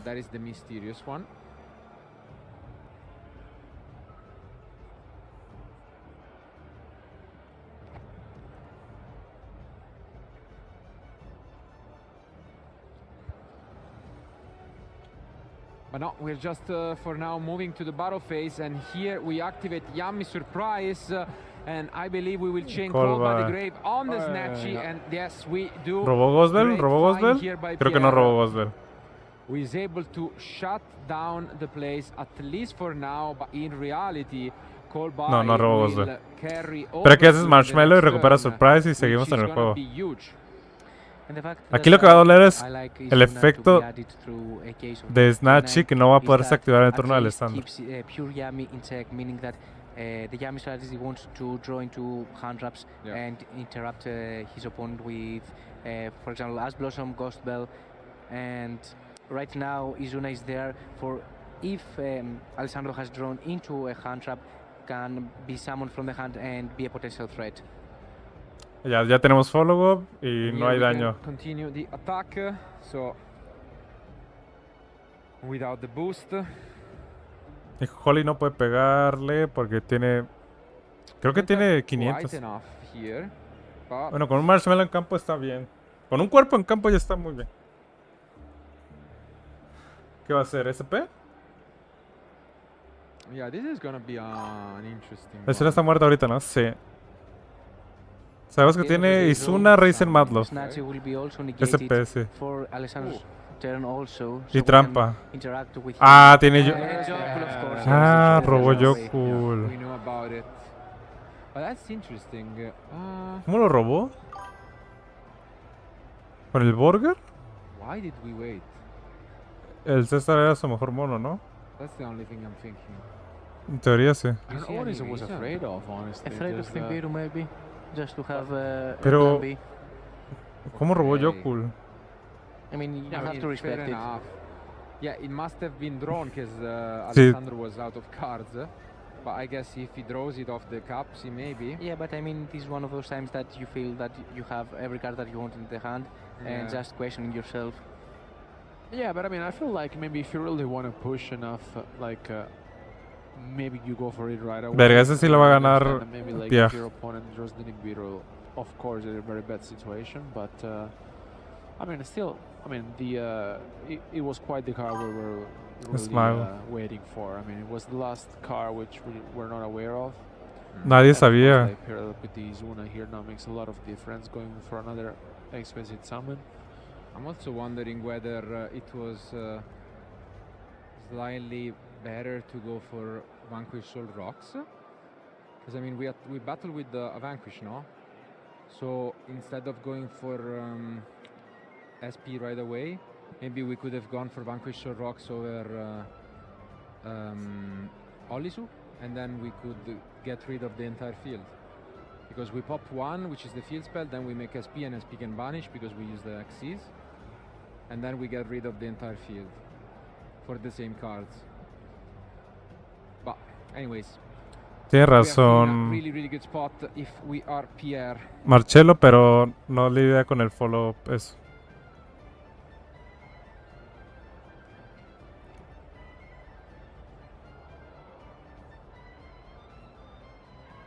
No, este ya lo ganó Yumi, este Vanquish. El Yoku le dio todo. Todo. Here comes the Nash. Yeah. Do we play two targets for him? I think so. Si con 104 la barre todo. And I think, yeah. Le popea todo. Because we have to remember that Nazi has been called by the Greats, so you cannot activate the effect on Alessandro who turns to Synchro Summon, so he will not be there in order to provide some, protectiveness when trying to play around for a potential SP, for example, effect to banish. Pues meterse 104. Yeah, and also another card that we have seen a couple of times this weekend, the CXYZ Nash CH9. I think it's very nice addition, honestly, to the deck in general. I really feel like it's good. It's not mostly played. ¿Tendrá Nibiru?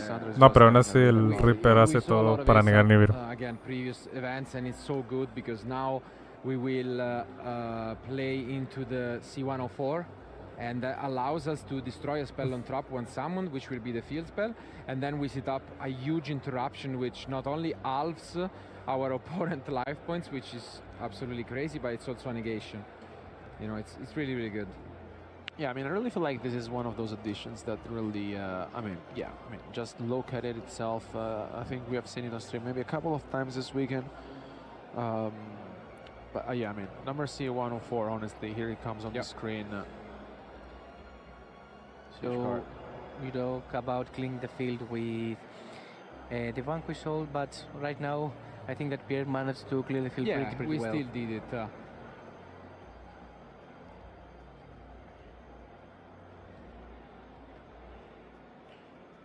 The question is just the versatility that you want to have, because essentially you could have already cleared the field and then you can choose whether you prefer, because I'm not too sure against Yami if I prefer to have C104 rather than a no, está bien Nash, C104 you know, para negar el curso. Their plays are limited a bit. Está bien. The card's effect itself is just, y le haces descartar una de la mano. Yeah, está bien. The only thing is it doesn't destroy, it only negates. And so specifically against Yami this could be a bit of a concern, but I think the main issue right now is outside of this incredible field además from que va a Pierre, recuperar y tiene Grave, trampa a la mano, X-Force creo que tiene. So we cannot easily access field spells and tiene fuego y dark, exactamente. Look at this incredible once ya ganó more Pierre. showcase of what K9 si jugara Vanquish con can still do, a deck that I have to Vanquish admit was a bit forgotten by many players after the Forbidden and Limited list that brought Razen and Stake Your Soul to 1. Tenía muy buena mano el Pierre, Pierre. and it's as real as ever. pero así muy Alberto buena. Before talked about the fact that yes, the consistency has been hit. However, the deck level is still here. We can still experience its true power. The only problem for the deck right now it is to find access to his engine. Sí, pero ya tenía Race en Cold Buy. O sea, desde ahí está muy roto. Y la Case, o sea, tiene dos el mejor one card combo del deck, que es Racing. Bueno, 1.5. I mean, yeah, I think that the lack of consistency is well balanced by the Canines themselves, and then of course, like if they're paired up with Vanquish Soul, I mean, even better. I mean, we just witnessed what deck is capable of, and I mean, let's now see Alessandro here needs to play under Cold Body Grave. Creo que vi un draw muy tarde ese draw. Let's see if he can find a way to deal with this oppressive fear from Pierre. So let's see how he starts things off. Ahí tiene que hacer la trampa. Efecto. O la X-Force. Yo haría X-Force. Oh yeah, this is the issue we have been talking about. This cookie cannot comfortably just turn into a Snatchy and grab back that minion. So what are we gonna be doing? And Tiene que recuperar con la roca. Consideration, because si quiere activar la trampa. This could be a threat. Tiene tres, es cierto, tiene una zona extra. And it's also interesting the zone that we decided to go for, because we know there is a Razen, no? Yeah. So you should always try to put it in the same column as your opponent monsters, yeah. Mantiene zona del joke. Sí.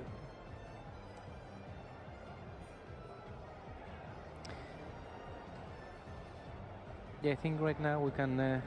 yo recuperaría a César, ¿no? In the opposite side of Cookie in order for Pierre to be able to destroy Cookie and leave Alessandro with va a tomar 3 control cards del in hand, and I think one of them is Surprise that we know, and 2 more cards. So we choose to summon Holy Su, revealing issue 9 Madlove.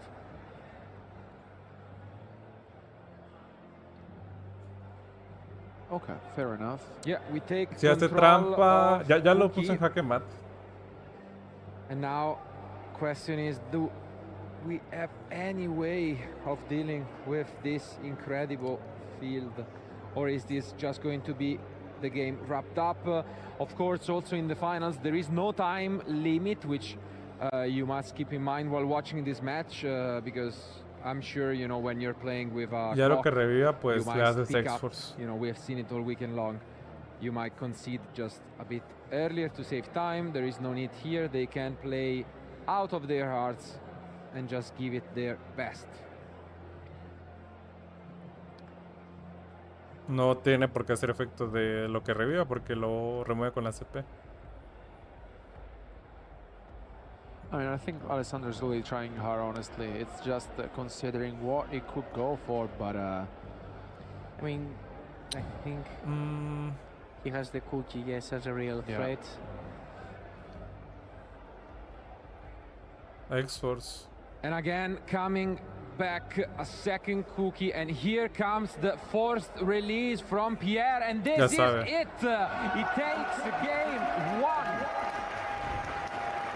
What a start to this final. Muy buena mano de Pierre. Already, but Alessandro with the home turf advantage and going first, but still, you know, Pierre believing really in his deck and showing us all why he made it all the way to the finals. And he is here to stay. Now only 1 game away for becoming a YCS champion. I mean, obviously Alessandro can, you know, come back to it, find the right options in order for him to find the ways to play around the Canine Vanquish Soul strategy. And also we need to keep in mind that Yami, if he doesn't activate the effect of Mass Mao, it can play very well against J9 and do not give Pierre the advantage to have Izuna, for example, his turn.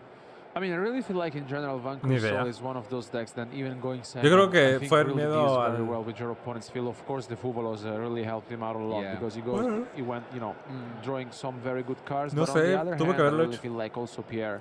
Es que ya de nada servía porque ya o sea, lo tuvo que haber ido por OTK, sí podía. What a good addition the card is for the deck itself.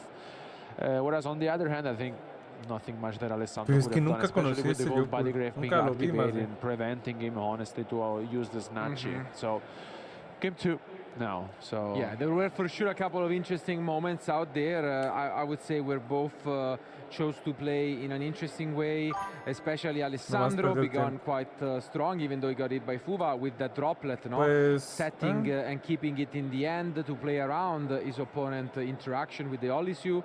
That seems like a very promising start, but then just something crumbled out there, and yeah, eventually he wasn't quite able to take it, but again, you can see him shuffling his deck, taking those cards. I'm sure both of them have beaten throughout this weekend this same matchup. They know how to do it. They just have to execute and hope that their deck is not going to let them down this one last time, and we could be just moments away from finishing up this tournament. So I'm sure as they need your support from home, they are also in great need of support from the crowd. So before we jump into action, let's give up a round of applause for our finalists. One more.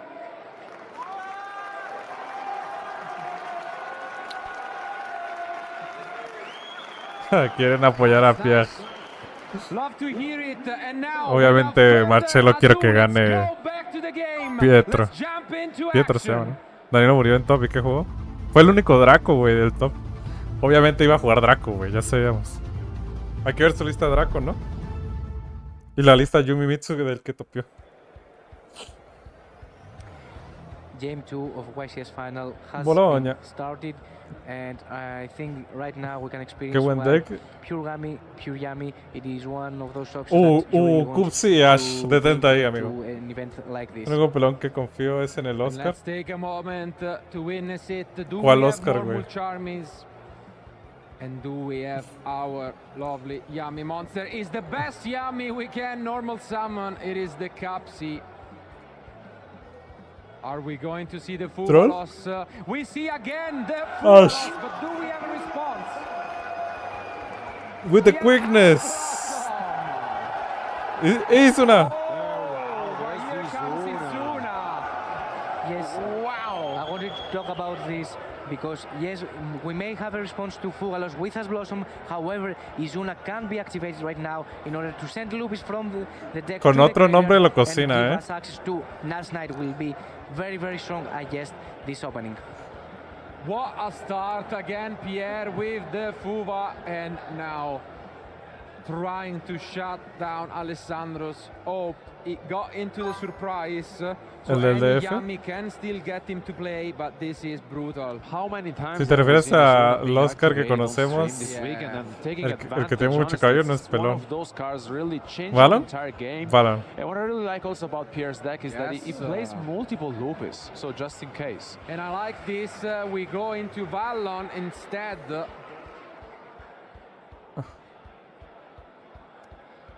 The only issue right now is if we are going to have one more name in our hand for Surprise to be activated. That's huge. If it's a pass, this could be absolutely brutal. Ah, sí tiene.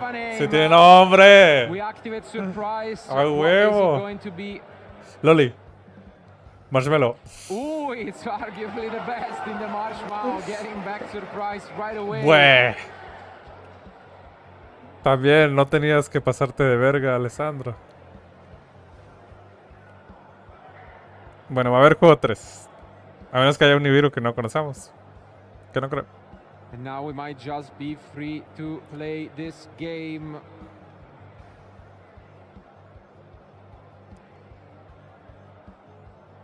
Are we gonna see more interruptions? No me entendiste. No, no te entendí.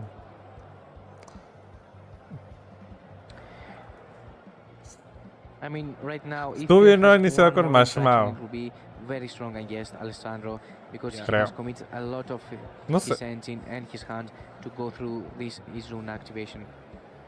Yeah, I mean, maybe the only one. Creo que era mejor iniciar con Marshmallow. The Ash Blossom, I would say, which we haven't seen so far. So No. I doubt it Bueno, has no. one.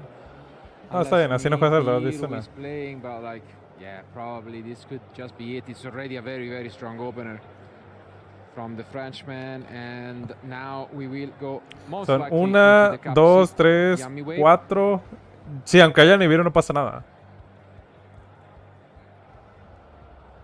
Anyway, starting things off with Valon is Pero ahí puede hacer Zeus directo, because it forces out our set face card and even the Herald if we wanted to set that up.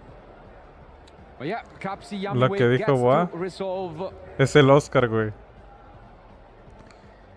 Cookie Lolly. Probably go for Cookie and Lollipop here because and Capsi has also not been summoned. Verga, ¿cómo evitas el Zeus, güey? Una Imperm, ¿no? I mean, no, aún así no depends puedes. Also what we are holding into the end. Let's remember we have only committed a couple of cards yet, and yeah, here we set up the Cookie. ¿Le regresas la Izuna? Just a quick check at that graveyard. ¿Con Marshmallow?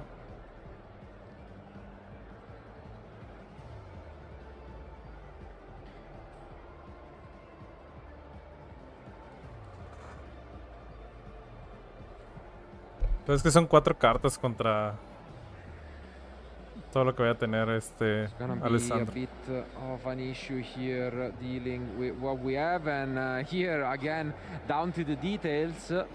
Alessandro shuffling back the Fuvalos, hoping his opponent is gonna draw into. ¿Voy a hacer el Oscar? Sí. Yeah, I mean, why not? Just giving your opponent an extra card that you can potentially, top deck. Yeah, take the chance. Yeah. It's one of those scenarios that you really hope to be lucky.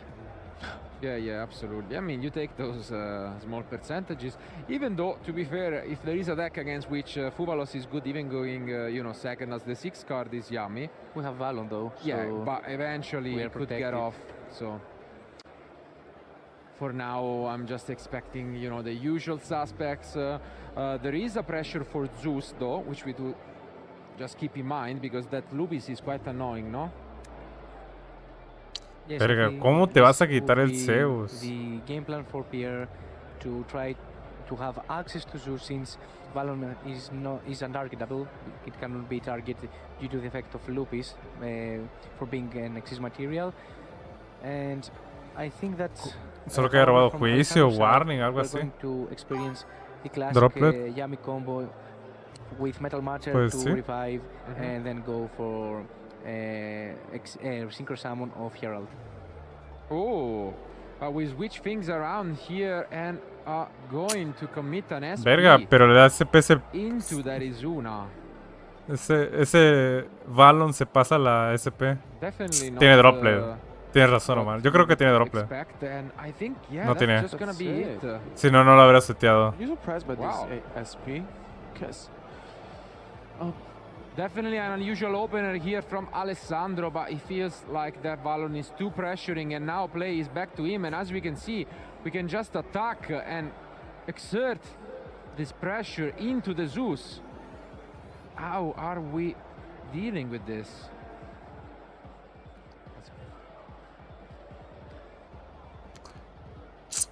That's very interesting play from the Italian.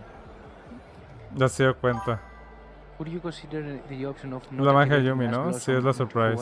And just, ahí lo tiene que hacer. Because you only give one draw. You could make Snatchy, activate Mignon, and Mignon to revive and pass. Otherwise, you have to play into Izuna. Sure, but I mean, if he has it. Yeah, no, exactly. Si lo tiene, lo tiene. Ahí está, sí leyó el Zeus al menos. Here we see this Marshmallow just getting back the surprise, and I think Alessandro has just accepted that he doesn't have anything to deal with this Zeus. No hace efecto de Cupsi. Interesante. Wow. Yo he hecho efecto de Cupsi. Things look very, very good for Pierre. And a case for K9. Is there any response here from Alessandro? And there is yo sí lo regreso. I mean, sí lo tienes que regresar porque no tienes. Right? We know Capsi and Surprise. Yeah. And he has 4. Probablemente 2-0, Three cards, yeah. A ver qué pasa si empezamos con Marshmallow. So many times, I gotta say, maybe you think the start of the show has been the Izuna this weekend, but I think it has really been Del Lupis. Like that protection effect is just what makes this so complicated to deal with. And again, we see a demonstration of it. And now comes Noroi, which is gonna take a look at the end if they want. Creo que la línea debe empezar con Marshmallow, aunque jugaras alrededor a través de Izuna, porque siempre vas a tener nombre extra por el Cupsi. O sea, si él decide hacer fuga, le haces Ash, ya si te hace Izuna, bla bla, no pasa nada. Normal Summon Cupsi, vas por Surprise, Link 1. Efecto, metes el campo, bueno, encadena Surprise para ver si te hace Ghostbell. Y ya de ahí decides qué campo meter esa Croaky. No, está bien, te guardas Surprise. Bring a Typhon untargetable since the el pedo siempre va a ser el Lupis. Exist material protects from targeting the Exist monster and go for Zeus. So I think right now in the current meta state, it is one of those mini combos that you want to achieve. O normal Marshmallow, Link 1, no, Ash, bla bla bla bla. Es que no tienes como forma, o sea, no tienes como quitarte la Izuna. And more pressure to Alessandro with the Reaper being summoned. Creo que no hay forma como pasarte Lupis. Tienes que haber abierto Dropless. Pero no jugarías Ghostbell Poseidon, ¿no? I mean, we already pretty much knew what was in the end from Alessandro. The start seemed promising, but now Pierre is in control, already winning game 1. Again going second and again trying to just completely dismantle what many thought to be his worst matchup. And we are going to experience the last let's have a look. And well, this is definitely not promising because only 2 Yummy plus Surprise. Es que estuvieron muy custom la mano, ¿no? He knows this is gonna be extremely tough. ¿Hubo Izuna case? So the effect of Noroi in one hand seems quite interesting since you just ¿Que no hubo droll in the current state of Yu-Gi-Oh, having this knowledge is insane information and it's very important. I mean, it gives you so much advantage knowing essentially. I mean, of course he knew 2 or 3 pues cards su primera YCS, de hecho. but knowing that all honestly gives you so much advantage. Are we going to see this Aryuja? And here it is. Here it is. All out into the School Dread Saruya. I mean, we have seen it from time to time this weekend, and this is just once you have the knowledge that your opponent cannot negate it, it gives you so much. And I think that we just need to see Raizen or even Madlov right now in order for us to access Vanquisol and feel pretty safe. I mean, the card is so strong, it essentially allows you to just, you know, give you the pieces that you were missing and shuffling back the remaining cards which you will not be using. And maybe Pierre found what was looking for with this Aryuja. I think it's one of those cards that, you know, really can change the game state when summoned. Ah, robó del cambio el lenguaje. Pasó de verga. You called it. I mean, he was looking for the Madlov and here it comes. I mean, it is quite logical after going through all of these chain and monsters that you have 4 draws. Potentially, one of them is going to be a Vanquisol monster. GG. It's quite likely that it's going to happen. And here, the Vanquisol star hits the field. And ese es el abuelo Yugi. Look at how Pierre's field is just shaping Pikabu debería estar igual baneado. And here comes the oldest who as well taking control of it.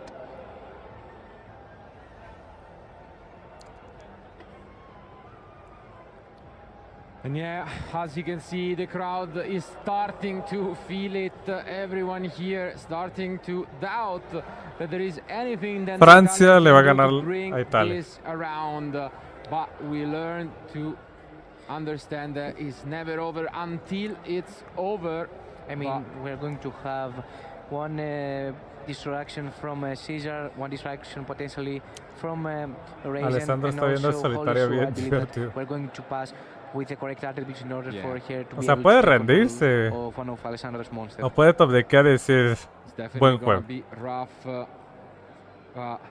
I mean, everyone knew at the beginning of the day. I saw a lot of people saying we are expecting Vanquish Soul to be back. It seems like the secret was indeed out. Jugar la final, ver cómo te now pasa we por are encima. witnessing with our own Sí, eyes. eso sí. There were two in the top cut.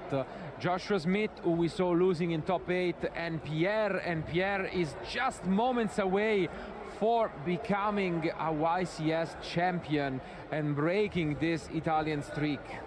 And I mean, Izuna, it is one of those cards that everyone was discussing about, that it has some weird interaction against Yami, yet we see that right now in game 2, it was the card that established the game and established a potential win for Pierre, because it was the card that he gave him the advantage to play through Alessandro's field. Le remueves el campo, ¿no? Honestly, it's just so impressive from Pierre and the Vanquish Soul. Somero con el ladrón de hamburguesas. The card is extremely important. The ESP Leader Knight gets summoned 2 set cards. Can Alessandro do a miracle here?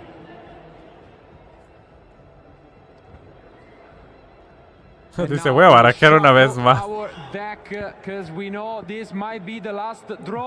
último robo del YCS. And right now Alessandro is going to have his draw, and right now Pierre is thinking about... Va a ver la Ticabú y se va a rendir, güey. I think that the goal is va a ver la Ticabú y ahí se va a rendir. Just do not let Alessandro find a way to his Snazzy. Do not find a way to a Link 1.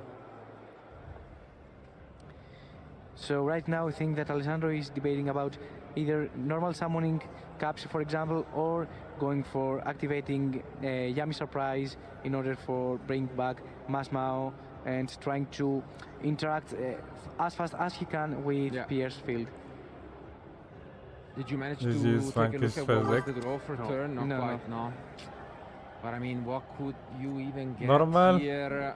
And we start things off with the Capsi. With surprise already in hand, what can we even get? That minion gone is quite relevant. Speaking of details, está cagado porque va a ser Ticabú, güey.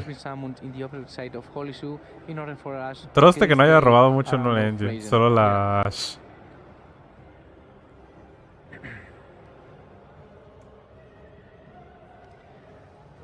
Ya muéstrale la Ticabú. Ahí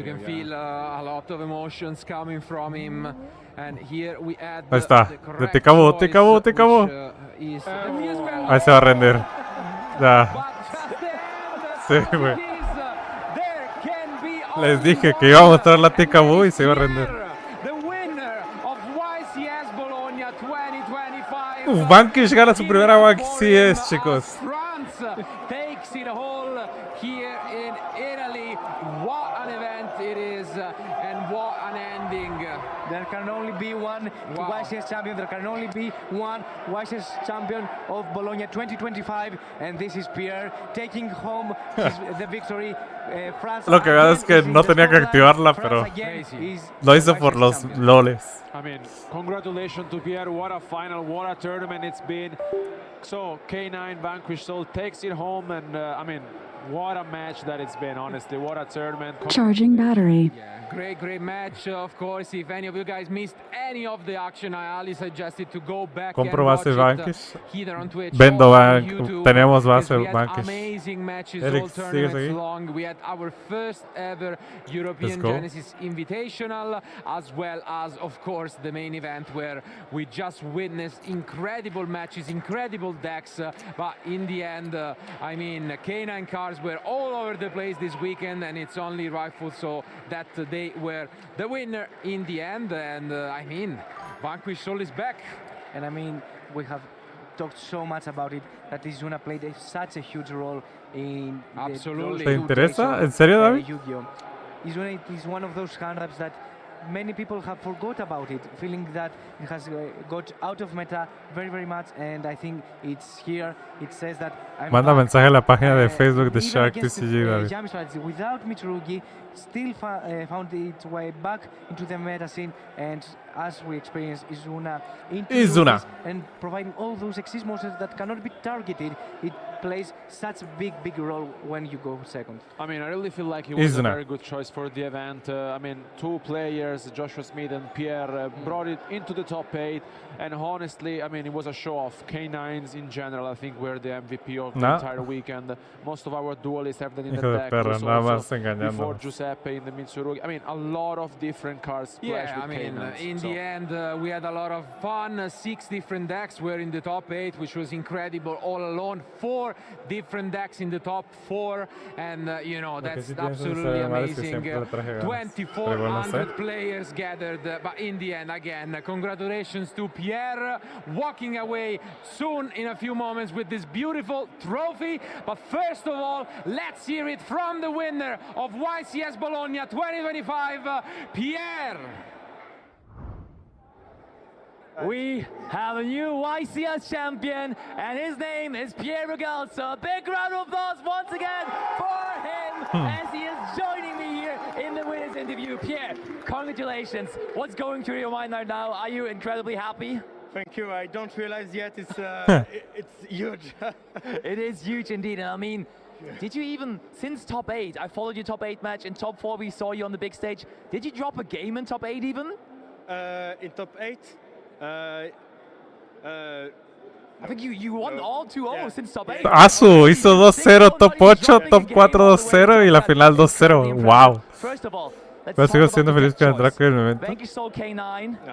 Were you just sure that's a good call for the event? Do you think it was the best pick to make? I think it was the best call. Merci Vincent. Cracked. Yeah, he told me to bring this deck to the YCS. It was a great call, great deck, and I'm happy to work it with all my team, all my friends. Nice. Yeah, it's always great to share the success with your friends, of course. There's also your friends Noel and Mathieu. They also won YCS not long ago. Now also ya quiere llevar Vanquish. Dile que no mame, güey, que no le va a salir las mismas manos. Look at some gameplay. Digo que traía 4 fugas. Siempre la robó. Güey, no perdió ningún puto juego.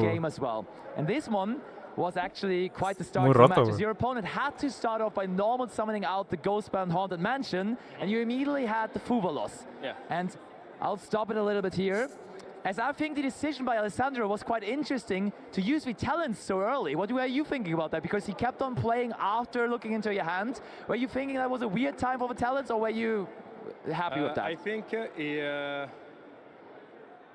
I don't know why he does it now, but I think lo hace para que la Cup sí reciba. I do this early because if my hand is not so good, it can just pass turn and just high break, and yes, it can win like this. That's fair enough. Yes, my hand was really good at this moment. I have la semi los dos duelos abrió Holy y atributos este está roto. I have the Holy Souk.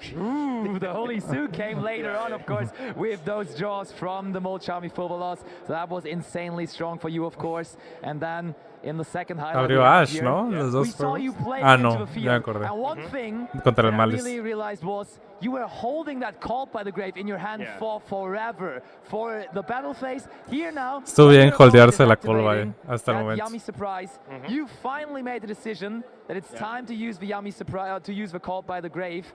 Were you just waiting for that safe moment to go after the Yummy Snatchy, or what was your thinking there?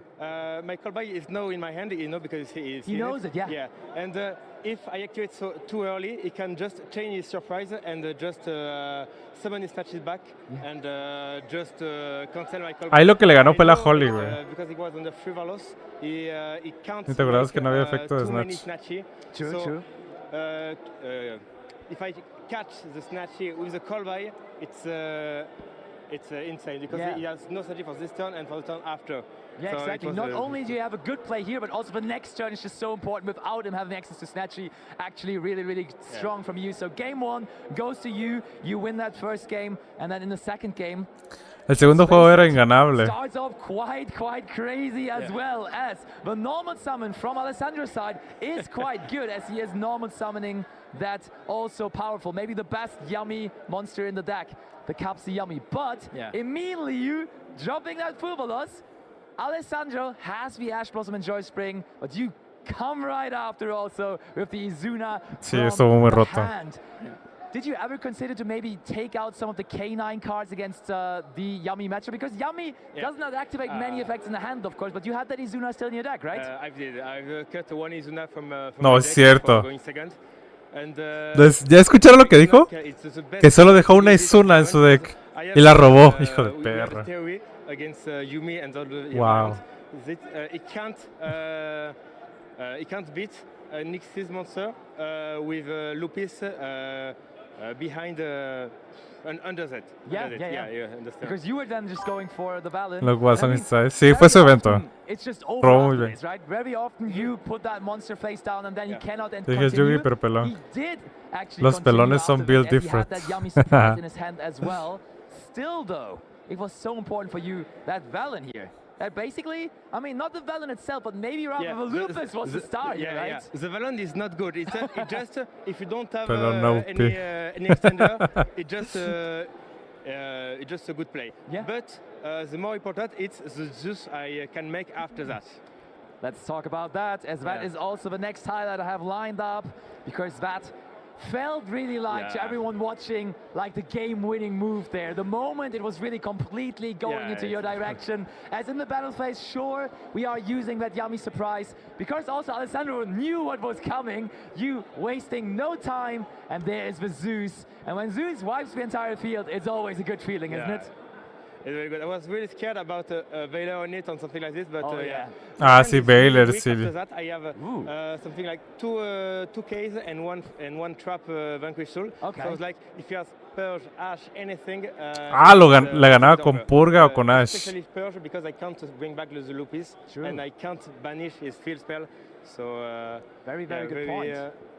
Very lucky on this interaction, Sí, tuvo suerte que Alessandro no robó otro non-engine, que solo se basó en la pura Ash. Que sí le tienes que hacer Ash a la fuga, o sea, no hay por qué no hacerle. For example, Joshua has played it in the side deck and Dinkabui as well. What was your thinking of still having that in the main deck? I really like to just put only Vanquish board. If I only add the Vanquish monster, I do the Vanquish with the Rock, Olisu, and Mad Love. Fair. And because I don't want to take Nib will be sad, because my board is really good with this, and the trap is a really good card going second and of course going first against so many matchups. So yes, I mean, a lot of the time I side out the trap, but in this matchup I thought it would be a grand game, interesting with it. Talking about trap cards, my friend.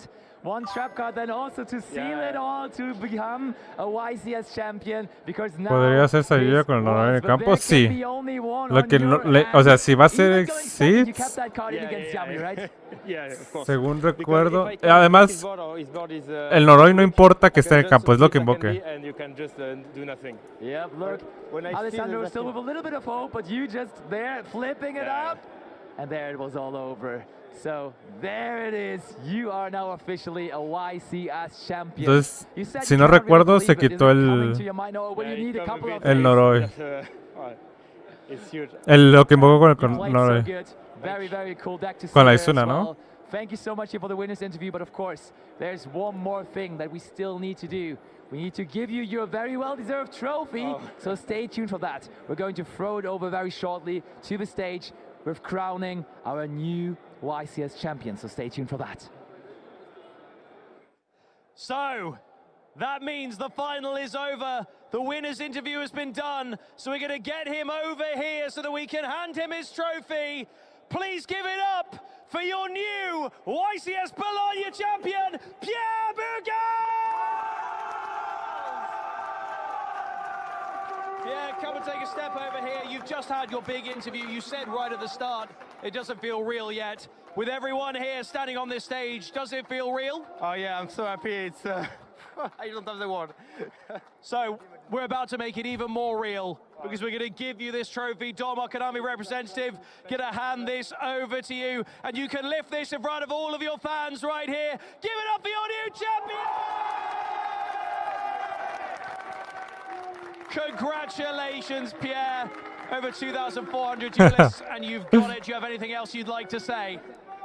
Thanks to everybody. Thanks to everyone who come with me to the event. It was a great event. Thanks to Guillaume. Best deck. Congratulations, Pierre. That is going to be it for our coverage here at YCS Bologna. I'm going to welcome on my wonderful coverage team to come and join us right at the back. But first, I have to say a big thank you to all of our partners, all of our sponsors, all of our judges who helped make this possible. Obviously, my wonderful coverage team who have been great. Marcello, who has had to leave to go home. But also, very importantly, to all of our players, the participants who took part in this tournament, and of course, all of you at home, the community, the viewers, because without you, this would not be possible. We will be seeing you all in Dortmund for the 13th to 15th of February. That means we're all going to be spending Valentine's Day together. So, with that in mind, show some love one more time for your new champion! That is going to be it from your coverage. Thank you very much, everyone. We'll see you in Dortmund. Good night. The hard open. I think it's very nice addition. I think it's stream mentions that Island Trap, or rather, Lopez in this deck, like eso salió después. Are we going to... Bueno, chicos, eso ya fue todo el evento. Estuvo chido, muy bueno. Gracias a los que llegaron hasta el final y los que estuvieron al inicio, igual se les agradece. Nosotros vamos a hacer jugar al rato y vamos a hacer stream martes y jueves. No, martes y miércoles. Sí, porque el jueves nos vamos a Mérida. Entonces, así que los estaremos viendo un par de días aquí. Igual ya hacemos stream en Mérida, no hay problema. Hay un poco de Tessen y ahí lo andan viendo. Pero bueno, gracias a todos nuevamente, chicos. Y pues hasta aquí dejamos el stream el día de hoy. No olviden suscribirse, denle like, compartan con sus amigos y nos vemos el martes. Chao. Bye.